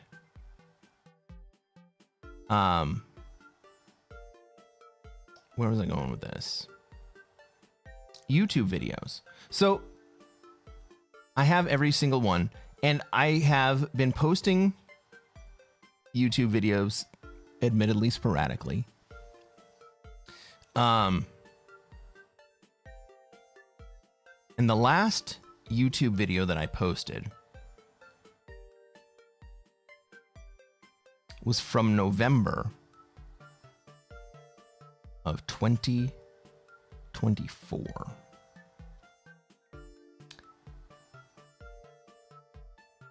So I have more than a year's worth of games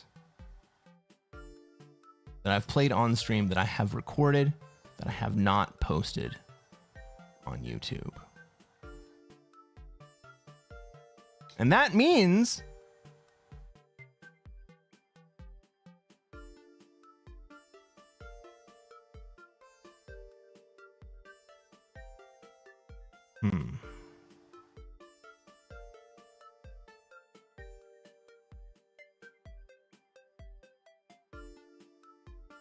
that means if I continue to post chronologically,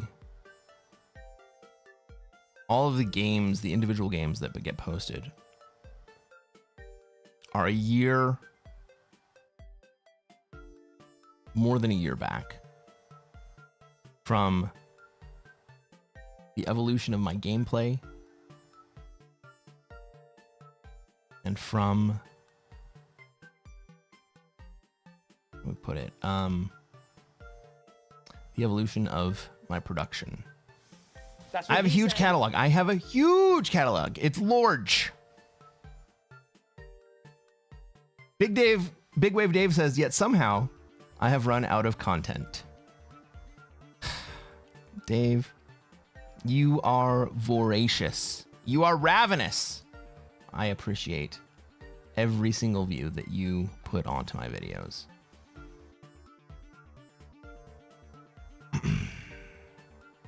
Kristen says, Cresquin, how did you make your finding game graphics?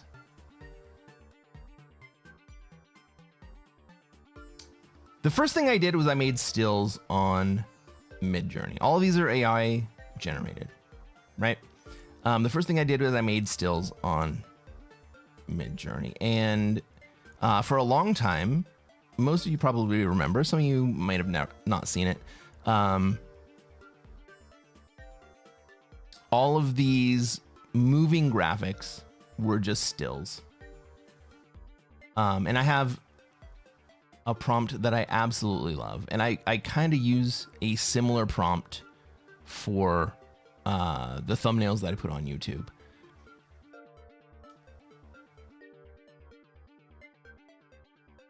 And I had the stills just running back to back to back with crossfades. And I made the original crossfade video with friggin' iMovie or something. And then Midjourney and all of the other fun image gen AIs came out with motion, or they came out with still image to motion. And so I don't have a lot of quota with any of these AIs. And so this one is made with Grok. I think it looks great. This one is made with Midjourney. And I think the next one is made with ChatGPT. And I just use as much quota for turning the stills that I used to have into moving images. They look great. They look okay. One of the main problems with it is that I wanted them to be in slow motion, and all of the AI video generators did not make them in slow motion, even though I asked them to. And so I had to stick them into After Effects. And like the reason that a lot of them look kind of wonky, some of them look kind of wonky because I fucked up the After Effects and didn't put the smooth motion on it in After Effects. But some of them look kind of wonky because the AIs kind of look wonky. But I really wanted them to just be in slow motion, and the fast motion did not look as impactful. Scales says formaldehyde ad. Zach says, I love the New Year's Eve thumbnail. Oh my God. So the New Year's Eve thumbnail, I made that with, what was it? God, it had to be ChatGPT, because ChatGPT, I think, is the only one that actually takes your photo and will apply it to other things. Which one is my favorite AI? I've used Midjourney for over a year. I've probably used Midjourney for like 2 years at this point, and I love Midjourney. Midjourney has some weaknesses. It does particularly poorly at generating images from a specific individual. It's really, really difficult to put my face into the things that Midjourney generates. ChatGPT generates some amazing images using my face. That's what the New Year's Eve thumbnail was made with. And then Grok actually does a pretty decent job too, using my face or any input image to output the other images. Now, Midjourney does a lot better job of stylizing the thumbnails that I use. So if you guys jump over to my YouTube channel, and I don't know if you've seen it recently or not, but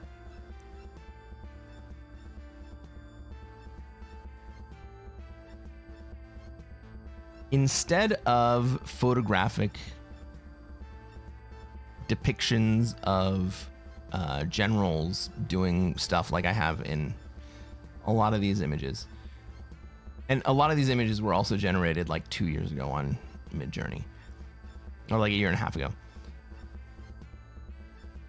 I like to have the thumbnails for my YouTube videos be kind of like painterly and like as a painting in the style of so and so. And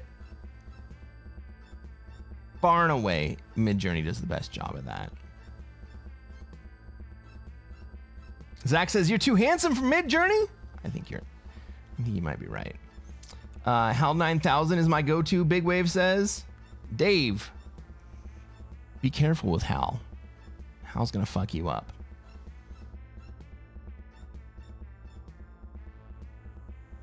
Scales says, it's a bunch of taxidermy animals trying to produce formaldehyde. A kind of weird ad, to be honest. Pollock does Risk. Dude, Zach, if you look through my catalog, there are dozens of thumbnails that I asked Midjourney to generate in the style of Jackson Pollock. And you know, one of the great things that I discovered was awesome in Midjourney was the ability to take an artist or a style and ask Midjourney to mix it with a different artist or style, and maybe even a third artist or style. Like, one of my favorite prompts includes creating a painting in the style of like Rococo synthwave. Like hundreds of years of, like generate a painting of a French general in the Napoleonic era in the style of Rococo synthwave. Like, you get some crazy outputs that way. Have you tried Edward Munch? He's my favorite artist. Have you seen, oh my God, have you seen the Munch, like the Scream? You guys have seen the Scream before, right? I gotta throw up the, throw up a photo of the Scream real fast.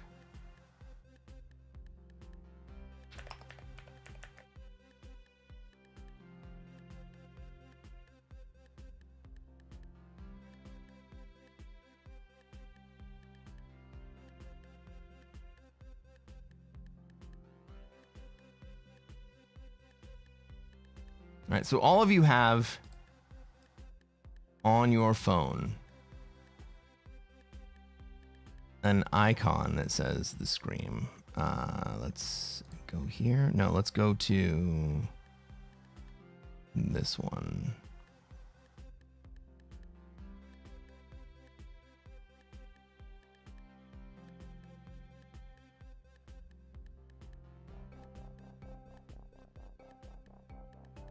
Have you guys seen that you can't unsee the fact that this is a dog?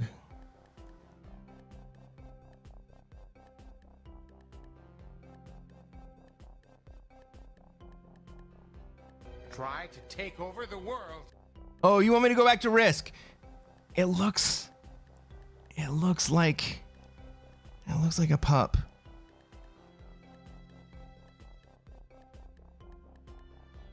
It looks like a pup. It looks like a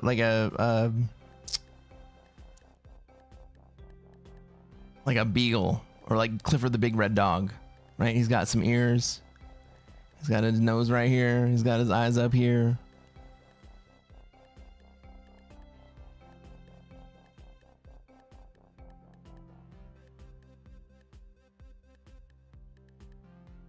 All right, enough of that. Everyone knows the Scream. How many shrooms did you eat? None. You don't see the dog? Come on now. Let's go back to it real fast.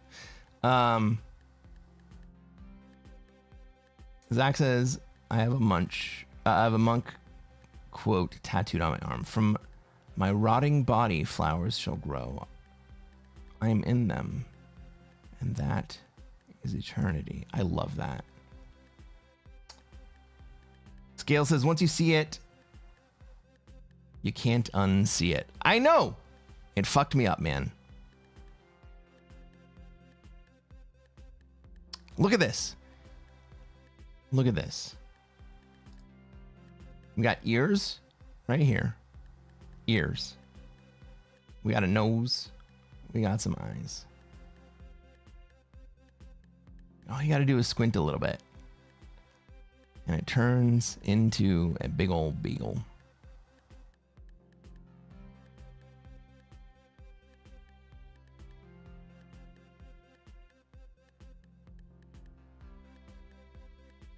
I'm sorry, everyone. I'm sorry that I did that to you. Where are we at on the clock? 4.5 hours. Oh, we got plenty of time. Let's play another game.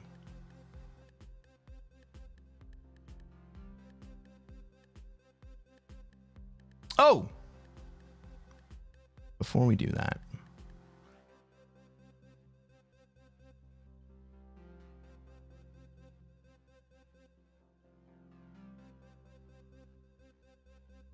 let's make an attempt at this. Let's make an attempt.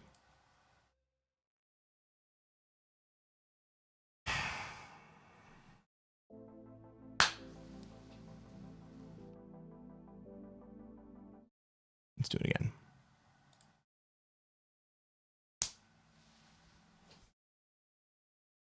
If Risk were about math and probabilities, it would have been solved by now. The rules don't change. Everybody sees the same board. The dice, they add randomness, but not mystery. And yet, the best mathematical moves seem to lose all the time. Why? Well, it's because the real game isn't with the board. It's with the players. Risk is a social game. Alliances are strategic and necessary. They're formed explicitly and implicitly for mutual benefit, but they're temporary because every game can only have one winner, and everybody knows it. And that tension quietly shapes every decision. People don't stop reasoning when emotion enters the picture. What changes is what they're reasoning about. Fear shifts priorities. Impatience compresses time horizons, and resentment reorders payoffs. The decision-making stays rational, but relative to a new set of incentives. And the math, it's background noise. On this channel, we use human psychology, game theory, and behavioral economics to plan plays, sometimes a dozen turns in advance. We're not predicting dice. We're not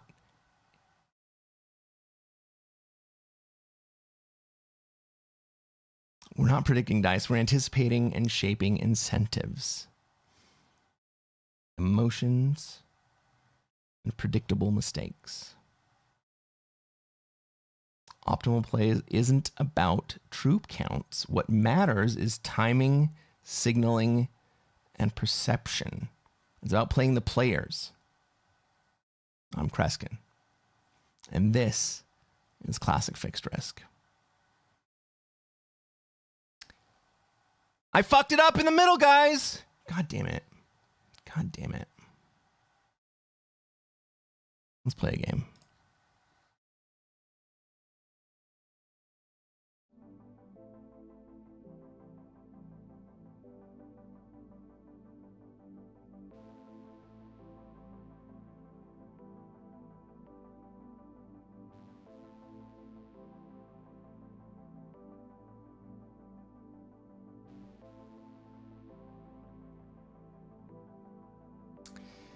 Simon says it's a game of don't piss off other players. Green failed miserably last game. He sure did. He sure did. It was great. Thank you. But I did fuck it up in the middle. And it was going so well. Like, I felt really good about it until I actually fucked it up.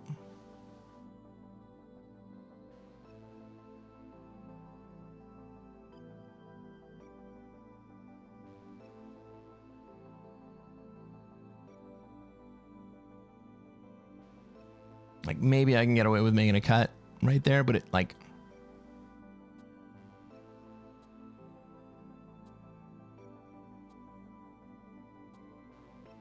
I think I need to add a line at the end about, like... And we're gonna take over the world.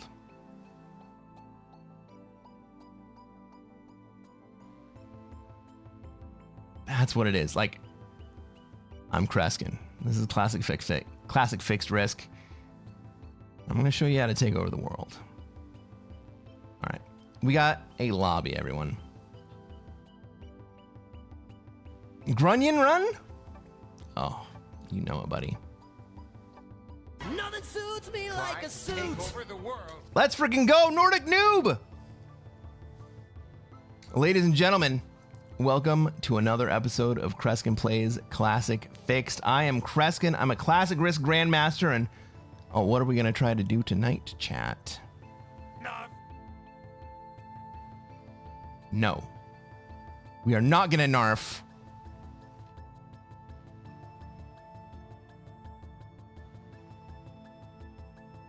Try to take over the world. That's right, noob. Nordic noob, thank you for the raid. You're exactly right. We're going to do the same thing we do every night. We're going to try to take over the world. This is a very, very clear Africa spawn. No, I'm pink. Fuck me. Okay. Does that change what I'm going to do here?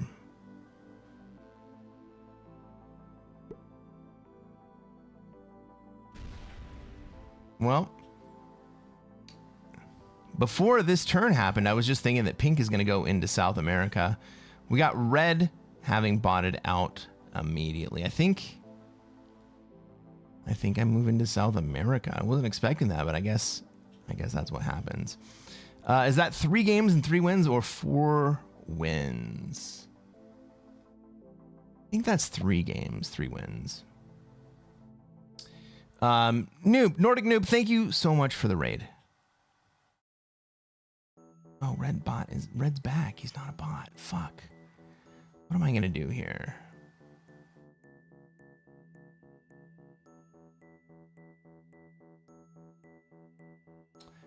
We got blue in Australia. We got black moving over towards Oz. Maybe I just kind of casually move this direction.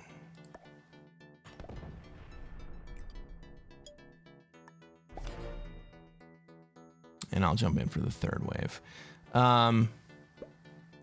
Nordic Noob says, ladies and gentlemen, I present the most dapper man and real best dressed in Risk, Mr. Cresquin. What is up, Nordic Noob? How's it going, Mean Green Machine? Is that 4 wins? It's either 4 wins or 3 wins. I think it's 4. No, I think it's 3. I think we've only played 3 games today.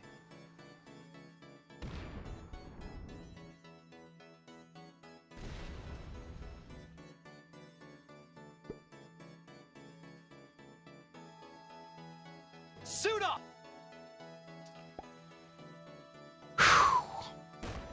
Hi, Lordius, with the follow. Have you not been following me before?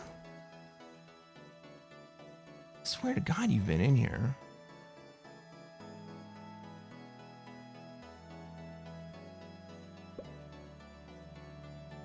Was that an award? No, but best dressed was, and I got robbed.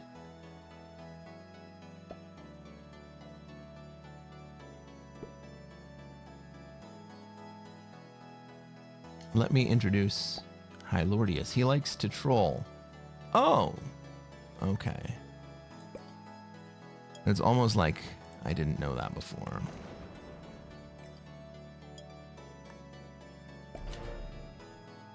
Well, it looks like I'm going to be the one who sets up in the Middle East to die in a few turns. Cool story, man. Hylordi says, you had X number of followers and I unfollowed to follow again, but I couldn't. Okay. Okay. If that's your excuse. Hylordius claims to be no troll. What does chat have to say about this? Is Hylordius a troll? Can we make a poll? Suit up! Let's make a poll. New poll.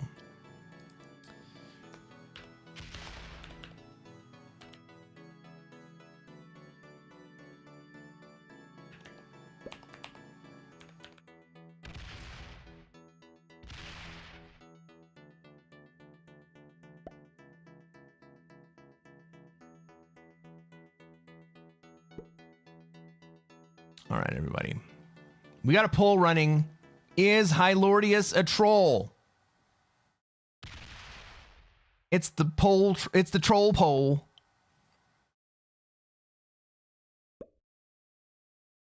He's a bit of a spammer. North America. You think I should go to North America? No, we got Probable up there.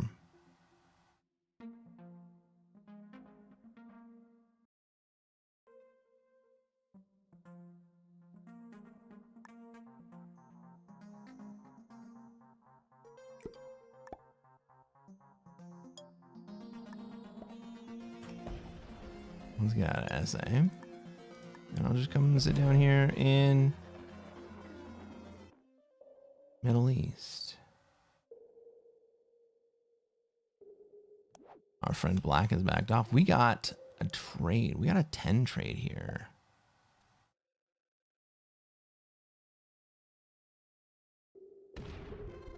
I gotta remember I'm pink. We played a lot of games as pink today.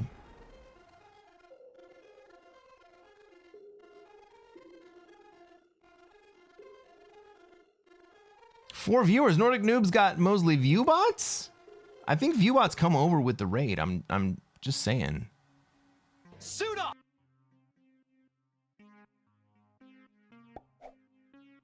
Matador! Thank you so much for the follow. BC Bull! Thank you for the follow. Let's frickin' go, man. And then we got a follow streak up here. Try to take over the world. Mean Green Machine has a 5-stream streak. The poll has ended. Let's take a look at the results, everybody. Is Hylordius a troll? 83% say Hylordius is a troll. The poll is rigged.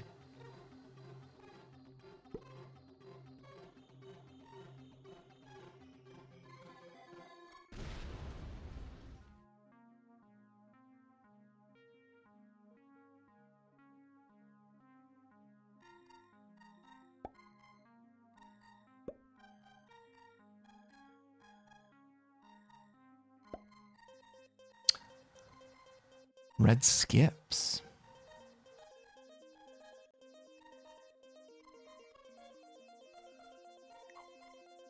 Has Red taken a single card?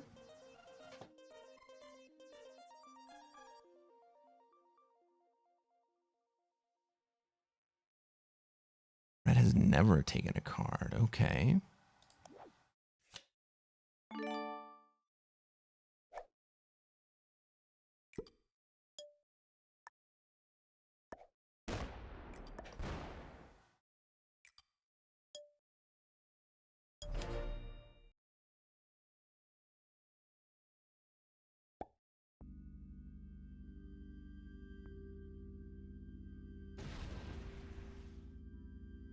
Hello, it says, I was so good behaving during your stream, Nordic Noob. The UK left EU. On a lesser poll. Do you guys love what I just did to the red player in this game, who was trying to prove me wrong?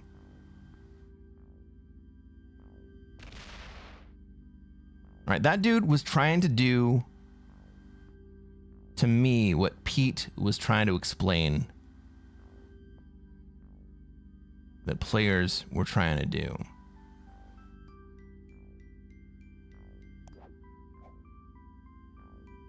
I think I'm just gonna kill the rest of him on the next turn, or 2 turns from now.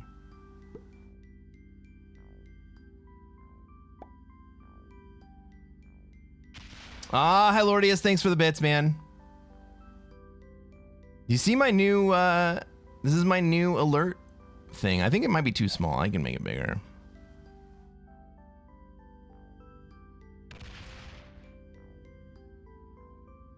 You're dropping bits like it's hot.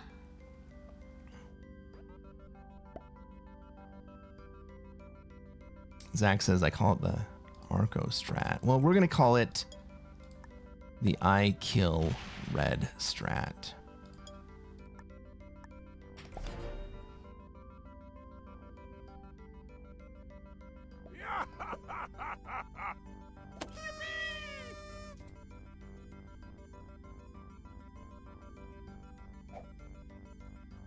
Please explain what you did to red. I removed red from Europe, and now I'm going to kill red in Asia.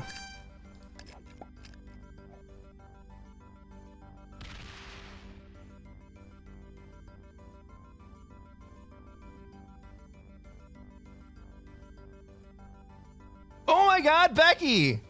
It's raining bits! Hylordius is making it rain!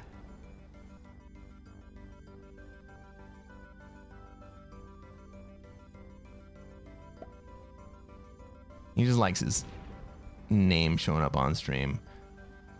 Fucking A. Okay. Red thinks he's gonna get away with doing absolutely nothing. I'm gonna kill him.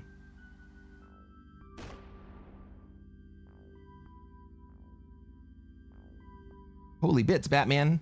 My whole freaking event stream is now just bits. Oh no! Look at Red!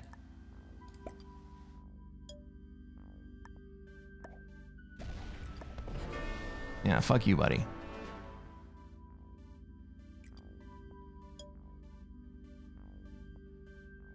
Worth it.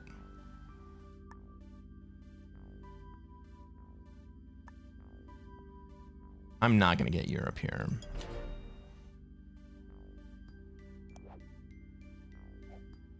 But I am spread out a little bit, so it's gonna be a little bit more difficult for some of these players to get me on the other side.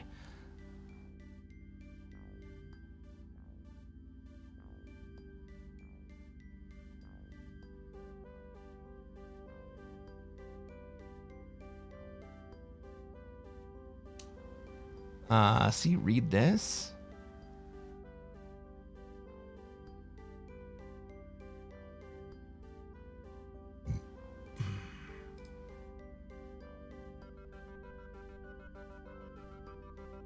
Thank you for the bits. You're the best. It's true. If you want to give me the bits, I will give you the honorary title of being the best.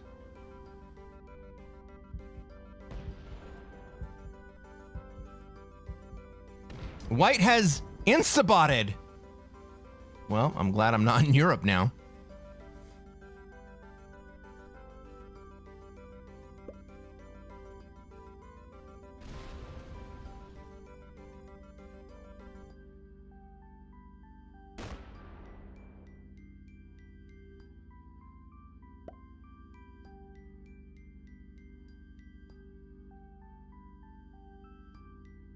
Does Black set him to kill me?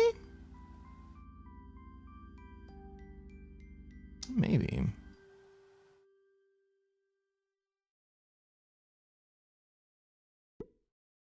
He could also just be trying to get out of a shitty position with a big ass bot on his head.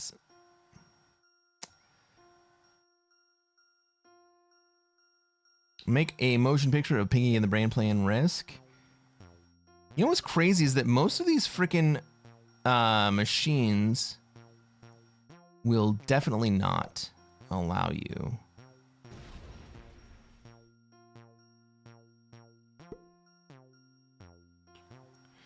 they will definitely not allow you to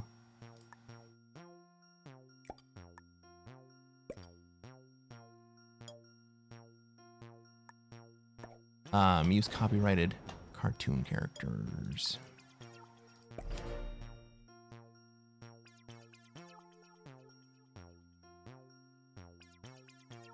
Simon says, why did you kill Red again? Because Red was doing absolutely nothing and he deserved to die. It was the right thing to do.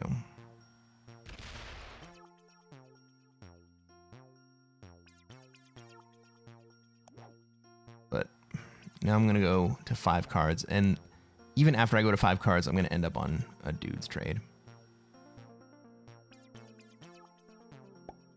Intellectual property is bullshit? I disagree.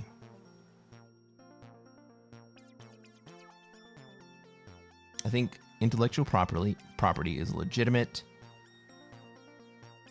and necessary result of the creative process. However, Black throws out the devil face. What is the devil face for? Does he go back down to South America, or is he going to do something else?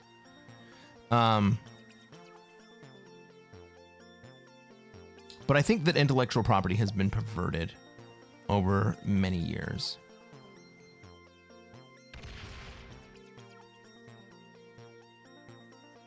Especially patents.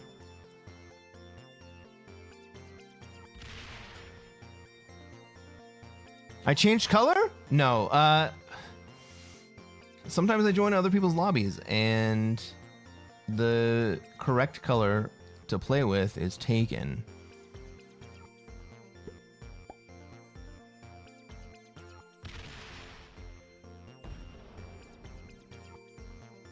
Oh, fuck you, blue.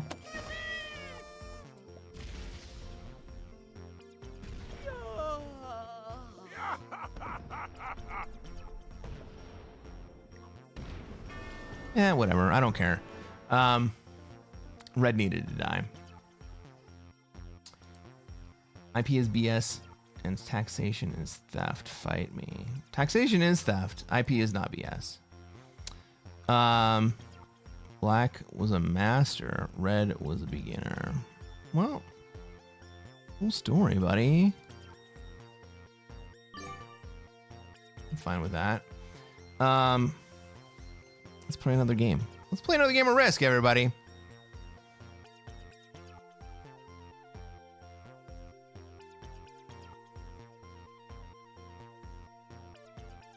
Oh, so me changing colors. Sometimes I join other people's lobbies, and the correct color for me is taken, and so I have to choose an alternate, and my alternate color.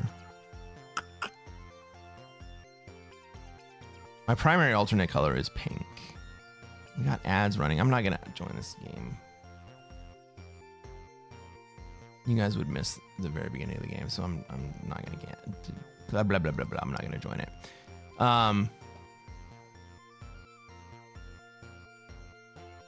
Maybe I try another read. Let's try another read.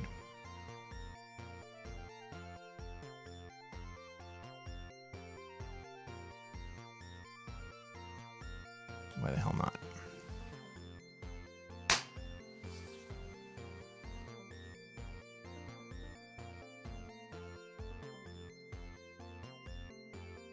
If Risk were about math and probabilities, it would have been solved by now. The rules don't change. Everyone sees the same board. The dice, well, they add randomness, but it's not mystery. And yet, the best mathematical moves lose all the time. Why?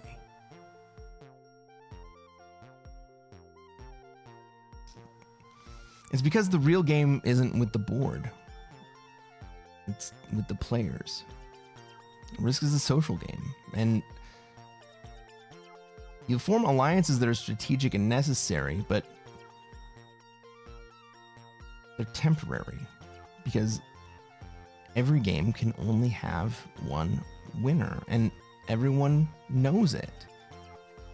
And that tension quietly shapes every one of their decisions. People don't stop reasoning when emotion enters the picture. What changes is what they're reasoning about. Fear shifts priorities. Impatience compresses time horizons, and resentment reorders payoffs. The decision-making stays rational, but relative to a new set of incentives. And the math? It's background noise. On this channel, we use human psychology, game theory, behavioral economics, all of it. Plan plays, sometimes a dozen turns in advance. We're not predicting dice, we're anticipating and shaping incentives, emotional reactions, and predictable mistakes. Optimal play isn't about troop counts. What matters is timing, signaling, and perception. It's about playing the players, not the board. I'm Cresquin, and this This is classic fixed risk. I'm going to show you how to take over the world. All right, better but not quite there. Better but not quite there.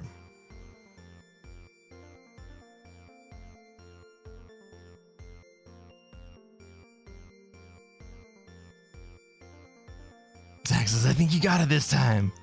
Ah, it was close. It was close. Do you tickle the ivories?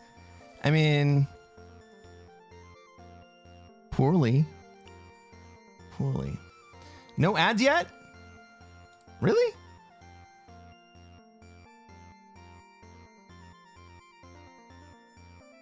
No pants, 100%? I mean, we're never gonna know. We're never gonna know. Honestly, the only one of you who knows is Becky, and the rest of you will never know.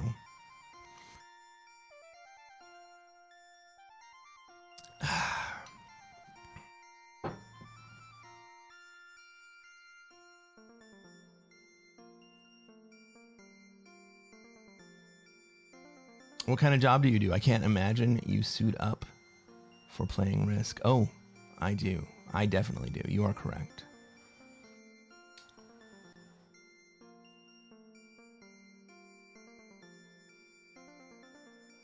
Stand up and show us. It's just tidy whities. What's it worth to you, buddy?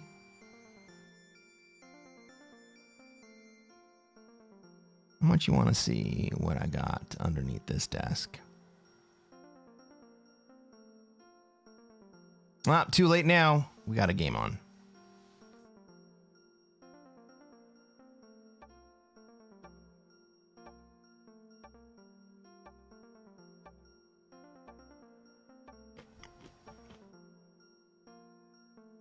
Bermuda shorts are only during the summer.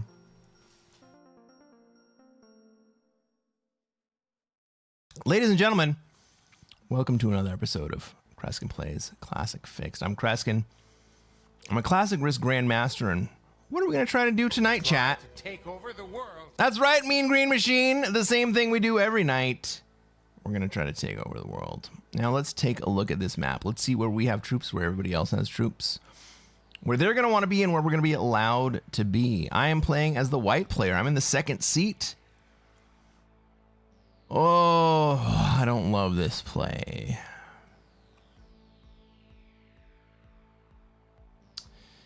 I got a good number of troops in North America. I got some troops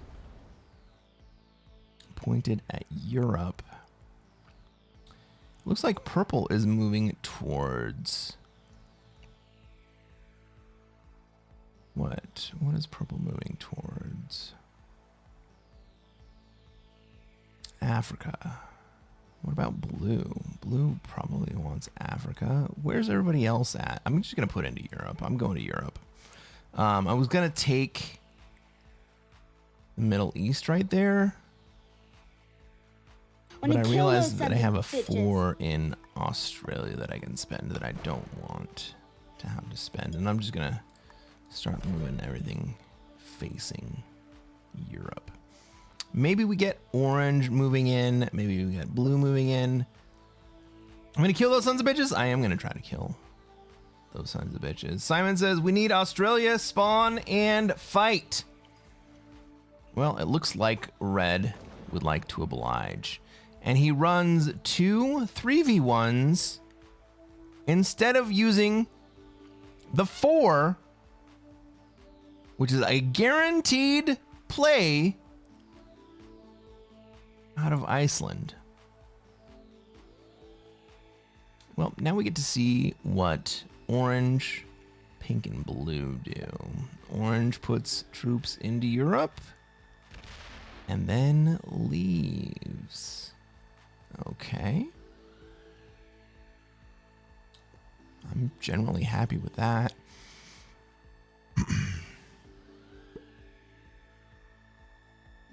That means I can more or less chill in Europe for a few turns, because I think that blue is eventually going to try to move down to Africa. I think purple's going to move over South America. Well, maybe pink is also going to contest South America. I thought pink was going to move somewhere else, but now it's looking more and more like pink moves into SA. So what's purple going to do? Purple's going to contest Africa, or purple's going to move up and try to contest Europe? One of the two, I guess.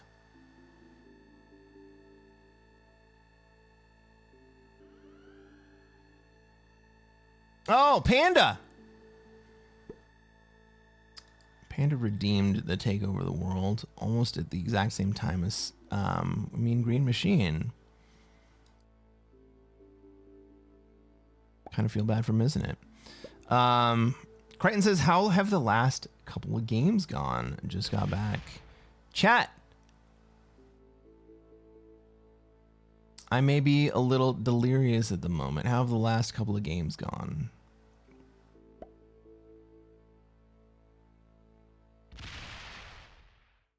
What is our long-term play? Europe.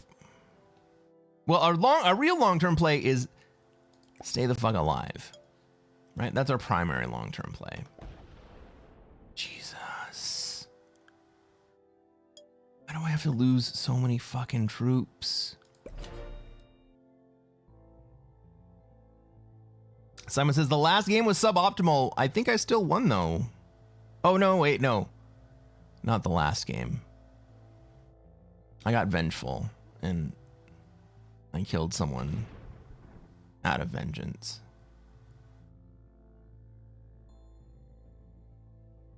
But the game before that, I won, for sure. We got fourth!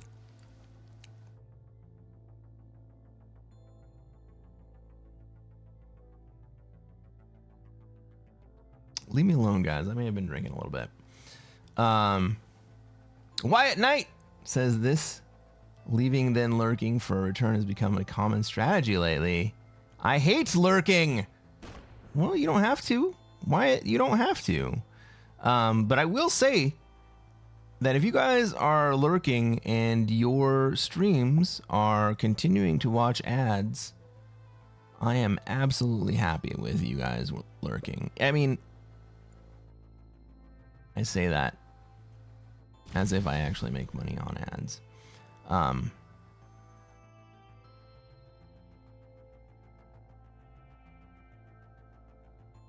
Suit up! We'll leave that in for when I get big enough to actually make money on ads. We got Vanja09. Welcome to the stream. Thank you for the follow. Are you sitting in a dress? No. The other chat is on Kick. The other chat is on YouTube. We don't have a Kick chat right now.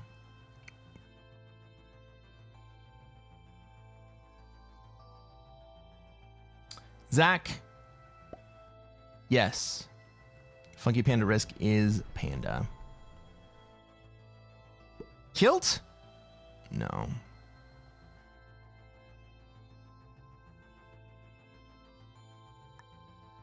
I am not kilted.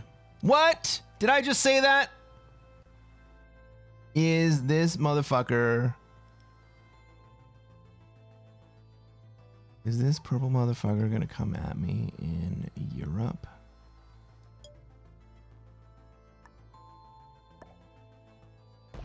Does he not see that friggin' orange is out here waiting to clean up? Zach says, kilts are so fun. Kilted down there. And maybe sometime.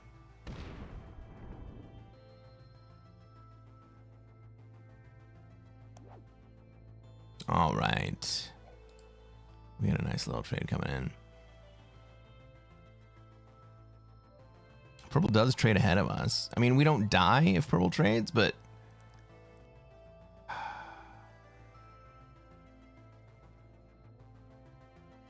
I am tempted to just take a big fucking swing at purple here. Can I kill pink? No. Anyone else? Orange? Can I kill orange? I kind of want to. Let's set up for that.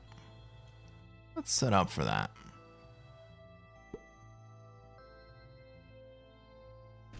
Oh, so you're gonna hit me?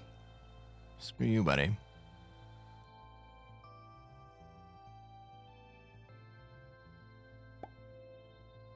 Oh, you're gonna go run away then, huh?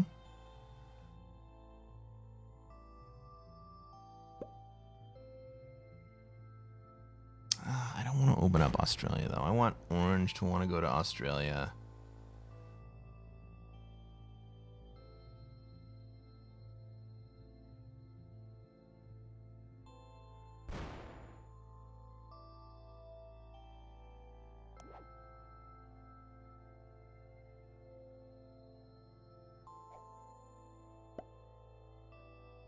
Zeus says, I almost got married and it killed. I chickened out. Go to North America. I could go to North America, but I think Pink probably wants me to not be in North America.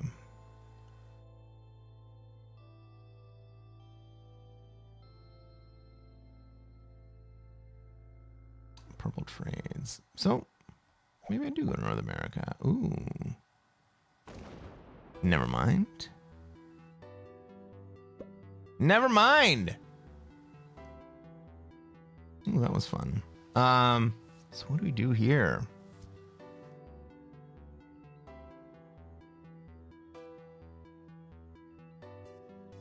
Don't get eliminated! That is the first priority, isn't it?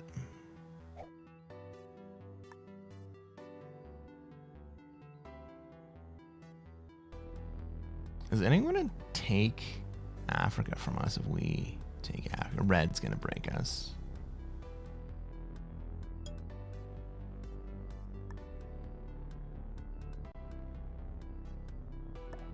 All right, so moving into Ukraine, not because I'm leaving Europe, because I'm setting up a kill on Orange if Orange goes to 4. Arkin, what's going on? Haven't seen you in a little while. Hi, Lordia says trade in Europe. Yep, that's the plan. Dave says don't get eliminated. Also the plan. Crichton says, wow. I am absolutely ecstatic about that. Wow. Take over the world. Is the best dressed man in Risk. And also, Cress is streaming. Yeah. Is Vampire Chicken here? Is Vampire Chicken here? Where is Vampire Chicken? Zeus says, I have a sept as a branch of Clan McDonald. That's fucking cool. I'm part of the Forsyth clan.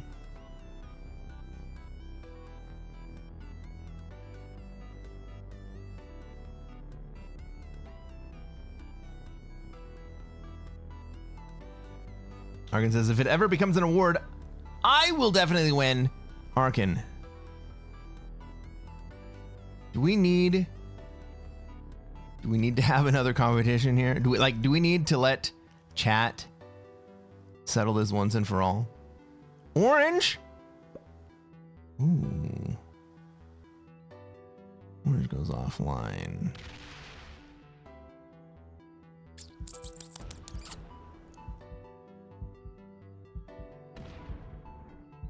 Orange goes to 4.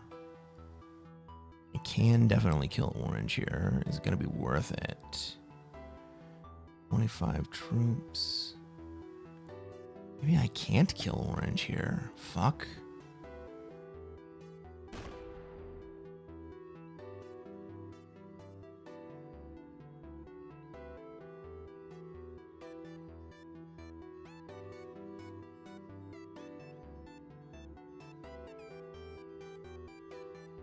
You're gonna vote for Arkin and not for me? That's bullshit.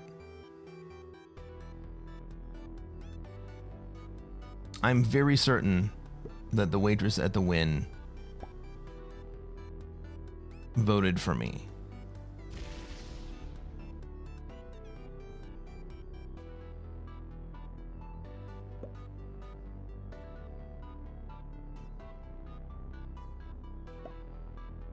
Kren says if purple attacks pink, you might have a good spot there too.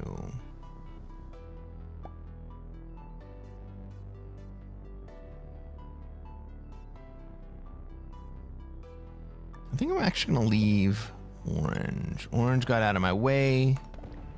Orange bought it and then came back, so screw that guy, but like maybe he trades here. Wyatt says vote for what?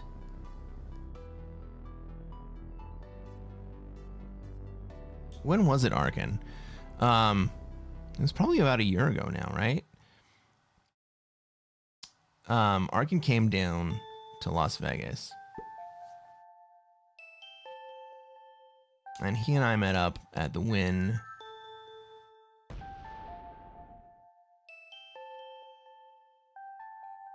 And we hung out at the Parasol Bar. And Arkin had this great idea to try to figure out which one of us had the best, loudest shirt. He got there first. He was staying at the Treasure Islands right across the street. And I got there second. Had never seen Arkin before, but I walked into the bar and I saw this dude in a very loud Tommy Bahama shirt.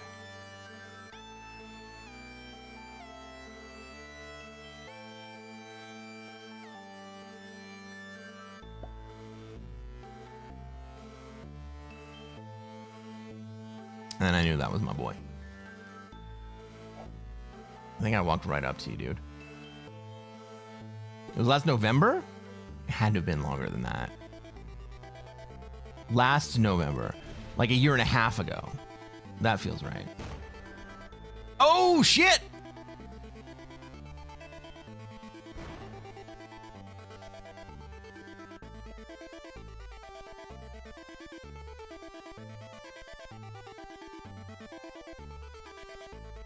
We were just two wild and crazy guys. We were. We had an epic night. Arkin, will you confirm that we had an epic night?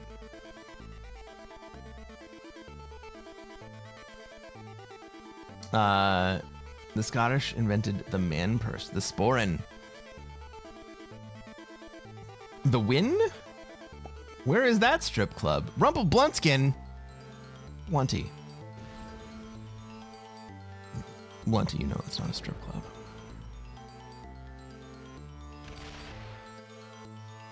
Now we kill orange here, but can we also kill pink?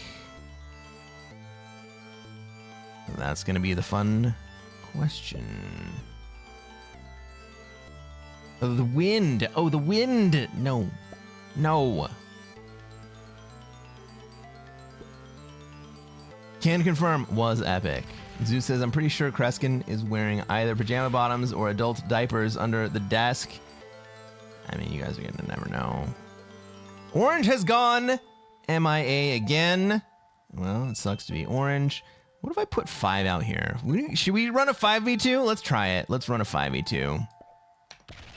Oh, we got perfect dice.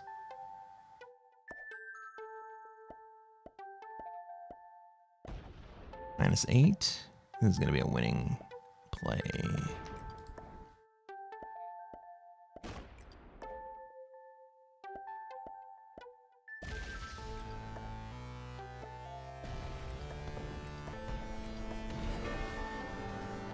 Who else was going to try to kill here? Pink.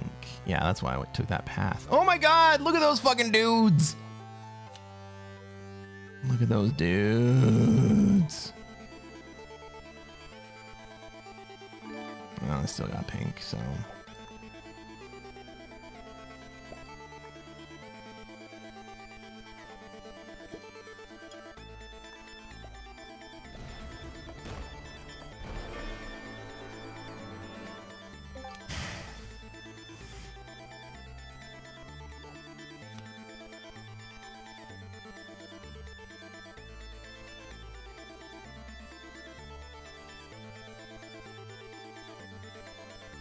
Worth it?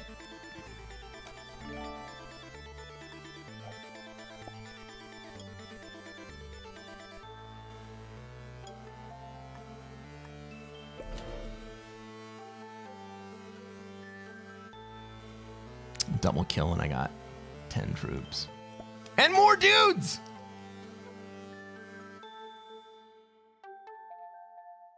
Oh my god.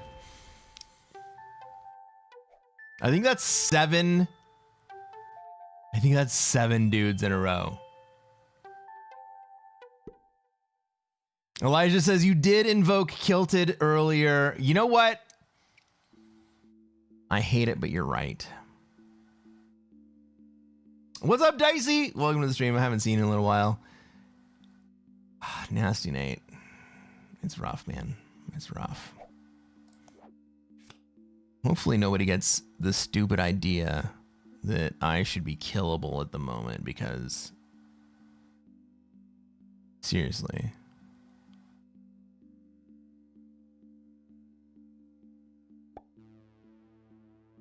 What do we do from here?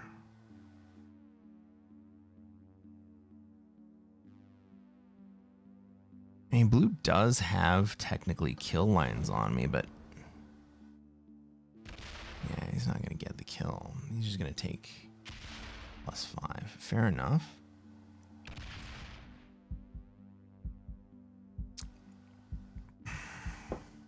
Purple gets to go ahead of me.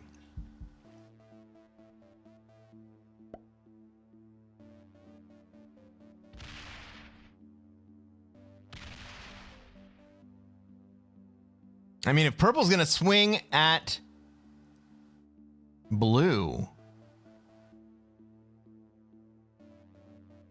I'm going to let that shit happen, but I am going to trade, because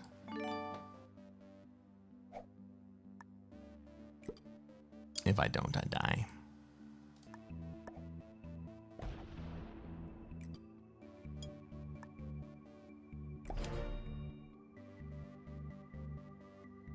Purple kill. Not with a dude's trade.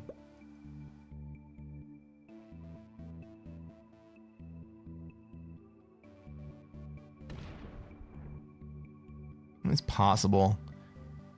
It was not likely from that position. Blue could still get it though.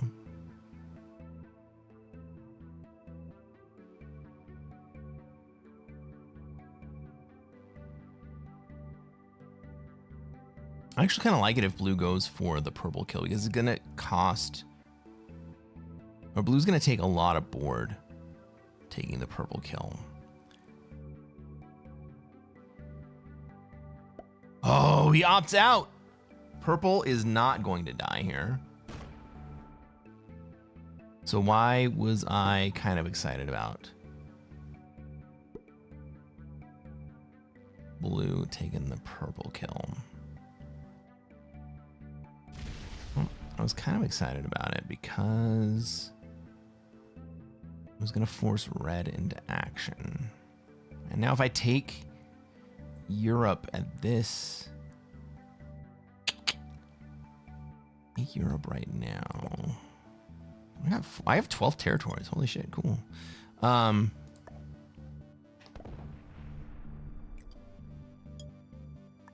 If I take Europe, red just comes into me and breaks me. Artillery.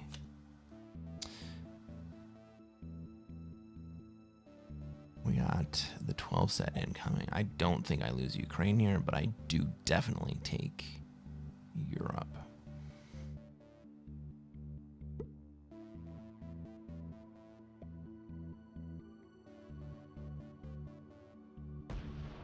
Purple cries. Red takes the very, very long way to get the purple kill.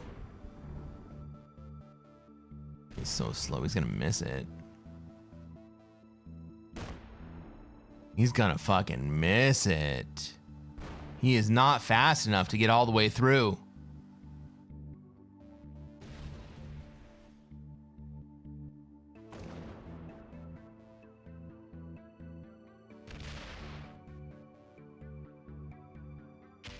Well, it looks like Australia's back on the menu, boys.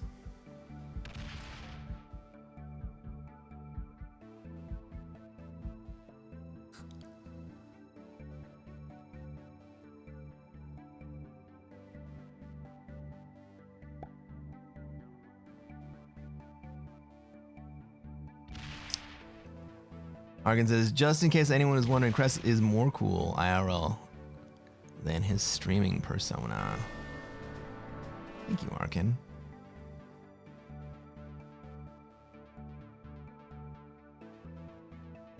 I got a trade here. Can I kill someone? Who should I kill? I'm not gonna get to blue. Kind of gotta let red live.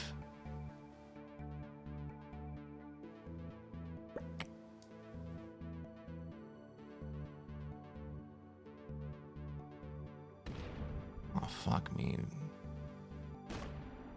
It goes MIA. And so blue kills me. But he also doesn't have the time.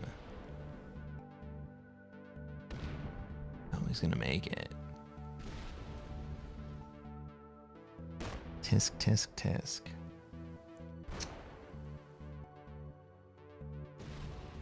He says, you know I only speak the truth. I know. I know. Yeah, I die.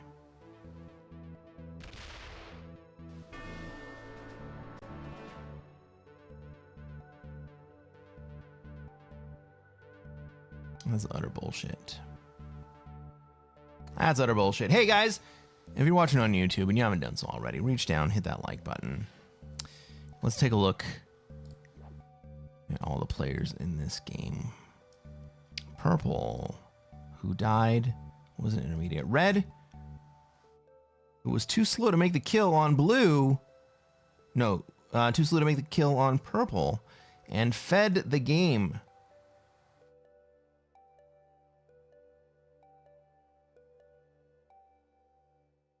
That was a novice. That was novice, beginner. Not an amazing lobby. This is not going to be great for rank points, but you know what? It's a second account. Who cares? Zeus says it was a righteous death. I feel like it was okay. Wyatt says, yep, more like one of my games. Bot outs can be decisive. Too many dudes trades. Too many dudes trades. Oh my god. How about that card luck this game? Hey, I'll tell you what. You made it to the end of this game. I know it wasn't great, but you saw what happened. Why don't you subscribe to this channel? We're going to play more Classic Fixed, and hopefully on the next one, I'm going to show you how to take over the world. Have a good one, everybody.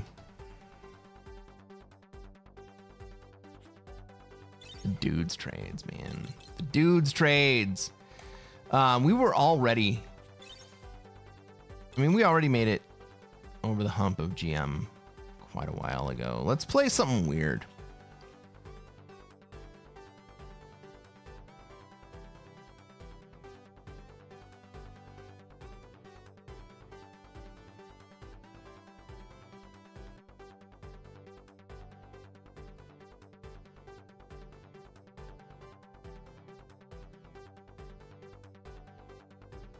Blizzards? Not on Fixed. Not on Classic.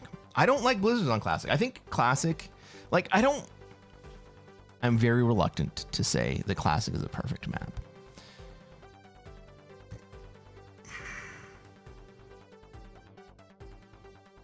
But Classic is just about perfect. And I think the blizzards that can spawn on Classic make it worse every single time. That's a much better statement. The blizzards on Classic make the map worse. What's up, Grimbot? That's a nice suit. Thank you, sir. This is my Isaiah suit. Isaiah Napoli. I don't know if you guys know. Suiting, tailoring. But look up Isaiah, I-S-A-I-A. I freaking love this suit, and I got it for a song on eBay.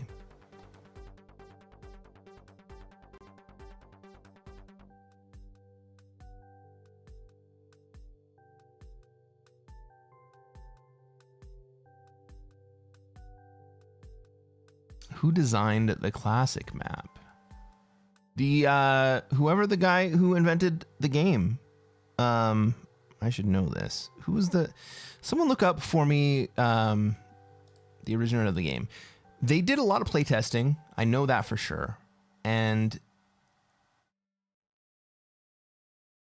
they changed the balance a number of times. I want to say at one point that North America was a +4. And that changes the whole complexion of the game.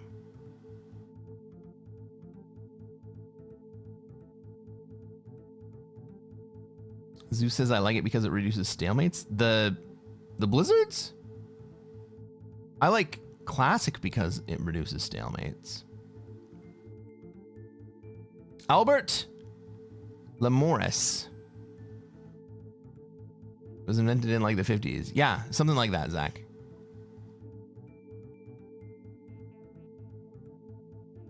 And they did it without AI. No, they did a lot of actual board playtesting.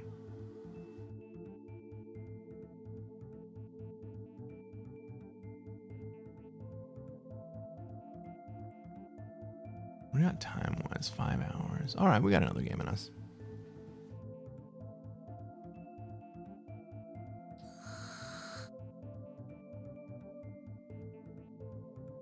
Fourway says, I usually play Blizzards on Classic just to make it a different game, but certainly there are some Blizzards that make it a very, very, very different map. Like, if you have Blizzards in both Middle East and Ukraine.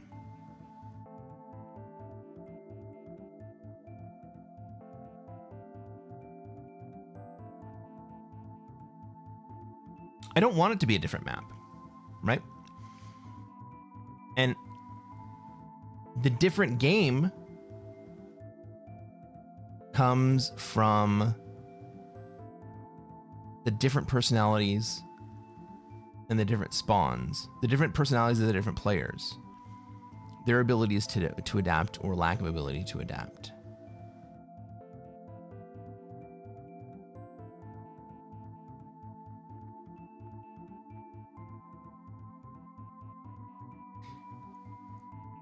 If you think that you need to change the map to change the game, I think you and I are playing different games.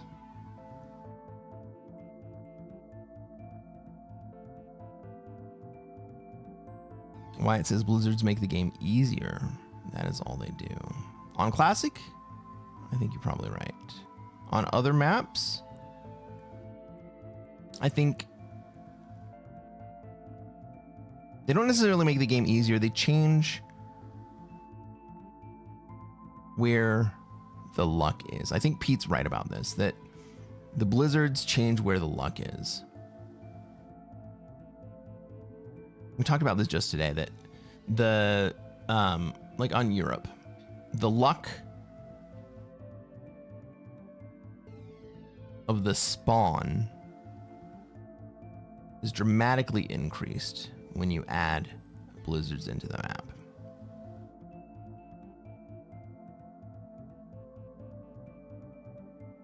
And that's why we didn't play blizzards earlier. And I think that is actually, I think that's totally legit. I think that's a great insight. On Classic, blizzards change the nature of the game.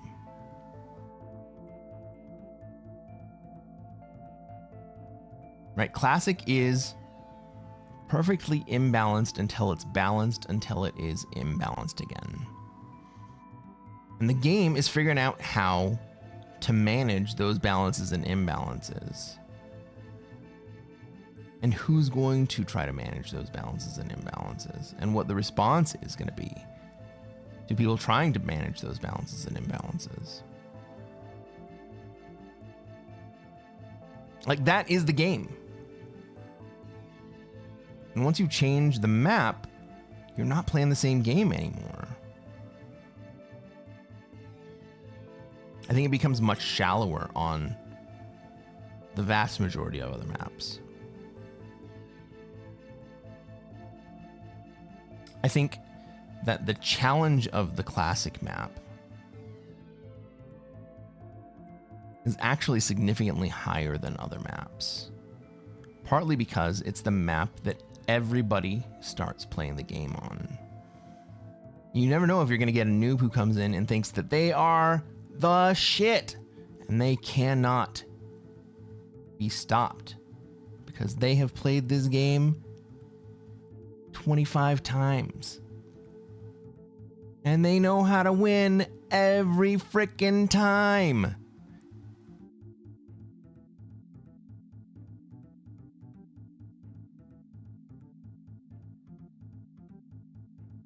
Forward says, yeah, there's a lot of prototype players that you see over and over and over. I'm not even talking about the prototype players.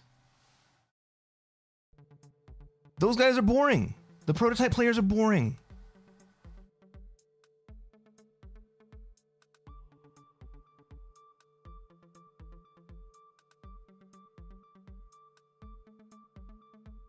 The chaotic players are a little bit of spice. I don't mind a little bit of spice. But then once in a while, you find good players who know how to win the frickin' game. Not just alone, but also with another player, because you cannot win the game alone. No individual player can kill another player without losing the game on their own, because the troop counts and the distribution show you that you can't kill an individual player. It takes the action of other players, whether knowingly or unknowingly, to put a player into a position where they can be killed.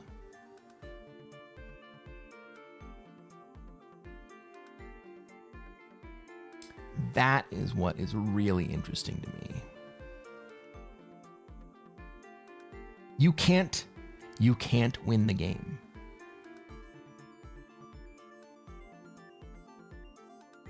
Let me say it again. You cannot win the game. I can't win the game.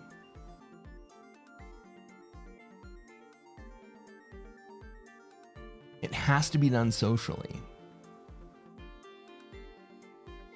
It has to be done by players working together to kill another player. Now, most of the time, that happens without the players really realizing it.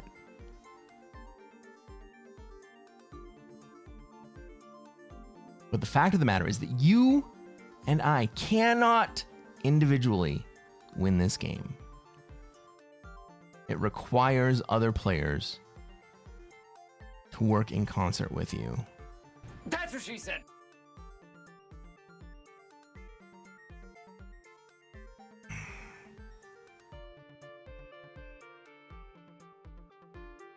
Fourway says, on progressive caps, yeah, whatever.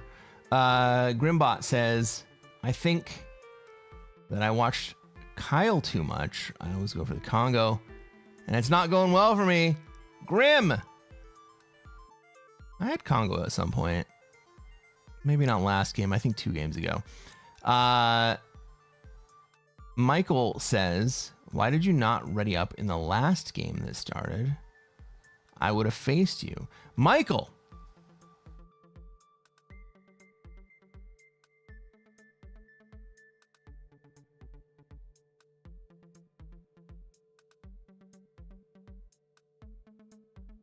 I'm not sure why I didn't ready up. Maybe I got some weird vibes. Maybe I didn't even... Maybe I wasn't even allowed to get into that game, to be totally honest. But you would have played against me. It is technically against SMG rules to play against people that you know in a competitive game. And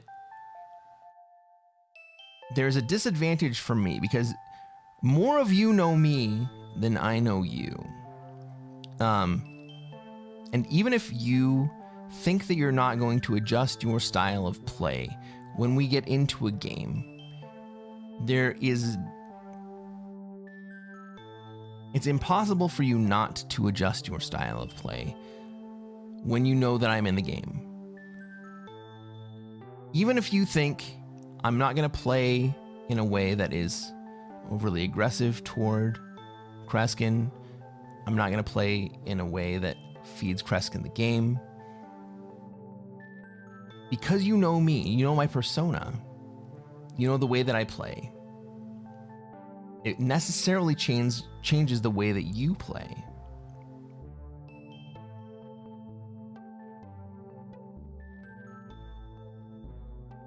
Whether or not you have access to the moves that I'm making, the cards that I'm taking, my thought processes that are going on. Just the fact that you know somebody else in the lobby changes the way that you're going to play. You are necessarily biased at that point.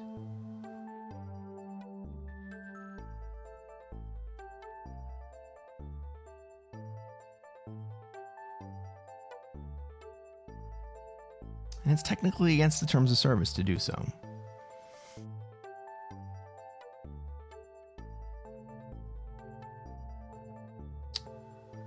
Michael says, I was blue against Pete in his devil stream. You were right for most of the game with him. Not sure. Zach says, you should write a book on the psychology of risk. I've actually talked to some very heavy hitters about the psychology of risk, and there are some really freaking deep and cool concepts that we play out on this very limited board that is not just applicable to the game of Risk, but I am applying like general principles of game theory and behavioral economics and psychology.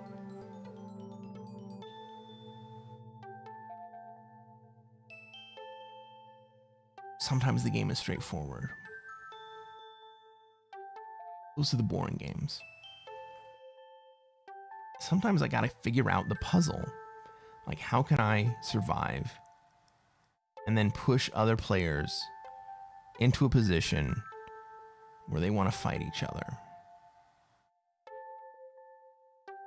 Those games are so much more interesting to me.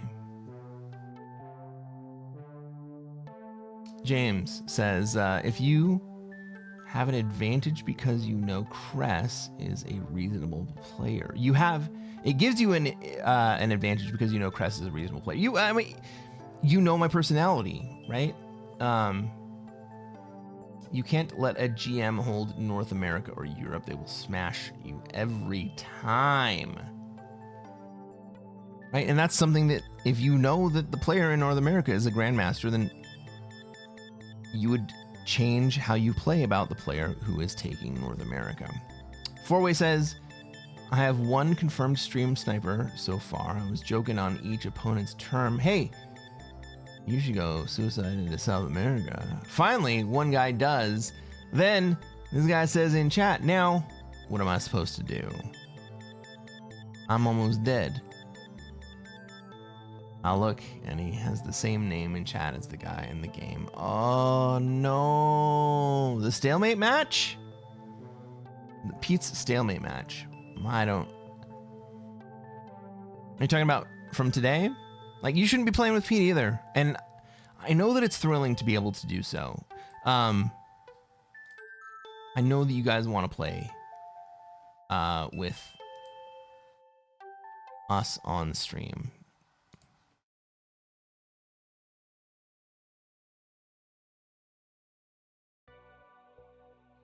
But it's against TOS. You shouldn't be doing it.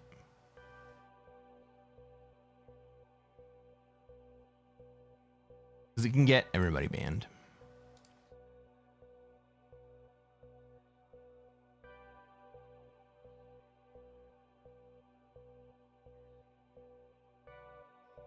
All right, everybody. You guys want to play? You guys want to play with me?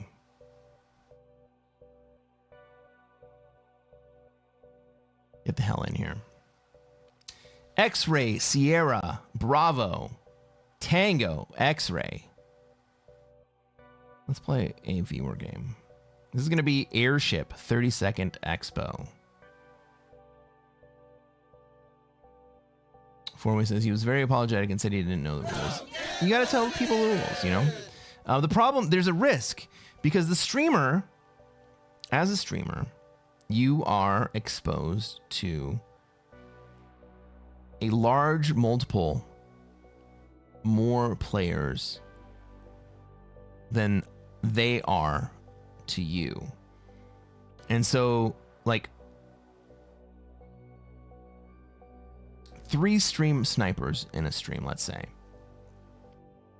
That's 3 games that you play with 1 sniper in each one. Let's say they're even benevolent, right? They want to play with you. And they're friendly to you. Well, each one of them has only played a single game with someone that they know. Not so bad. But now you as the streamer, you've played 3 with people who know you. You don't know them, but they know you. And the directionality of the connection doesn't actually matter. In competitive. But we're playing a viewer game right now.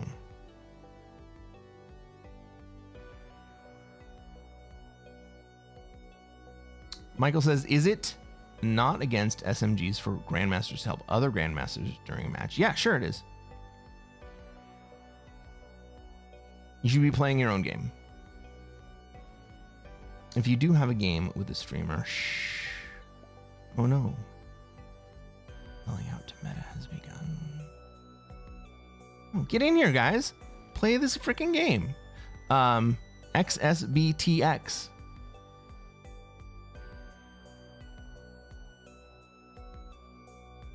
Let's play a freaking game with each other. 30-second Airship Expo.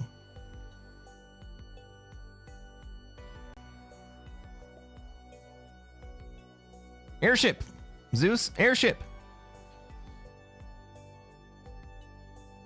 These settings are designed so that everybody sucks at them.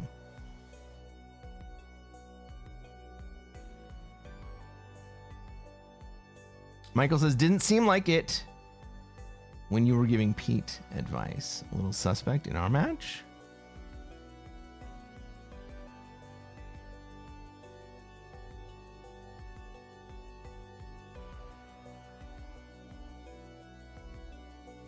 That's an interesting question.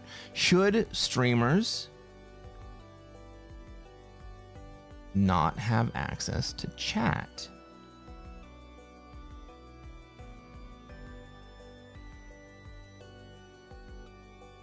Chat, how often do I take your advice and do what it is that you tell me I should do?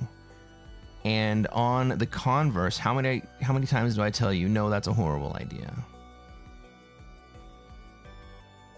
Because for me, it's actually much more valuable when you tell me that I should probably do something, and then I have the opportunity to tell you guys that it's a horrible idea and why.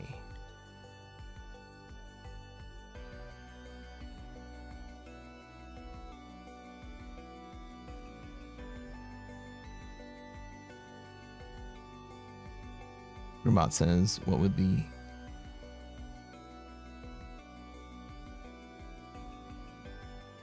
Michael says it's not fair play, I would say. It changes the game dynamic.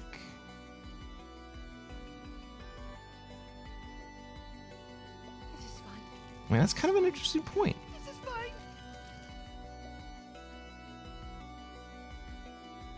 Mean Green says, every time I tell you to, fool. I don't know. Four-Way says, I don't know, you ignored my advice, even when it was obviously correct. There.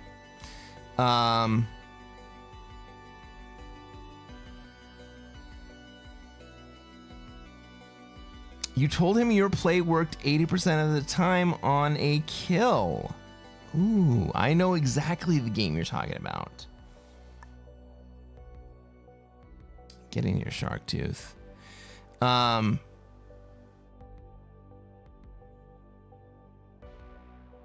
It does. We watched earlier tonight. Earlier tonight, I did the exact same play. And it worked like a fucking charm.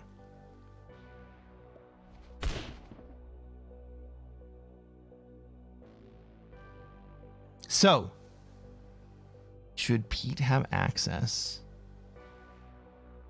Should streamers have access to other grandmasters in their chat? I think that for a certain level of players,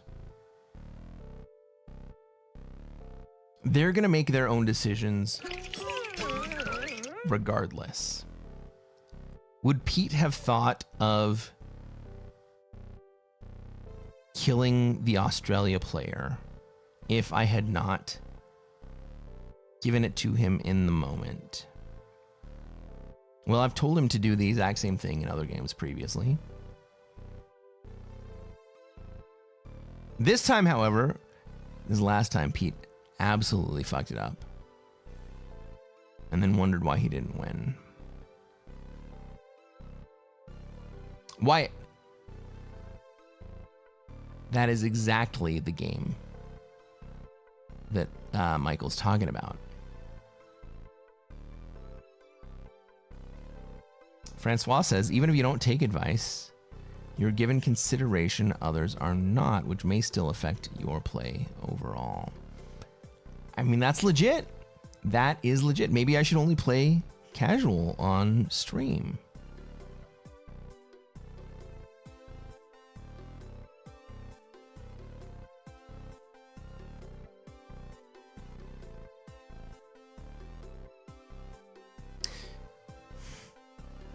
But also,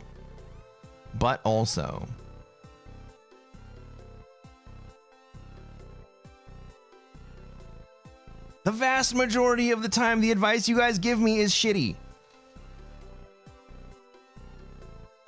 I mean, no offense, guys, but like the vast majority of the time, the advice you give me is shitty. It'll be fun on stream, but it's shitty.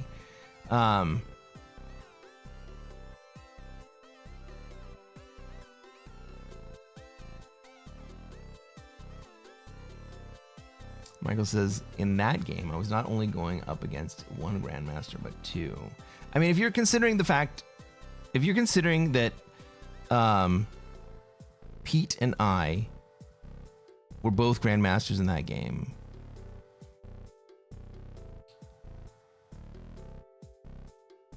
then you weren't going against two Grandmasters. You were going against probably 20.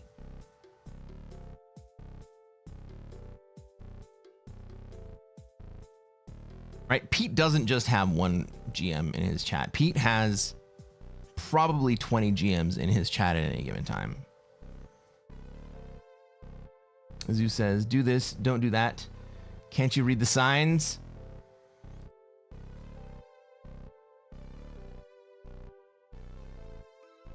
We get 3 more players in here? I swear, like, Michael, this is your opportunity. Get the fuck in here, man. Let's play a game. It should all be anonymous. I agree with you. It should all be anonymous. And making streamers anonymous was a huge part of making streamer mode happen. Now, I'm playing with my actual name out in the world. You guys in the game with me right now can see my actual name. I'm not hidden. I'm not in streamer mode. I'm on an alt account that doesn't even have a streamer check mark. Every game that I've played this season on this account has been wide open. Everybody could see it. Nasty Nate says, what? Should I give CD advice? Yeah, I mean, yes. You know they do. Francois says, you, as a streamer, though, are the guy I hear Pete shout out the most, though, as having given a play suggestion. We started out this stream. Maybe it wasn't the very beginning, but we started out the stream and Pete was here and we were talking about one of the things that the two of us very much disagree on philosophically.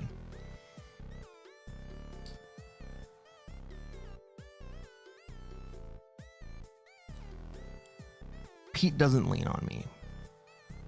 I'm gonna let you guys know how I honestly feel. I think Pete is generally a better Risk player than me.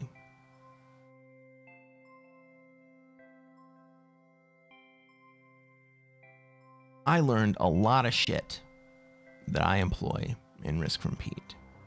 Now, I've also brought in a lot of things that he hasn't really thought of. And so we've diverged a little bit, but we also have a lot of similarities and we come from a common lineage.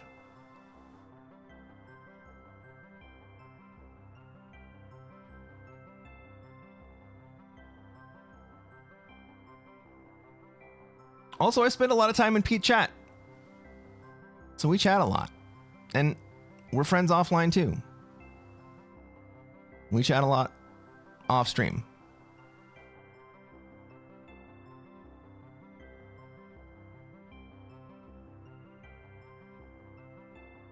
Four-Way says, streamer mode should be accessible to everyone with a check mark, even if you are not a streamer. You can target if you're a top player. I think that's probably legit. JFuff says, but I needed you. Whoa, yeah, skirt, spurt. Narf. I like that. It's all about intent. Most streamers don't intend to cheat. I don't think it's necessarily all about intent because there are letters of the rule, right?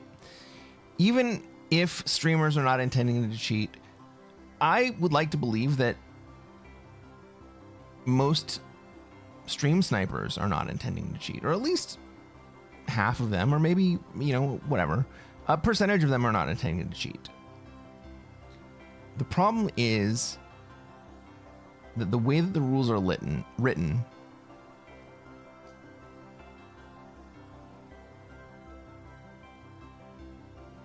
is relatively loose and open to interpretation, and the precise language leads to the possibility of both the streamer and the sniper being banned from the game for collaboration because of the way that they detect collaboration.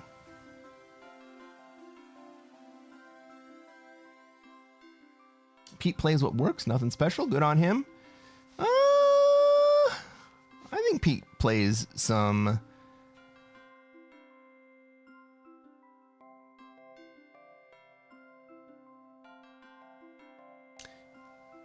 I think Pete goes a long way to discovering what works. And so he knows what works before a lot of other players, and then he informs other players what works. And so then it becomes nothing special because it just feels like what you should be doing. Like good neighbor play. Like just the very basic thing of good neighbor play feels so obvious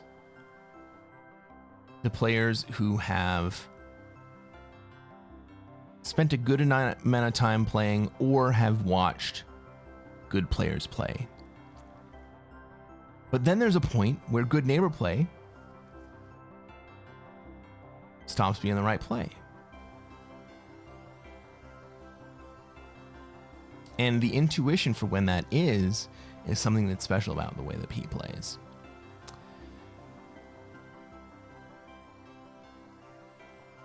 Francois says, Buns cheats? No. Does she? Michael says it's exponential, not burst in this game. Oh, exponential is like prog, except it's like progressive prog. So instead of the trades going like increasing by 2, 2, 2, 2, 2, 5, 5, 5, 5, 5, 5, 5, 5, 5, 5, 5, 5, 5. Every single time that cards are traded, the next trade is 30% more than the previous trade. And so instead of going from 100 trade to 105 trade to 110 trade, it goes from 100 trade to 130 trade to 169 trade, etc., etc.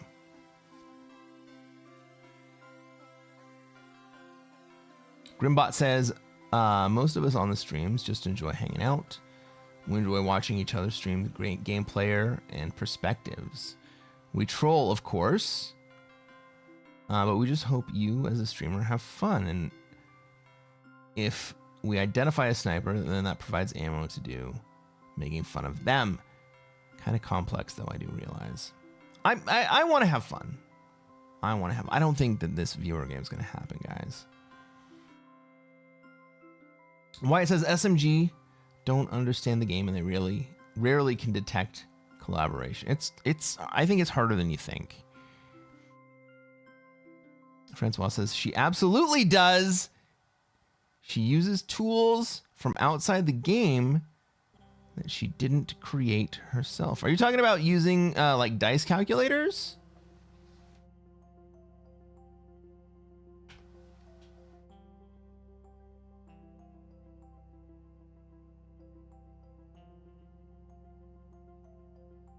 Is it not Blitz? I thought it was Blitz.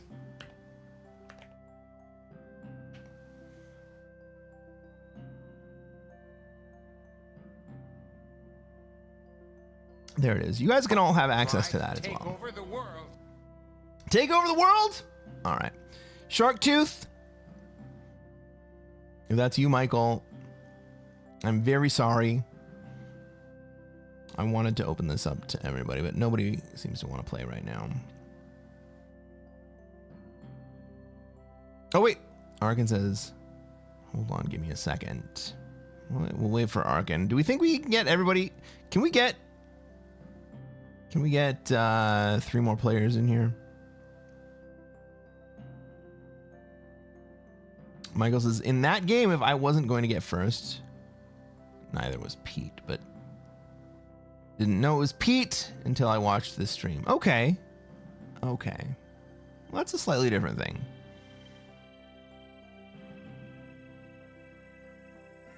I thought I was at least going to get second. And you didn't get second because I told Pete to kill you. Is that what we're upset about? Green Machine says, I am Sharktooth. Well, Michael, get in here, man. This is your opportunity. Let's play. Wyatt says, it's Airship. If it was Classic, I'd give it a go.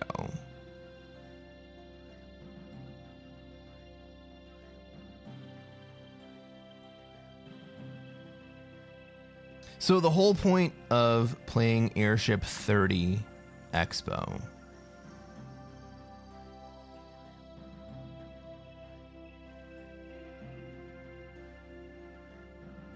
the thing that I love about Airship in 30 seconds is that everybody is going to make mistakes. It's impossible not to make mistakes. Also, the game goes quickly. Nazinate says, sorry, Krez, I wish you could, but I'm still working. Michael says, I'm General Tiger. General the Bold. I think that's Arkin, if I recall correctly.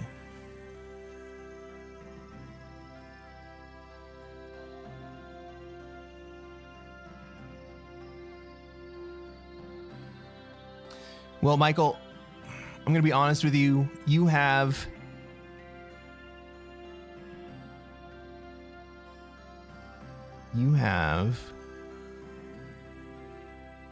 given me something to think about. Like, legitimately.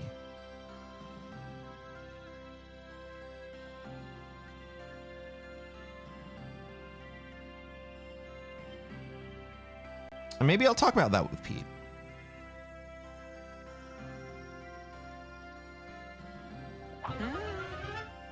Because you're not wrong, you know? Does the streamer with chat have an extra advantage? I mean, they also have the distraction of chat. They have the distraction of being on stream at a time.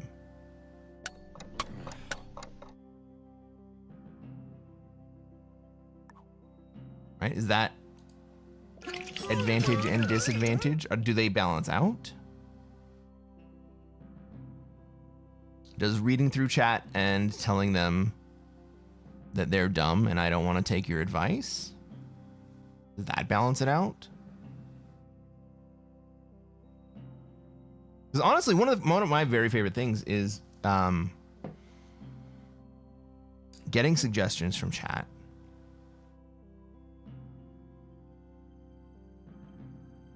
Realizing that there's a mismatch between what the suggestions from chat suggest and what I'm going to do.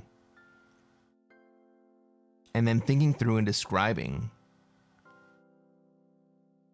why what I'm going to do is different from the suggestions that come in from chat.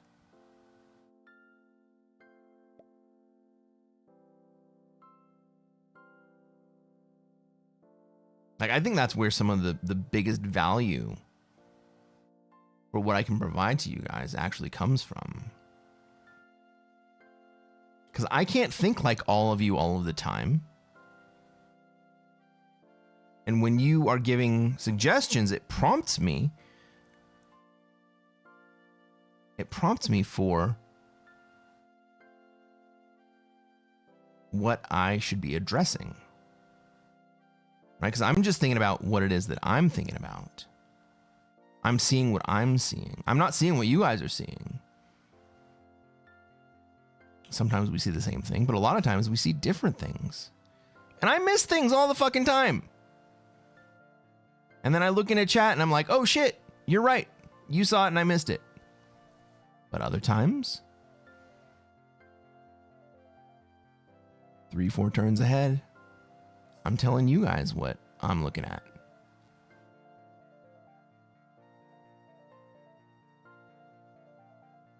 "12 turns ahead, I'm thinking about, I'm telling you guys about why it is that I'm doing what I'm doing and when I'm going to leave, when I'm going to quit doing what I'm doing. Why I'm doing it.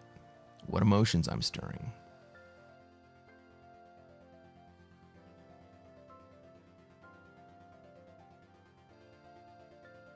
You know what's cool is that a lot of you see it now.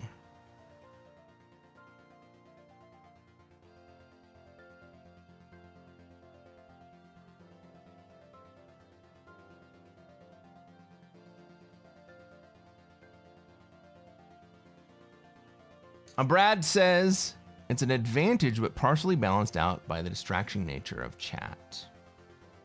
I think that's fair. Francois says, I don't think you should turn off chat, but I don't think you should be giving advice to other live streamers. Do you think that I specifically should not be giving advice to other live streamers? Because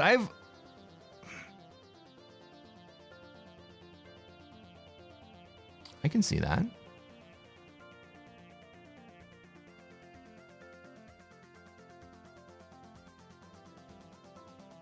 Maybe I won't from now on.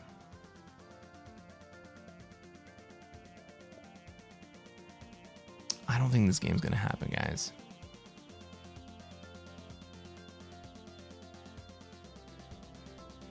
Dave says, I'm here to see the guy in the suit play Classic Vixed. The input of higher skilled players is what is the disadvantage. I don't think I'm necessarily higher skilled. Like, I am.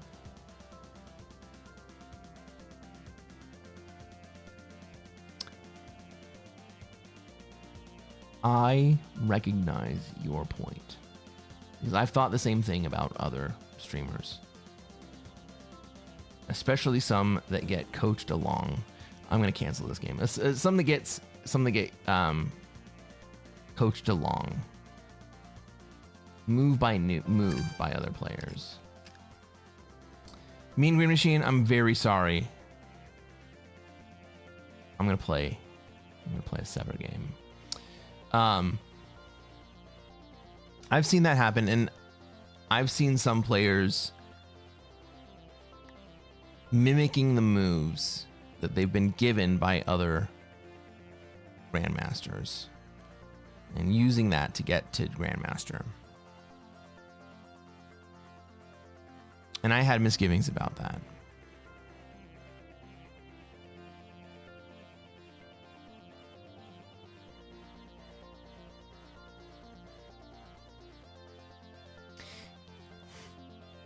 And like, I want to say that if Pete didn't think what I was saying was a good move, he shouldn't do it, or he wouldn't do it. But I'm recalling that actual game and the situation, and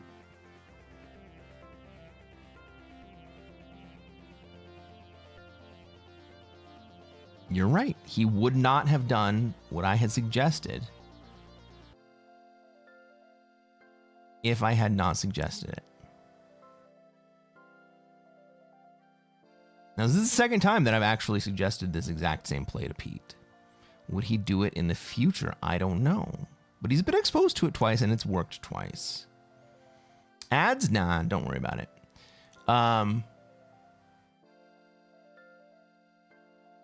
Actually, we're off of pre-rolls.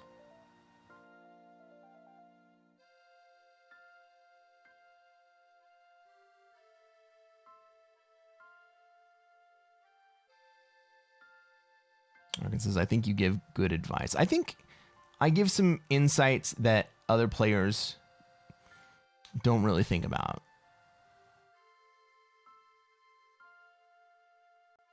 Francois says, comment sections, yes. Chat, no. I can see that perspective. And I'm thinking, I'm actively considering it. Like,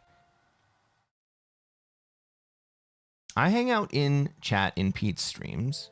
I try to be there for every stream. And I'm sitting here thinking, like, maybe I shouldn't ever give any kind of advice in stream. Even though I genuinely believe that Pete is a better player than me on the whole. I also think that we have different ideas about Classic Fixed, and I know that he loves Classic Fixed.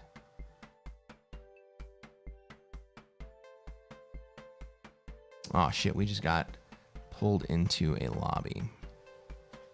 All right, everybody, this is gonna be the last stream, or the last game of the stream.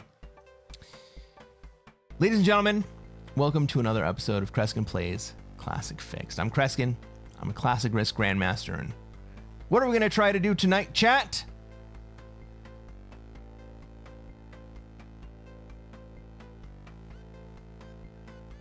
Try to take over the world.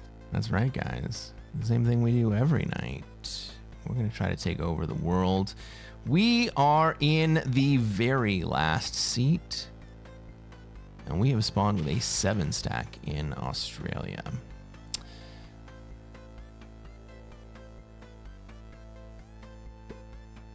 We got blue out in Asia. Let's take a look at the rest of this map. Let's see where everybody else has troops, where we have troops, where they're gonna want to be and where we're gonna be allowed to be.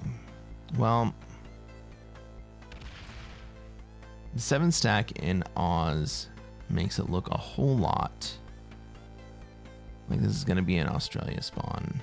Red could slow us down, and if red puts into Oz at all, I kind of have to bail, because blue being out in Asia is going to cause us to not be able to take Australia. Ah, But instead, red goes ahead and spends their troops in Oz. So I'm going to get turn 1 Australia. Blue's not going to be able to move in to take it unless they move into Siam right now. Right, and says, I suggest you take Africa. Can I get some no Oz, no win emotes in the chat? Because we're going to take Australia.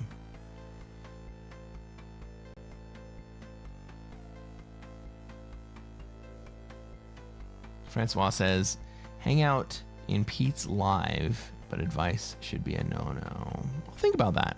I will think about that. Oh, you fucker. You absolute fucker. Like, what do you think I'm gonna do, dude?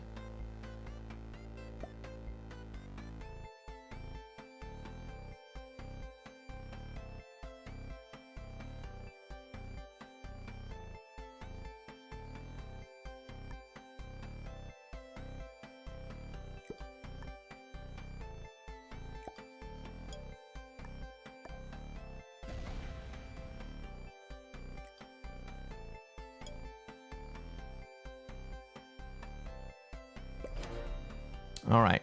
Blue is now only in Asia. I put troops into Australia, but I did not take Australia this turn. I have a 3 in Kamchatka, a 3 in India, and then the 9 down in Oz. Blue's going to have some decisions to make.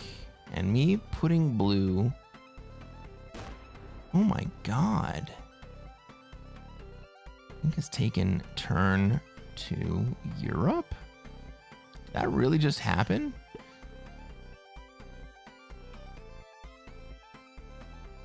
Zeus says blue's got the numbers.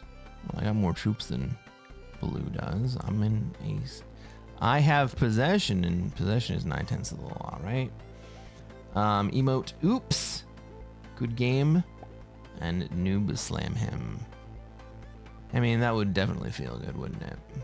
Don't worry, the South America bully will break Europe. I think you're probably right.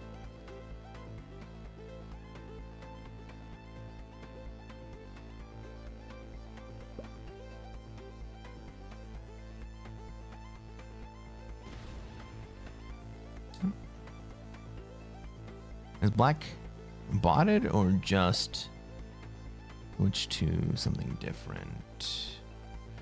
Red. Red walks away from the position. Blue is going to come in strong on this turn. So what am I going to do? I'm going to start building up outside Australia. And I'm going to start chipping away at Blue's positions.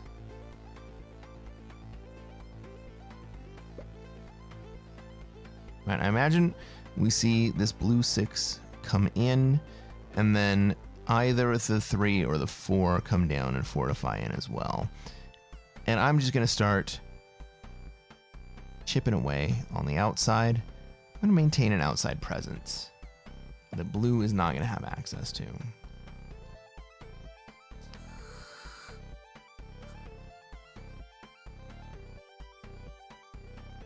Looking precarious. 2 moves per till trade. That's one of the problems. That is one of the problems with the Australia position. Or, not the Australia position, but the final seat. Is that everybody else has the ability to play ahead of you.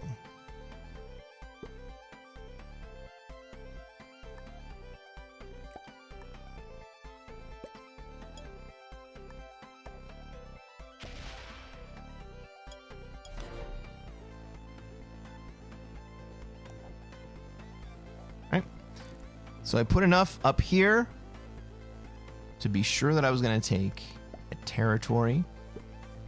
And I put the rest into India. So that if and when blue decides to hit me, I'm looking at dudes right now, I'm going to fucking die. If and when blue decides to hit me.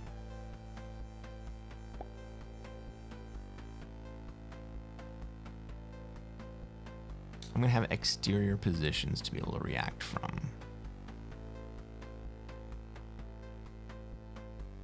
Four-way says, bah! I would have removed blue and fed them. Well, I'm gonna defeat blue, right? My goal here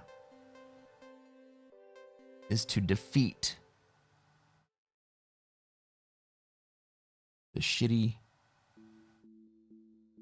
Oz player. Maybe blue will let you out. He could have done that this turn. He's not going to do it.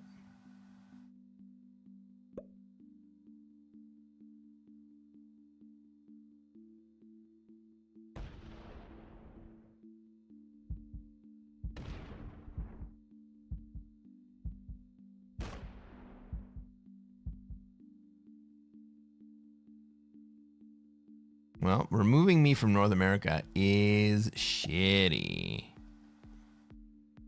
I am now in a very precarious situation, and I need those 9 troops in Australia.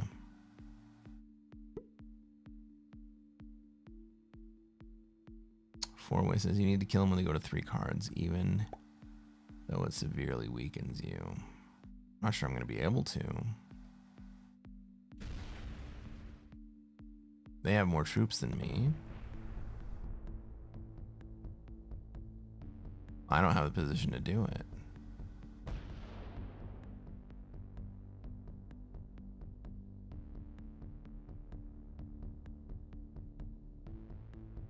Dave says, then pink kills you both.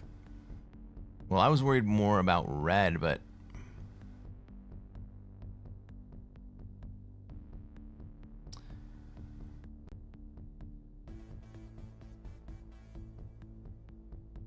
we are in a bad spot. And it is because blue decided to put us in a bad spot.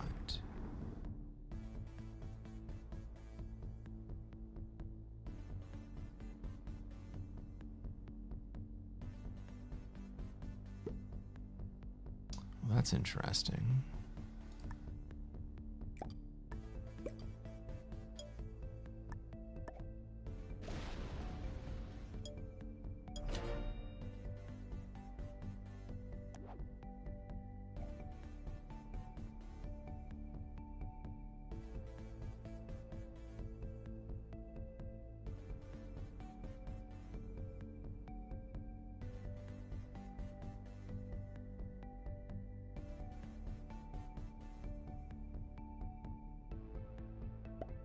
Dude trade on 5 coming up.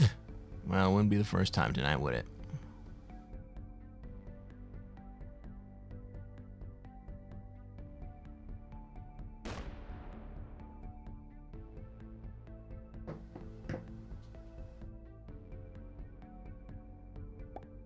Four-way says, yeah, pink just wins the game easily. You and blue are fighting. Black and purple are fighting. Red is playing for second in South Africa. Pink just wins. Black's bot. Purple's in a tough spot.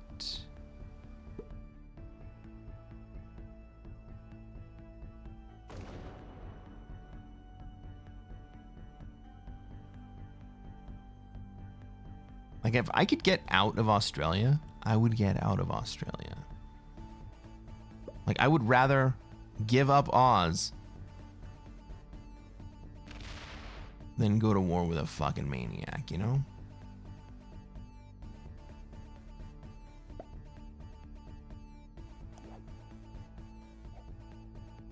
And it's not like I spawned with a 7 in Australia or anything. I did spawn with the 7 in Australia. Wyatt says, should have slow rolled blues 10 when you had the chance? I mean, slow rolls go both ways.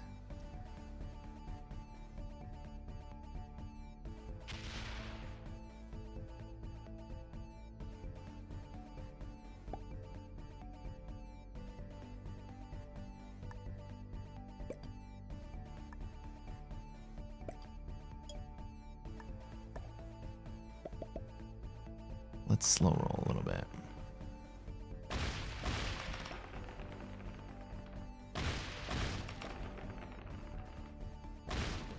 Okay.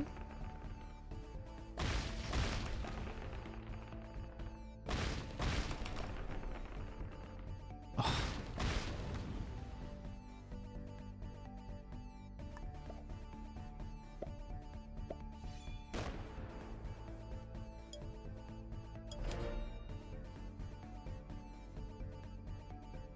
It is better to have loved and lost than to never have loved at all.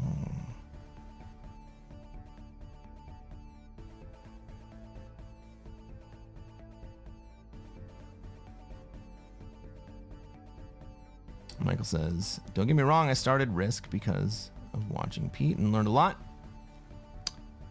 while finding you in Risk as well. Thank you very much.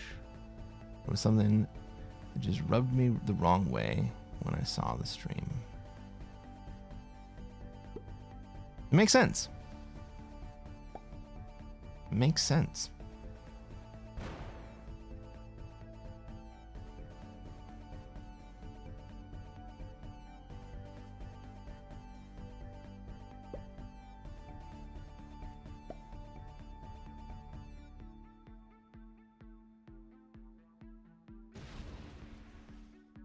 And like I said, it has definitely given me something to think about that I hadn't actually considered before. Fourway says, if blue goes to 5, you have their kill now. Yeah, but is blue actually going to go to 5?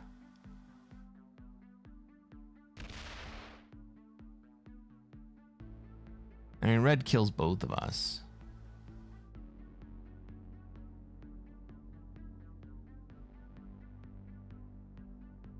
Francois says, it is better to live alone in the desert than with a cantankerous woman.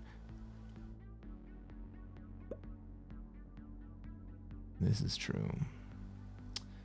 Wyatt says, my Risk experience wasn't complete until I stumbled on Cresquin. Thank you, Wyatt. Thank you very much, man. It makes me feel good. Oh man, black's on 5.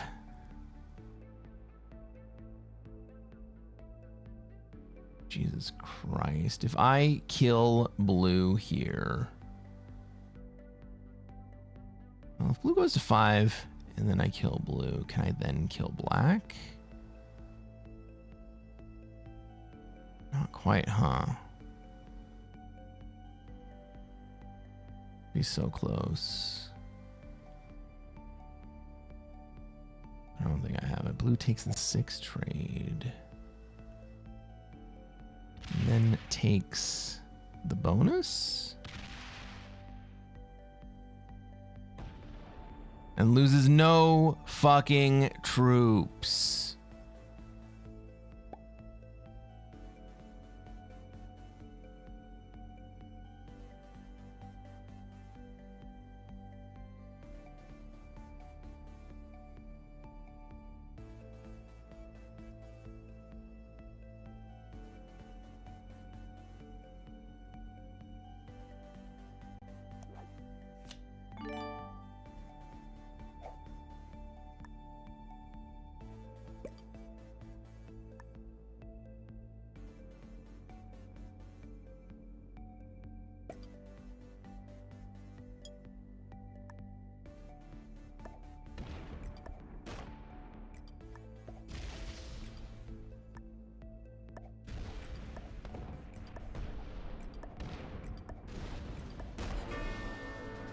I guess we get the black kill.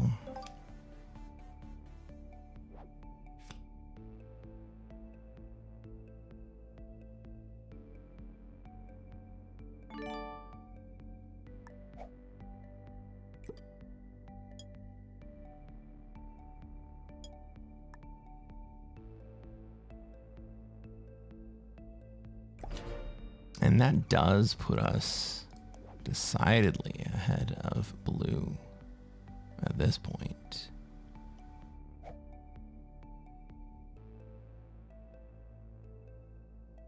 Go contest North America via Alaska. I think I'd rather fight blue in Australia than fight purple in North America. Well, everyone here should be afraid of pink. Everyone here should be afraid of pink.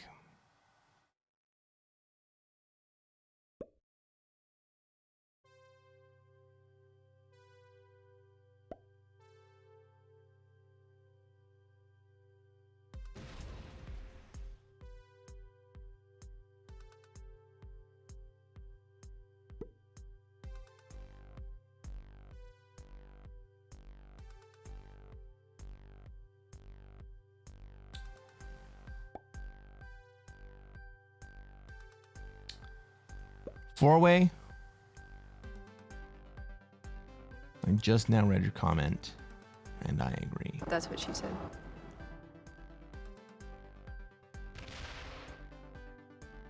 What? What did I? That's what she said. That everyone should be afraid of pink? Well, purple should be afraid of pink right now. People are removing me from North America. Kinda sucks for a moment.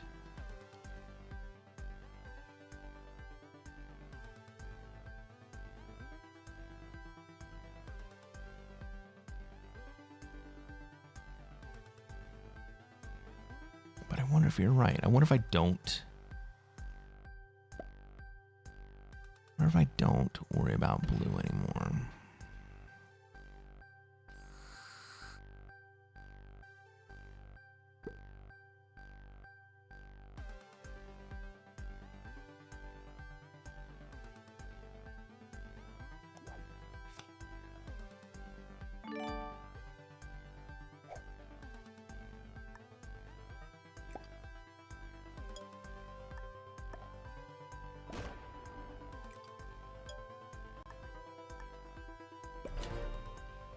I can be in North America now. I would much rather be in North America. Is anyone else going to cause me trouble in NA?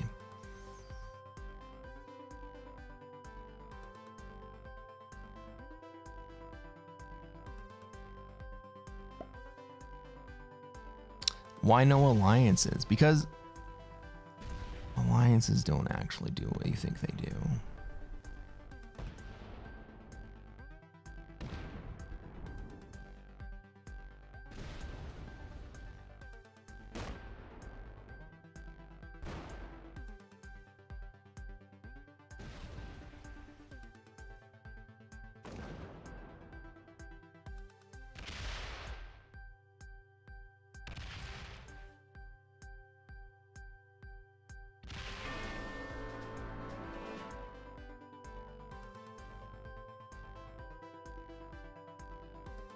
Is pink gonna try to hold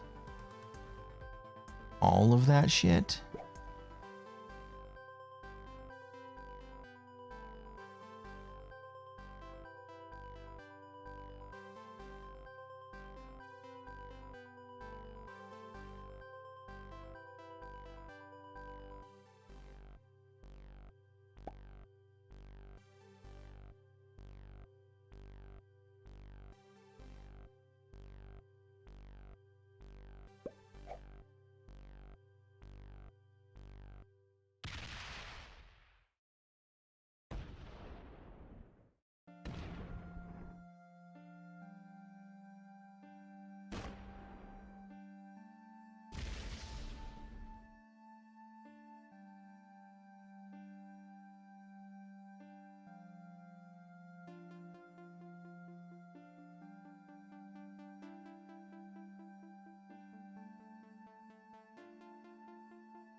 Red decided to play the game. The things that you think that the alliances do is largely confirmation bias.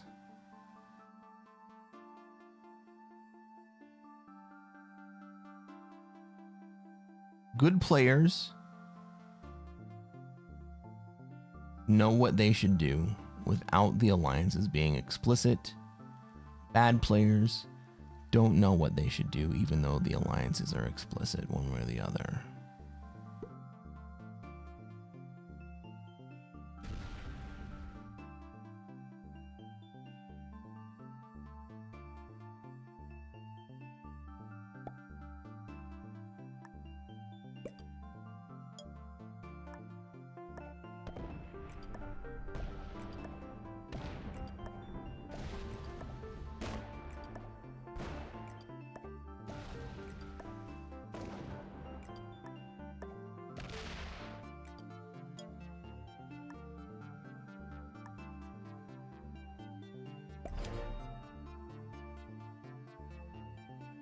Alliances help with bad players.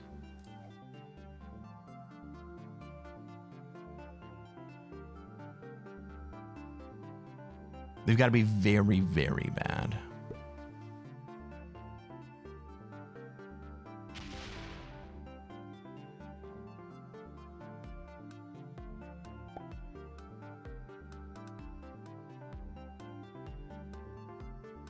In which case, you're already dealing with bad players and they're going to lose the game. Wyatt says, alliances equals, please don't hit me until I'm ready to smash you. That's exactly right. That is exactly right. Alliances are, please don't hit me until I'm ready to smash you.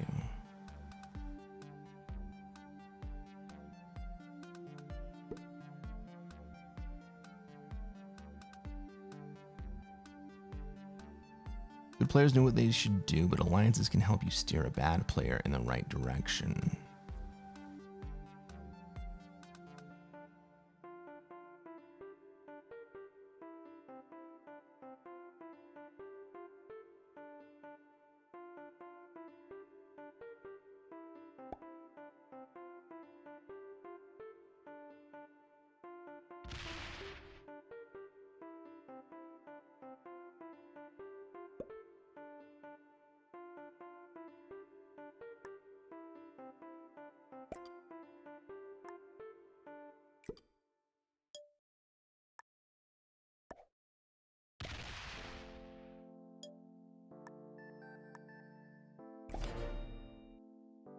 Let's think about that for a second. Alliances help you steer a bad player in the right direction. Oh my god, are we gonna get smashed here?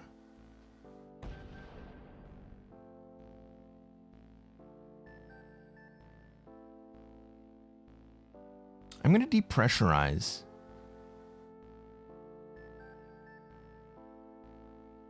the Iceland corridor.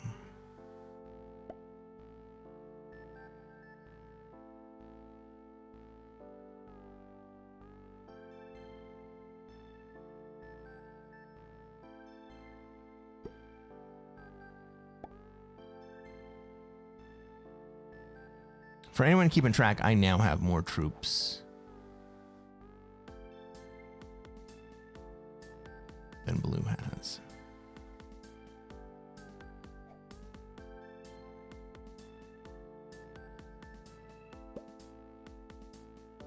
I think that there is a much more elegant game than trying to tell players who don't know what the fuck they're doing what they should be doing. Maybe that's what there is to it.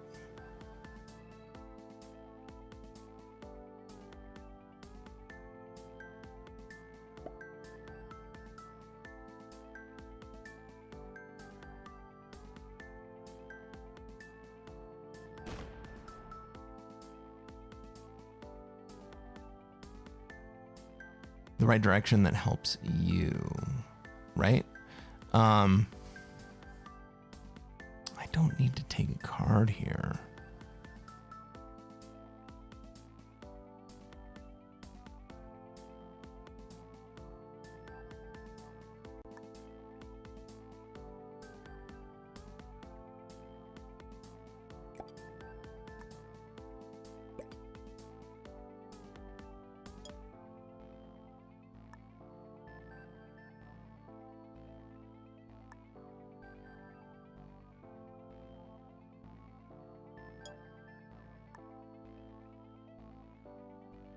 See what I didn't do there, Pink?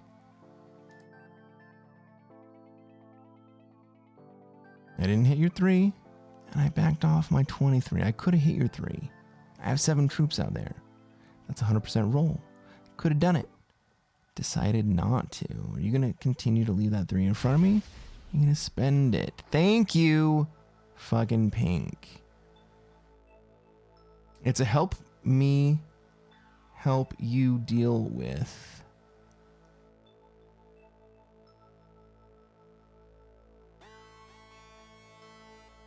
Orway says at least one problem is that the really terrible players don't accept the alliances anyway. It's because those really terrible players are actually players who are playing from a moral center. Loyalty.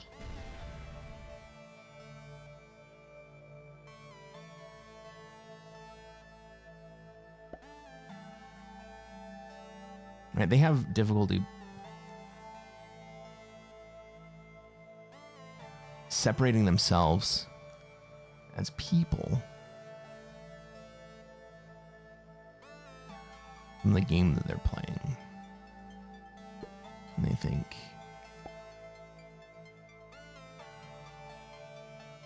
I don't want to be a bad person.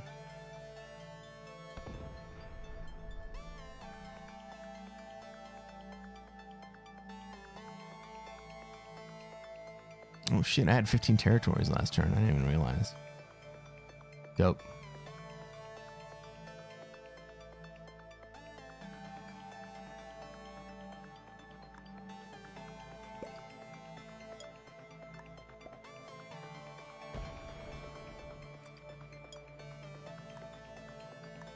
And so they're going to assume that when you have something that uses the word alliance, that it means that we are friends forever. And if we don't do the things they're going to help me win, then I'm going to assume that you are not on my team.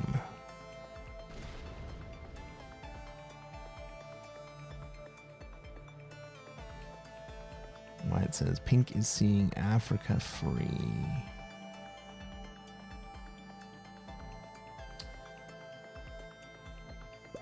It should cost you a card to form an alliance. I wouldn't hate that. That would change things up. Stack up in Mexico. Make red hit a 4. Red's not going to hit me. Is blue cock blocking red? Red breaks you now? I don't think that happened. I think I'm actually pretty chill right now.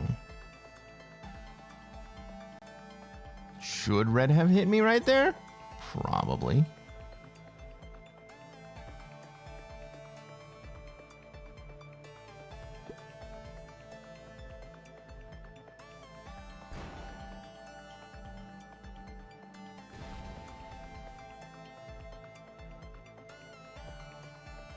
That's actually pretty dope. That is going to let me come out.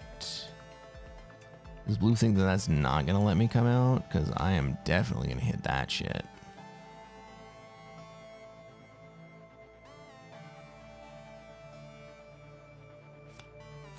Like 100% I'm going to hit that.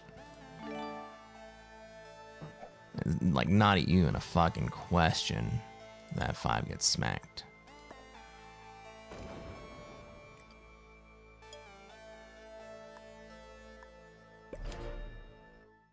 Like, I have half of mine just to fucking kill blue for thinking that they were going to do that shit to me.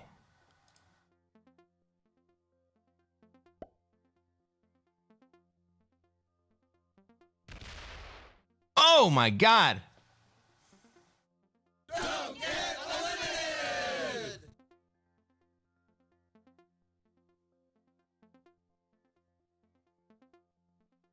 Don't get eliminated.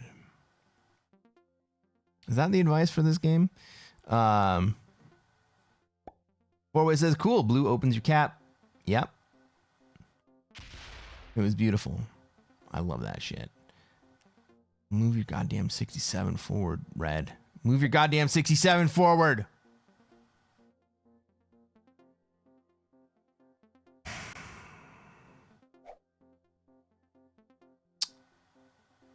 Michael says, alliance is quid pro quo. You would think that, right?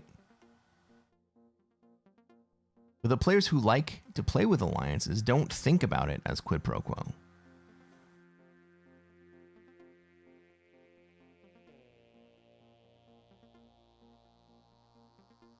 They think about it as, I'm manipulating you to do the things that I want you to do for me. And then when the other players try to do the same thing to them, they get pissed off that the other players are using the alliances improperly. Dave says, oh yeah, quid pro quo. Like, I buy my wife jewelry and she touches my naughty bits. You get it, Dave. Pink needs to leave a 12 in Africa. Well, that would probably get me swung at.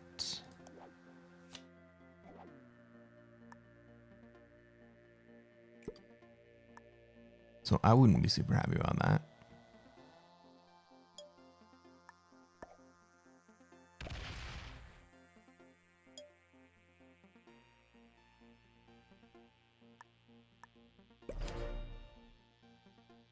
Pink needs to leave. Let's see here. Four-way says, alliances and Risk are quid pro quo. Like, I buy my wife jewelry. And she says, now can you do the dishes too? That is much, much more realistic.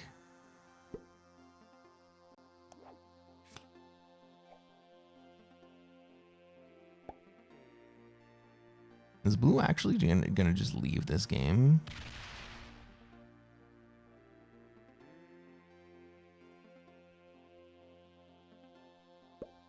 I mean, Blue leaving the game is not bad for me at all.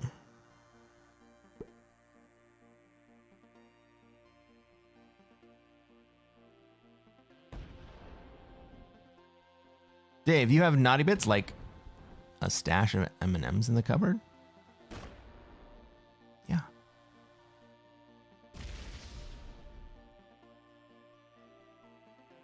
All right, that is going to shake things up a bit. I'm going to wait another turn before I do anything. I want to see what these guys want to do. From here, I am in the best position. Pink doesn't have a horrible position because they have such a large troop lead. But, I mean,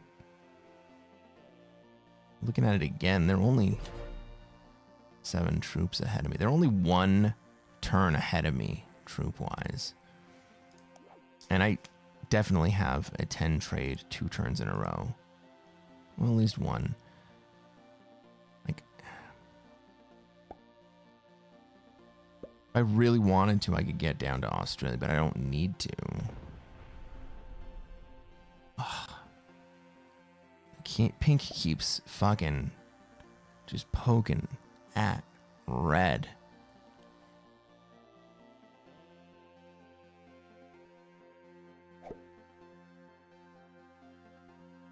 Who fills in the vacuum is void? Well, Red has decided that he's just going to sit there and be patient. Want to kill those sons of bitches. We will kill those sons of bitches. It's just a matter of when and where. Don't worry. We'll get there.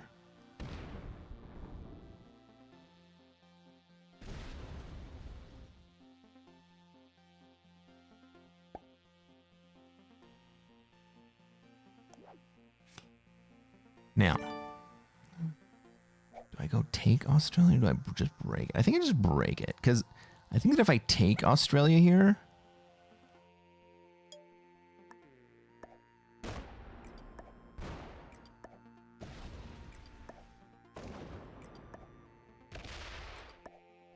do I think they do anything? Maybe that was too much.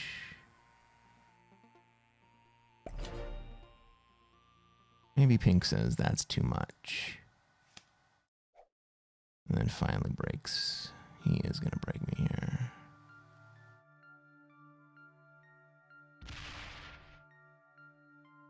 If that's what you want to do, man.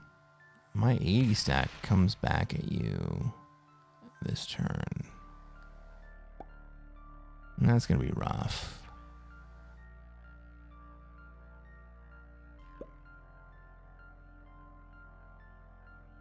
Or says, I would not have done that. The 21 could come down and hit your 11. The 21 is glued to my 80 stack. 20 was not going anywhere.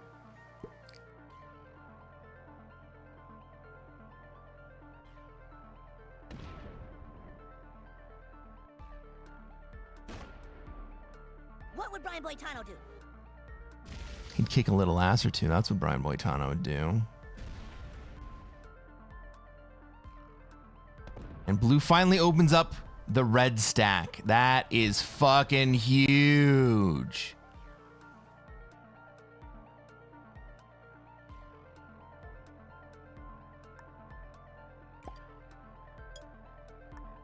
I don't even need to trade. I have the 10 trade. I'm not going to take it.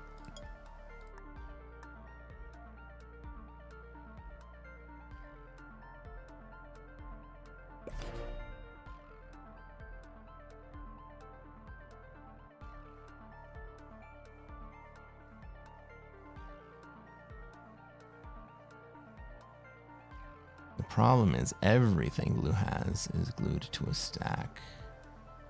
Something has to come off.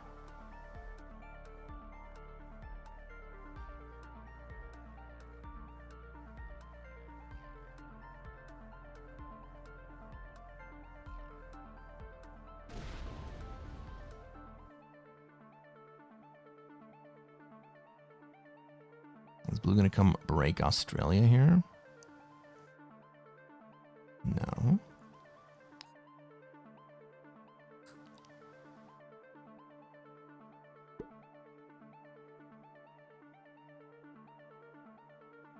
Oh, this is going to be fun. This is going to be fun because I'm going to make blue stack up in Iceland so much. Oh, fuck you, red.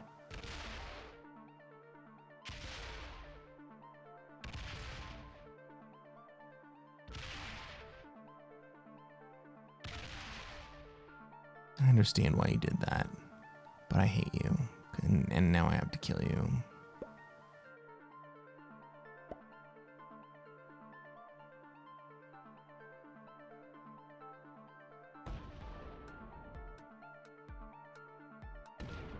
But at least now I have a path to do it.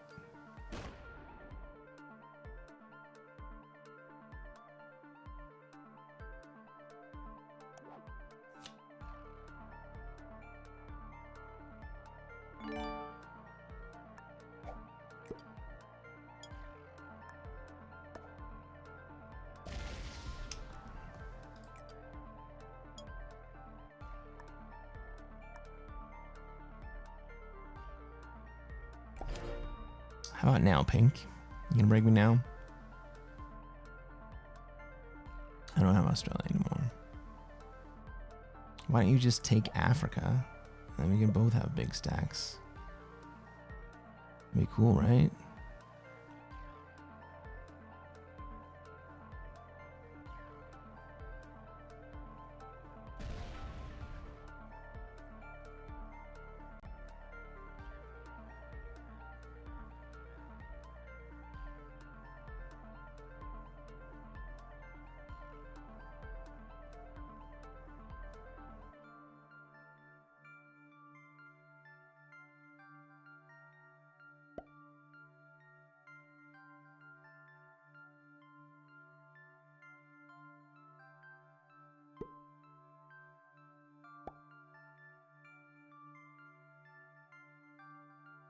Who says Rutro?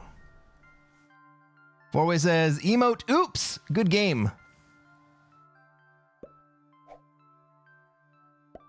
Any hints or tips on the bots? Yeah, the bots have some distinct personalities. They're either going to be breakers or takers.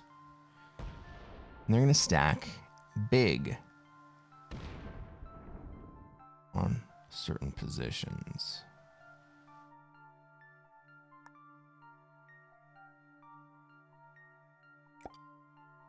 They're going to glue to big stacks.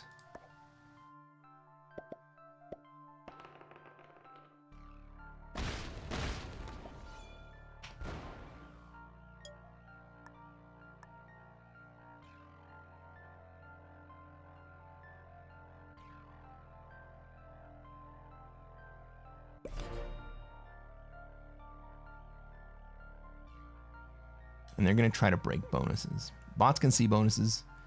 They want to break bonuses.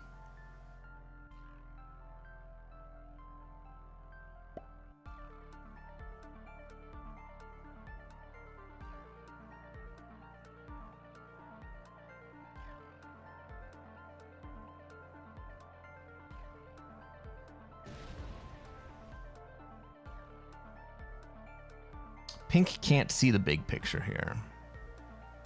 And it's going to cost both of us the game.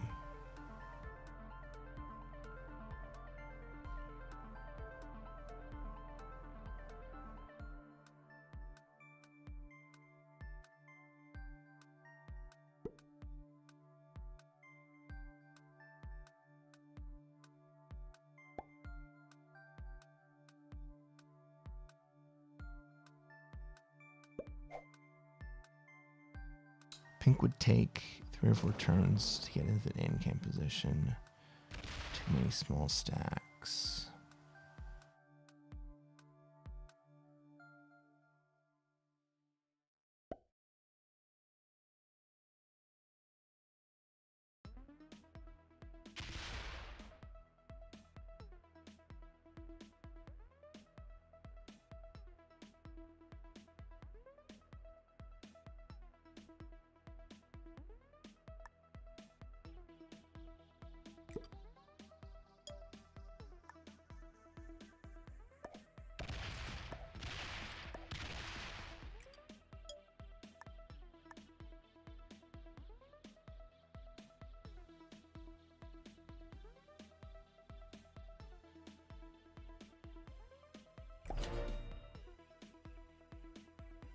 All right, Pink could trade and break me in Greenland here. Or Pink could take South America. They trade.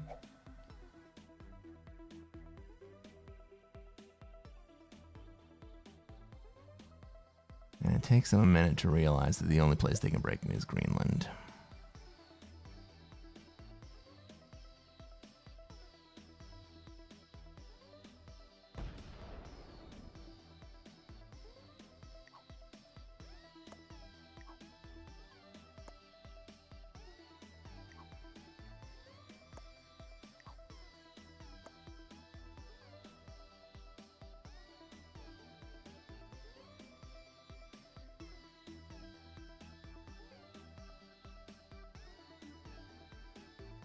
So my next play is to put enough troops into Greenland after I take it that Pink has to put troops, so many troops up there that Blue is going to break them.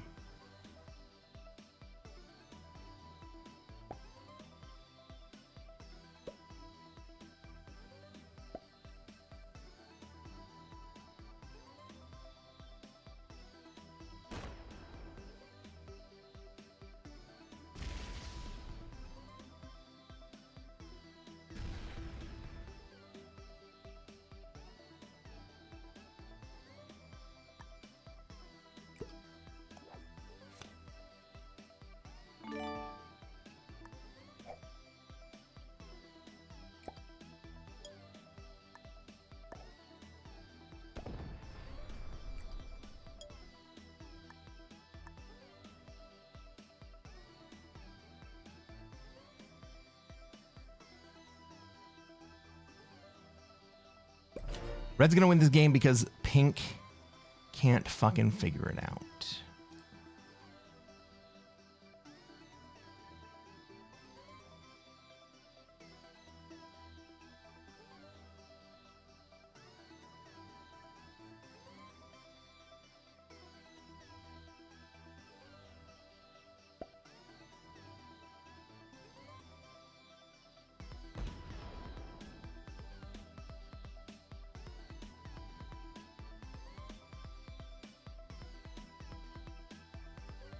Put more up there.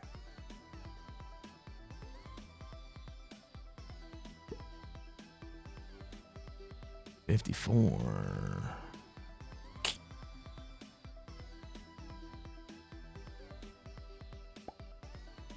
blue hit me first, or does blue hit pink first? Well, with the 3 down at the bottom, I don't actually need that much hanging out at the bottom.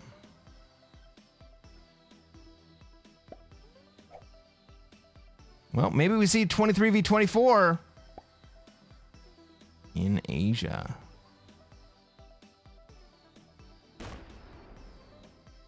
Fuck me. GG, guys.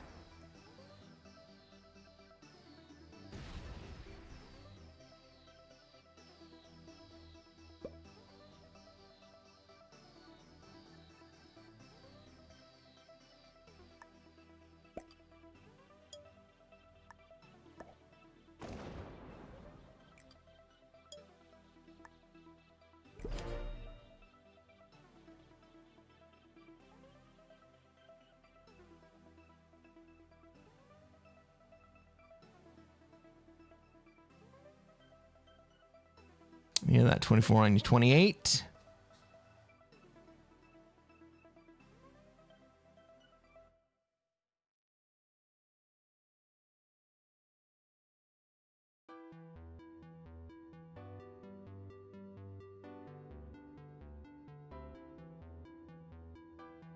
So here's the shitty thing. The correct thing for me to do right now is to bot out. It is a lot. I got a 10 trade coming in.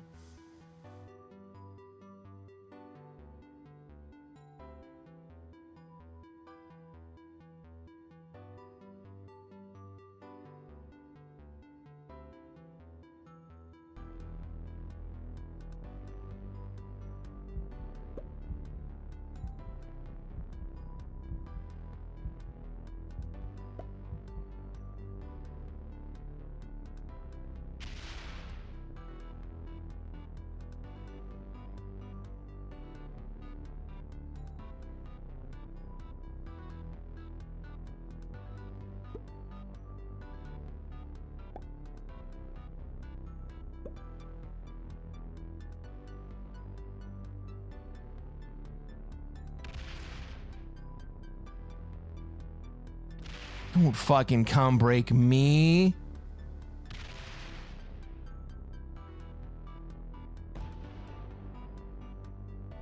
Holy shit.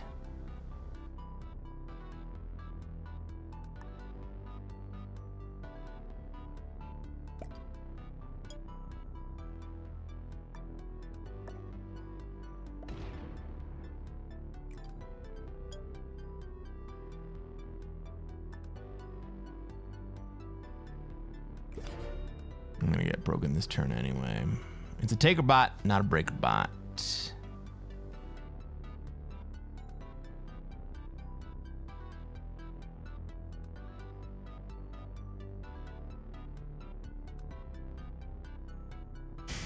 Mine says on the run.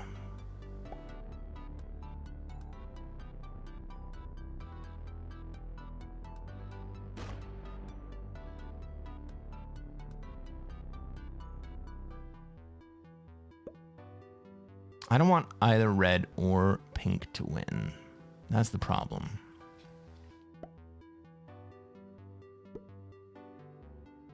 And red did what I probably should have done, which was to just go take Australia. He saw it sooner. I mean, I saw it too, but I thought, hey, maybe pink is not that big of an asshole.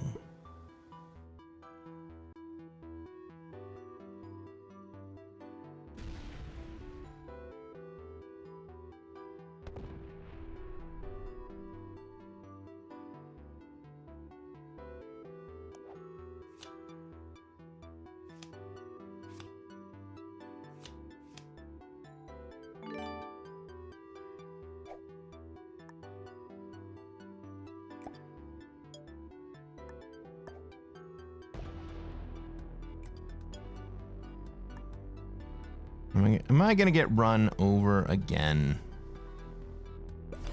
Here's the thing, I need red to be alive, because if I remove red from Africa, first off, I don't hold Africa.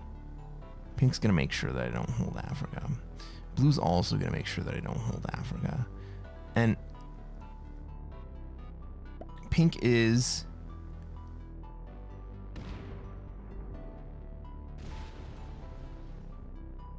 so much bigger than I am. He'll probably kill me. Not even really worried too much about the other players.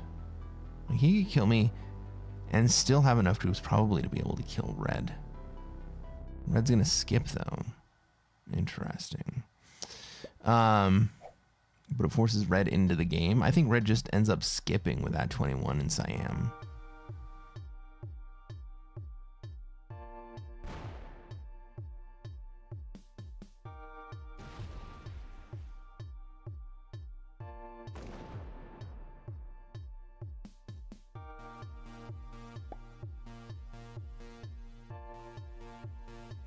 This is fantastic.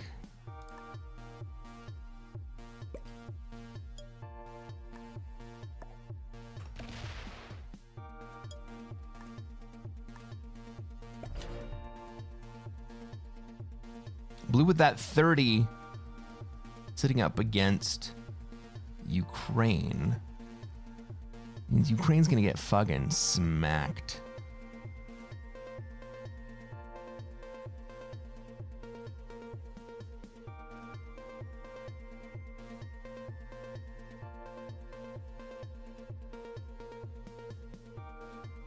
Pink needs to break blue here.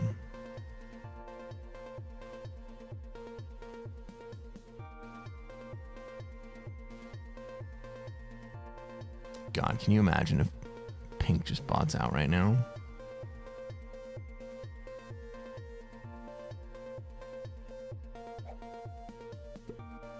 He's gonna go around the backside to do it.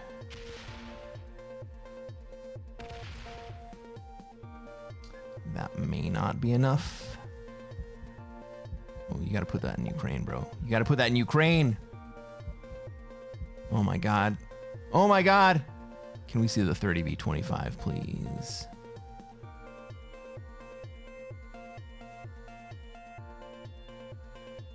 Pink needs to smash your 71 stag in Brazil. I agree. Come on, bot. Come on, bot. Do your bot stuff. Do your bot stuff.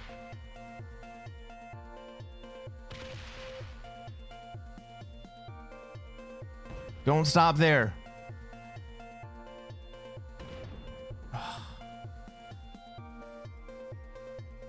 Oh, you stupid bot. You stupid, stupid bot. So red has resigned himself to skipping, even though he has an exterior position.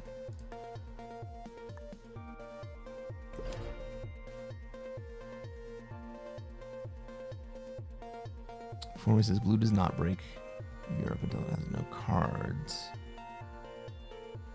Because it's a fucking breaker bot. Or it's a taker bot, not a breaker bot. That's sad.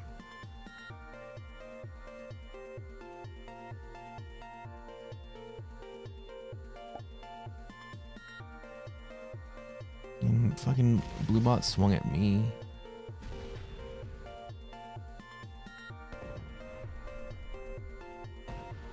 I mean, I don't hate pink spending 5 troops a turn breaking Asia. Still 80 troops ahead of me.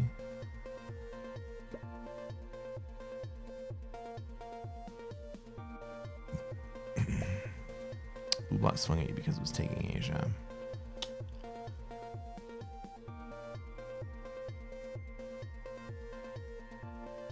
You're not wrong.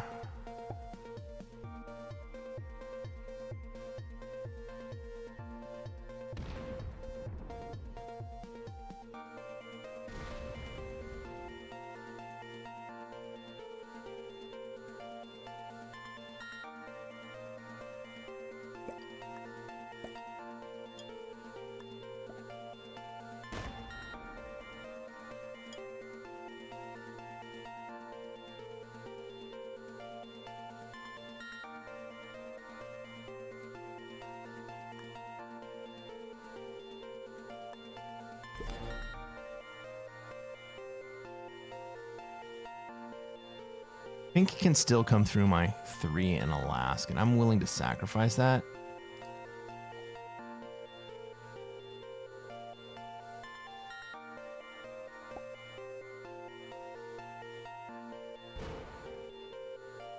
Love that.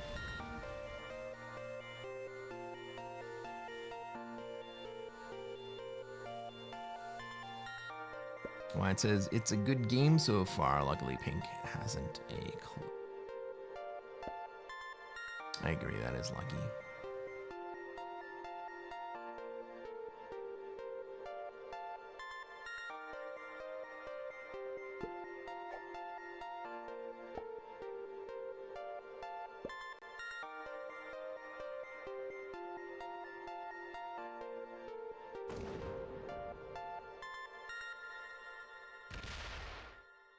Fucking stop right there, dude.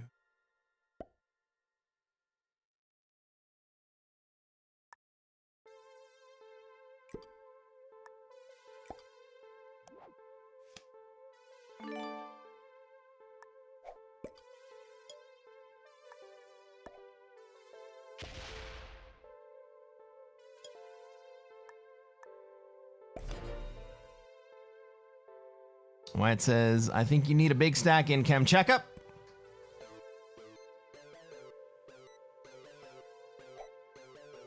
I'm not sure why I would want to stand in the way of blue harassing pink at the moment.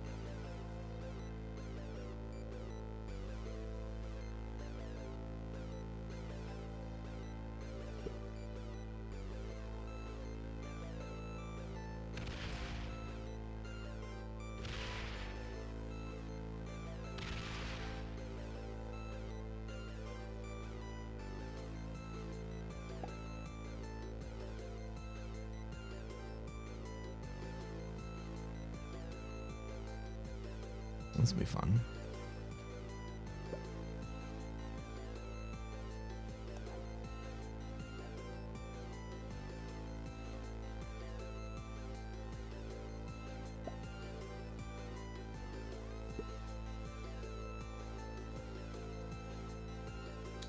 Remove blue from North America, then it takes Africa, then it slams pink. I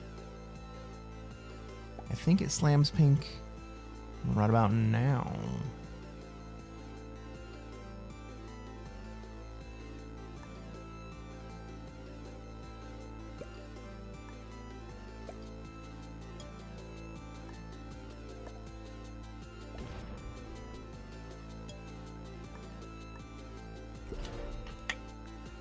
Looks to you, Pink, doesn't it?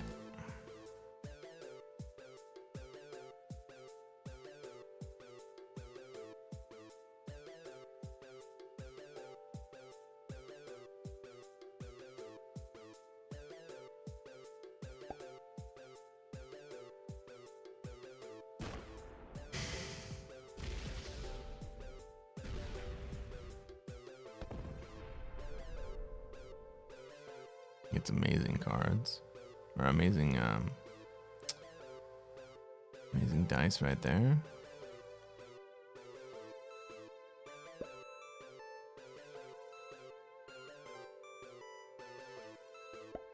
But I think I do take your advice this turn, 4-way.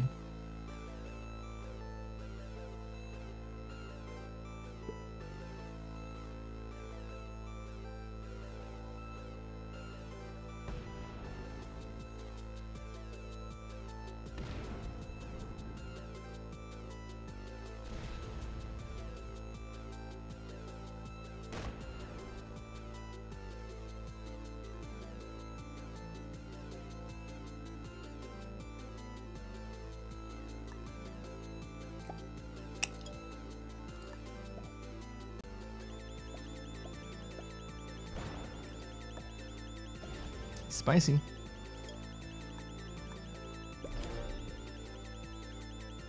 Zach says, slaying noobs in Classic? We're still Expo. No, we're back in Classic.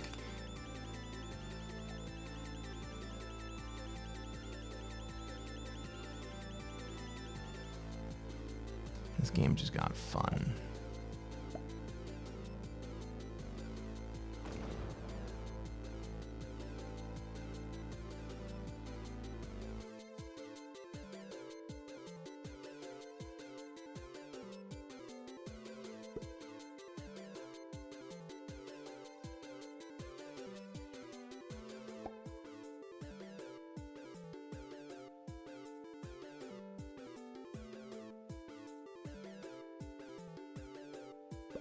Pink is dying from attrition. And I'm loving it. I'm loving it too. He's dying from attrition with a fucking bot.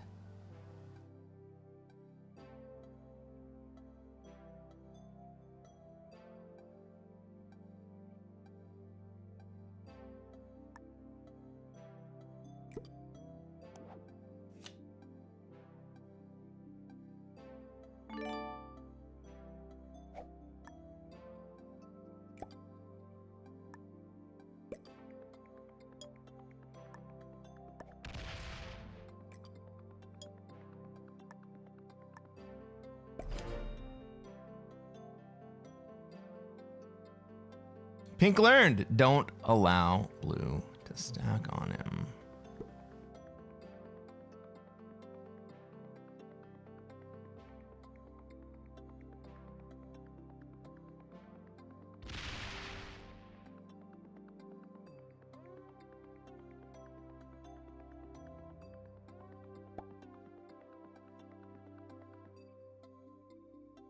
He's up here like, you can't possibly have the Americas because there is nothing that I might be able to take that would be equivalent or better.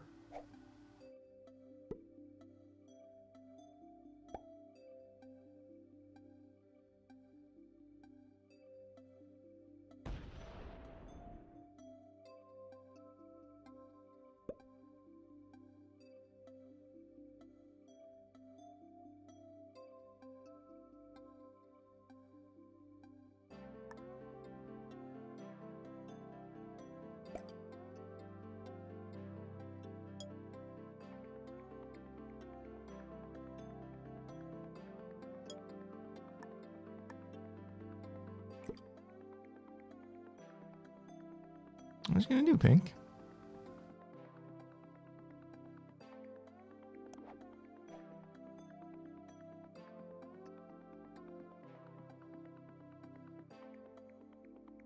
Watchinator, what's going on? Watchinator says, Cresquin strikes me as someone who could play Civilization. The older ones. I have played the older ones.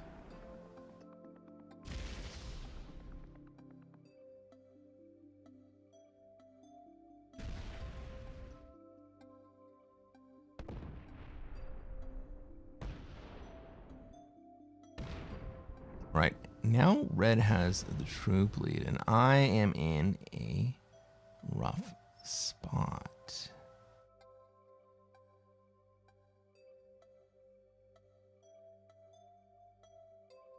Shit, how much you gonna put out there? I think I'm gonna kill blue here.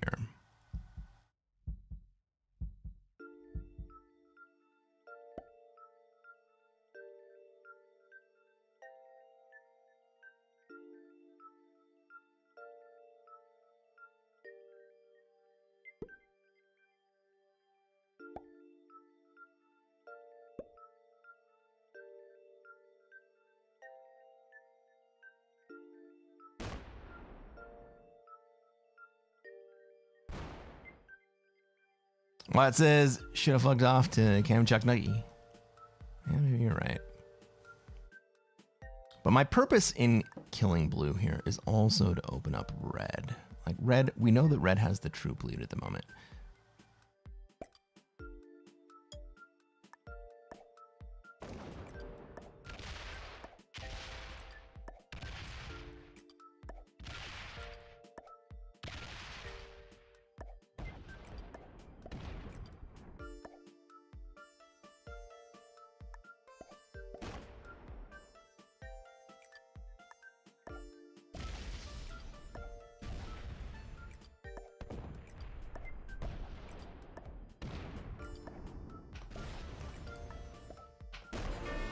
Right now, I'm not the threat. And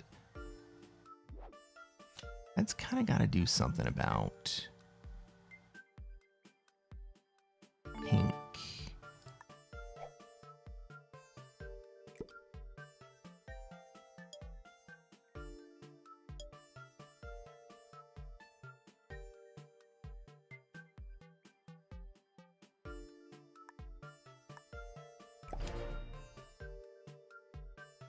Zeus says, nice strategic play. I hope so. Let's see if red wants to do anything about it.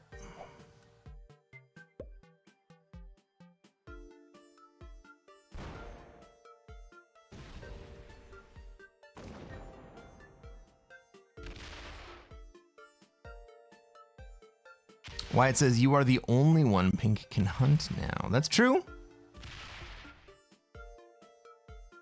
But red has the troop lead, right? So I gave red the troop lead so that red would be in a position to be able to win the game.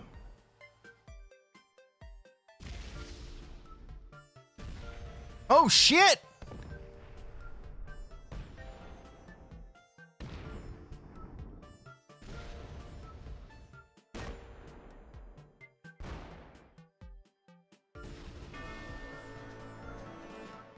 The Australian turtle strikes again.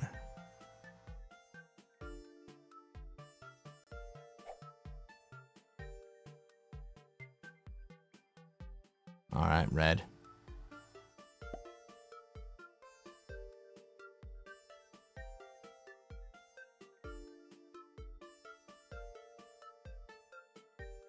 Wyatt says, unless you are fed for second, right? Red has the win here. All red has to do is kill pink.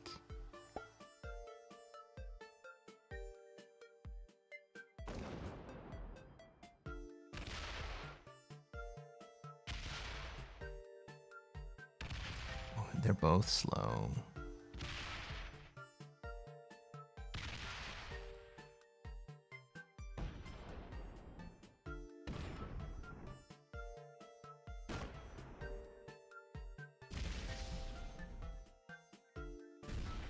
I actually did not expect it to be this close of an end game. Four-way says, can't go out on a game like this. Got to play one more. We got 7 hours on the clock. We are well over time for this stream.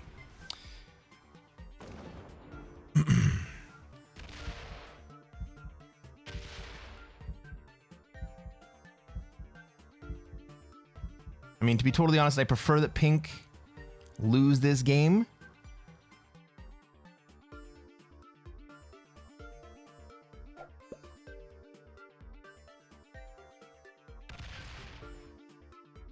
But like I was saying, I just kind of wish both of these guys would lose. Red must be on mobile. I mean, both of these can't. How are both of these guys not on mobile? Oh my god, he put all of his troops down in Australia. What's going to happen here?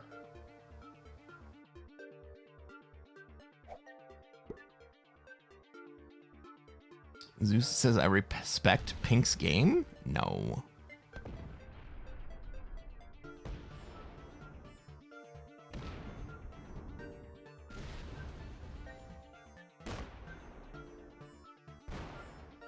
If Pink wasn't an idiot, he might win.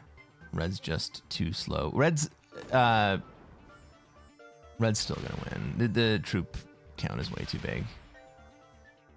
Or the troop differential is way too big.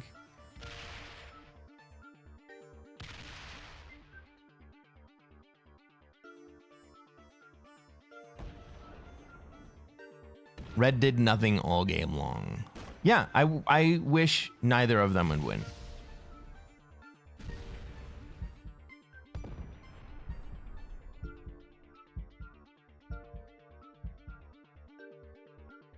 Oh yeah. Now, but Pink could have broken South America and North America and made Red split. Lurker success? I don't know, man. What a fucking shitty end game.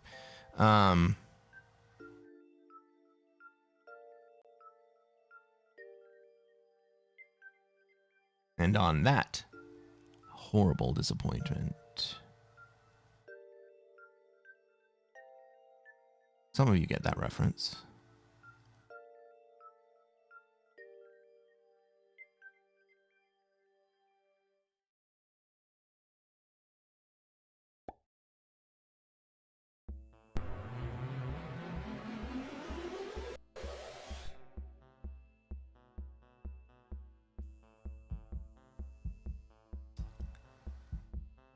Wyatt says, lol, you created the end game. No. Pink gave up the possibility of a win by killing me. I didn't expect Pink just to give up. I also didn't expect Red to give up. That's why I made the kill that I made.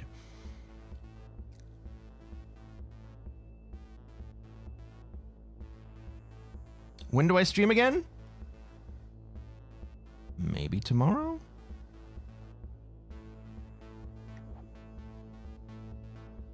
Red was somehow an expert, but Pink as Luffy the beginner.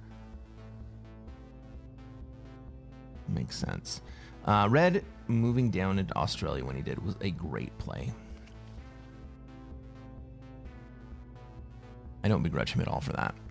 I think that was a great play. I was thinking about doing it myself, but I had North America, and I thought, hey, I can hold North America. Why would I go down to Australia? Because the fucking Europe player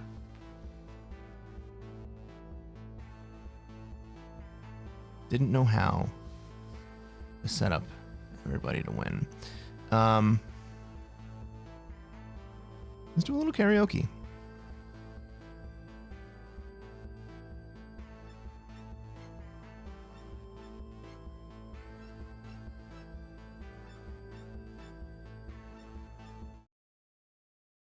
Everybody, thank you for hanging out. Thank you for the raid from Harlow.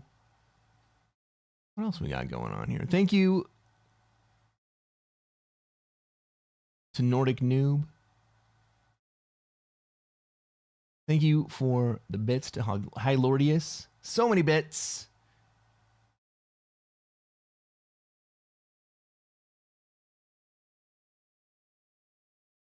Mean Green Machine for the sub. Thank you guys. It has been a great day. I managed to day drink all day, so let's play a little bit of Fleetwood Mac.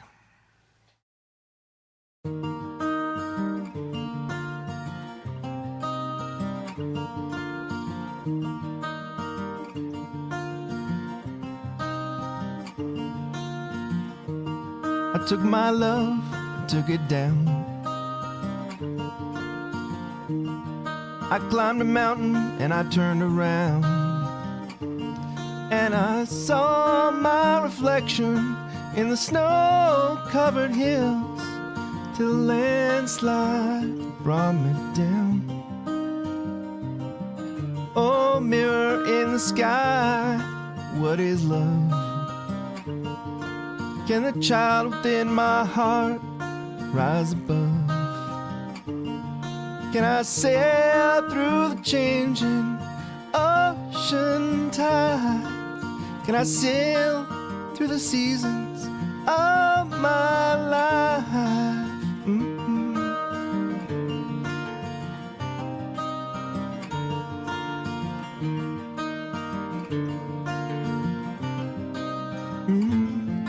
Well, I've been afraid of changing 'cause I built my life around you. But time makes you bolder, even children get older, and I'm getting older too. Everybody, what a great freaking day. Thanks for hanging out with me. It's online.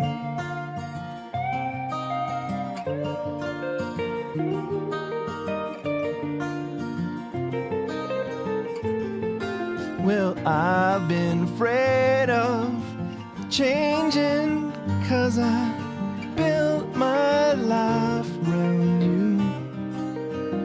Good night, Zach. Time makes bolder, even children get older, and I'm getting older too. Good night, Nasty Nate, Gavin.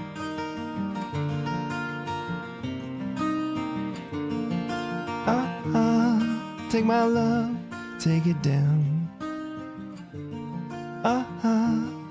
climb a mountain, turn around. And if you see my reflection in the snow-covered hills, will a landslide bring you down?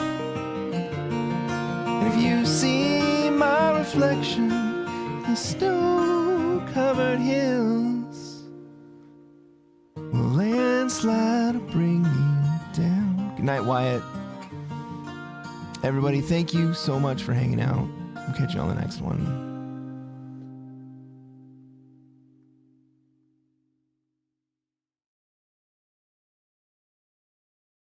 We don't want to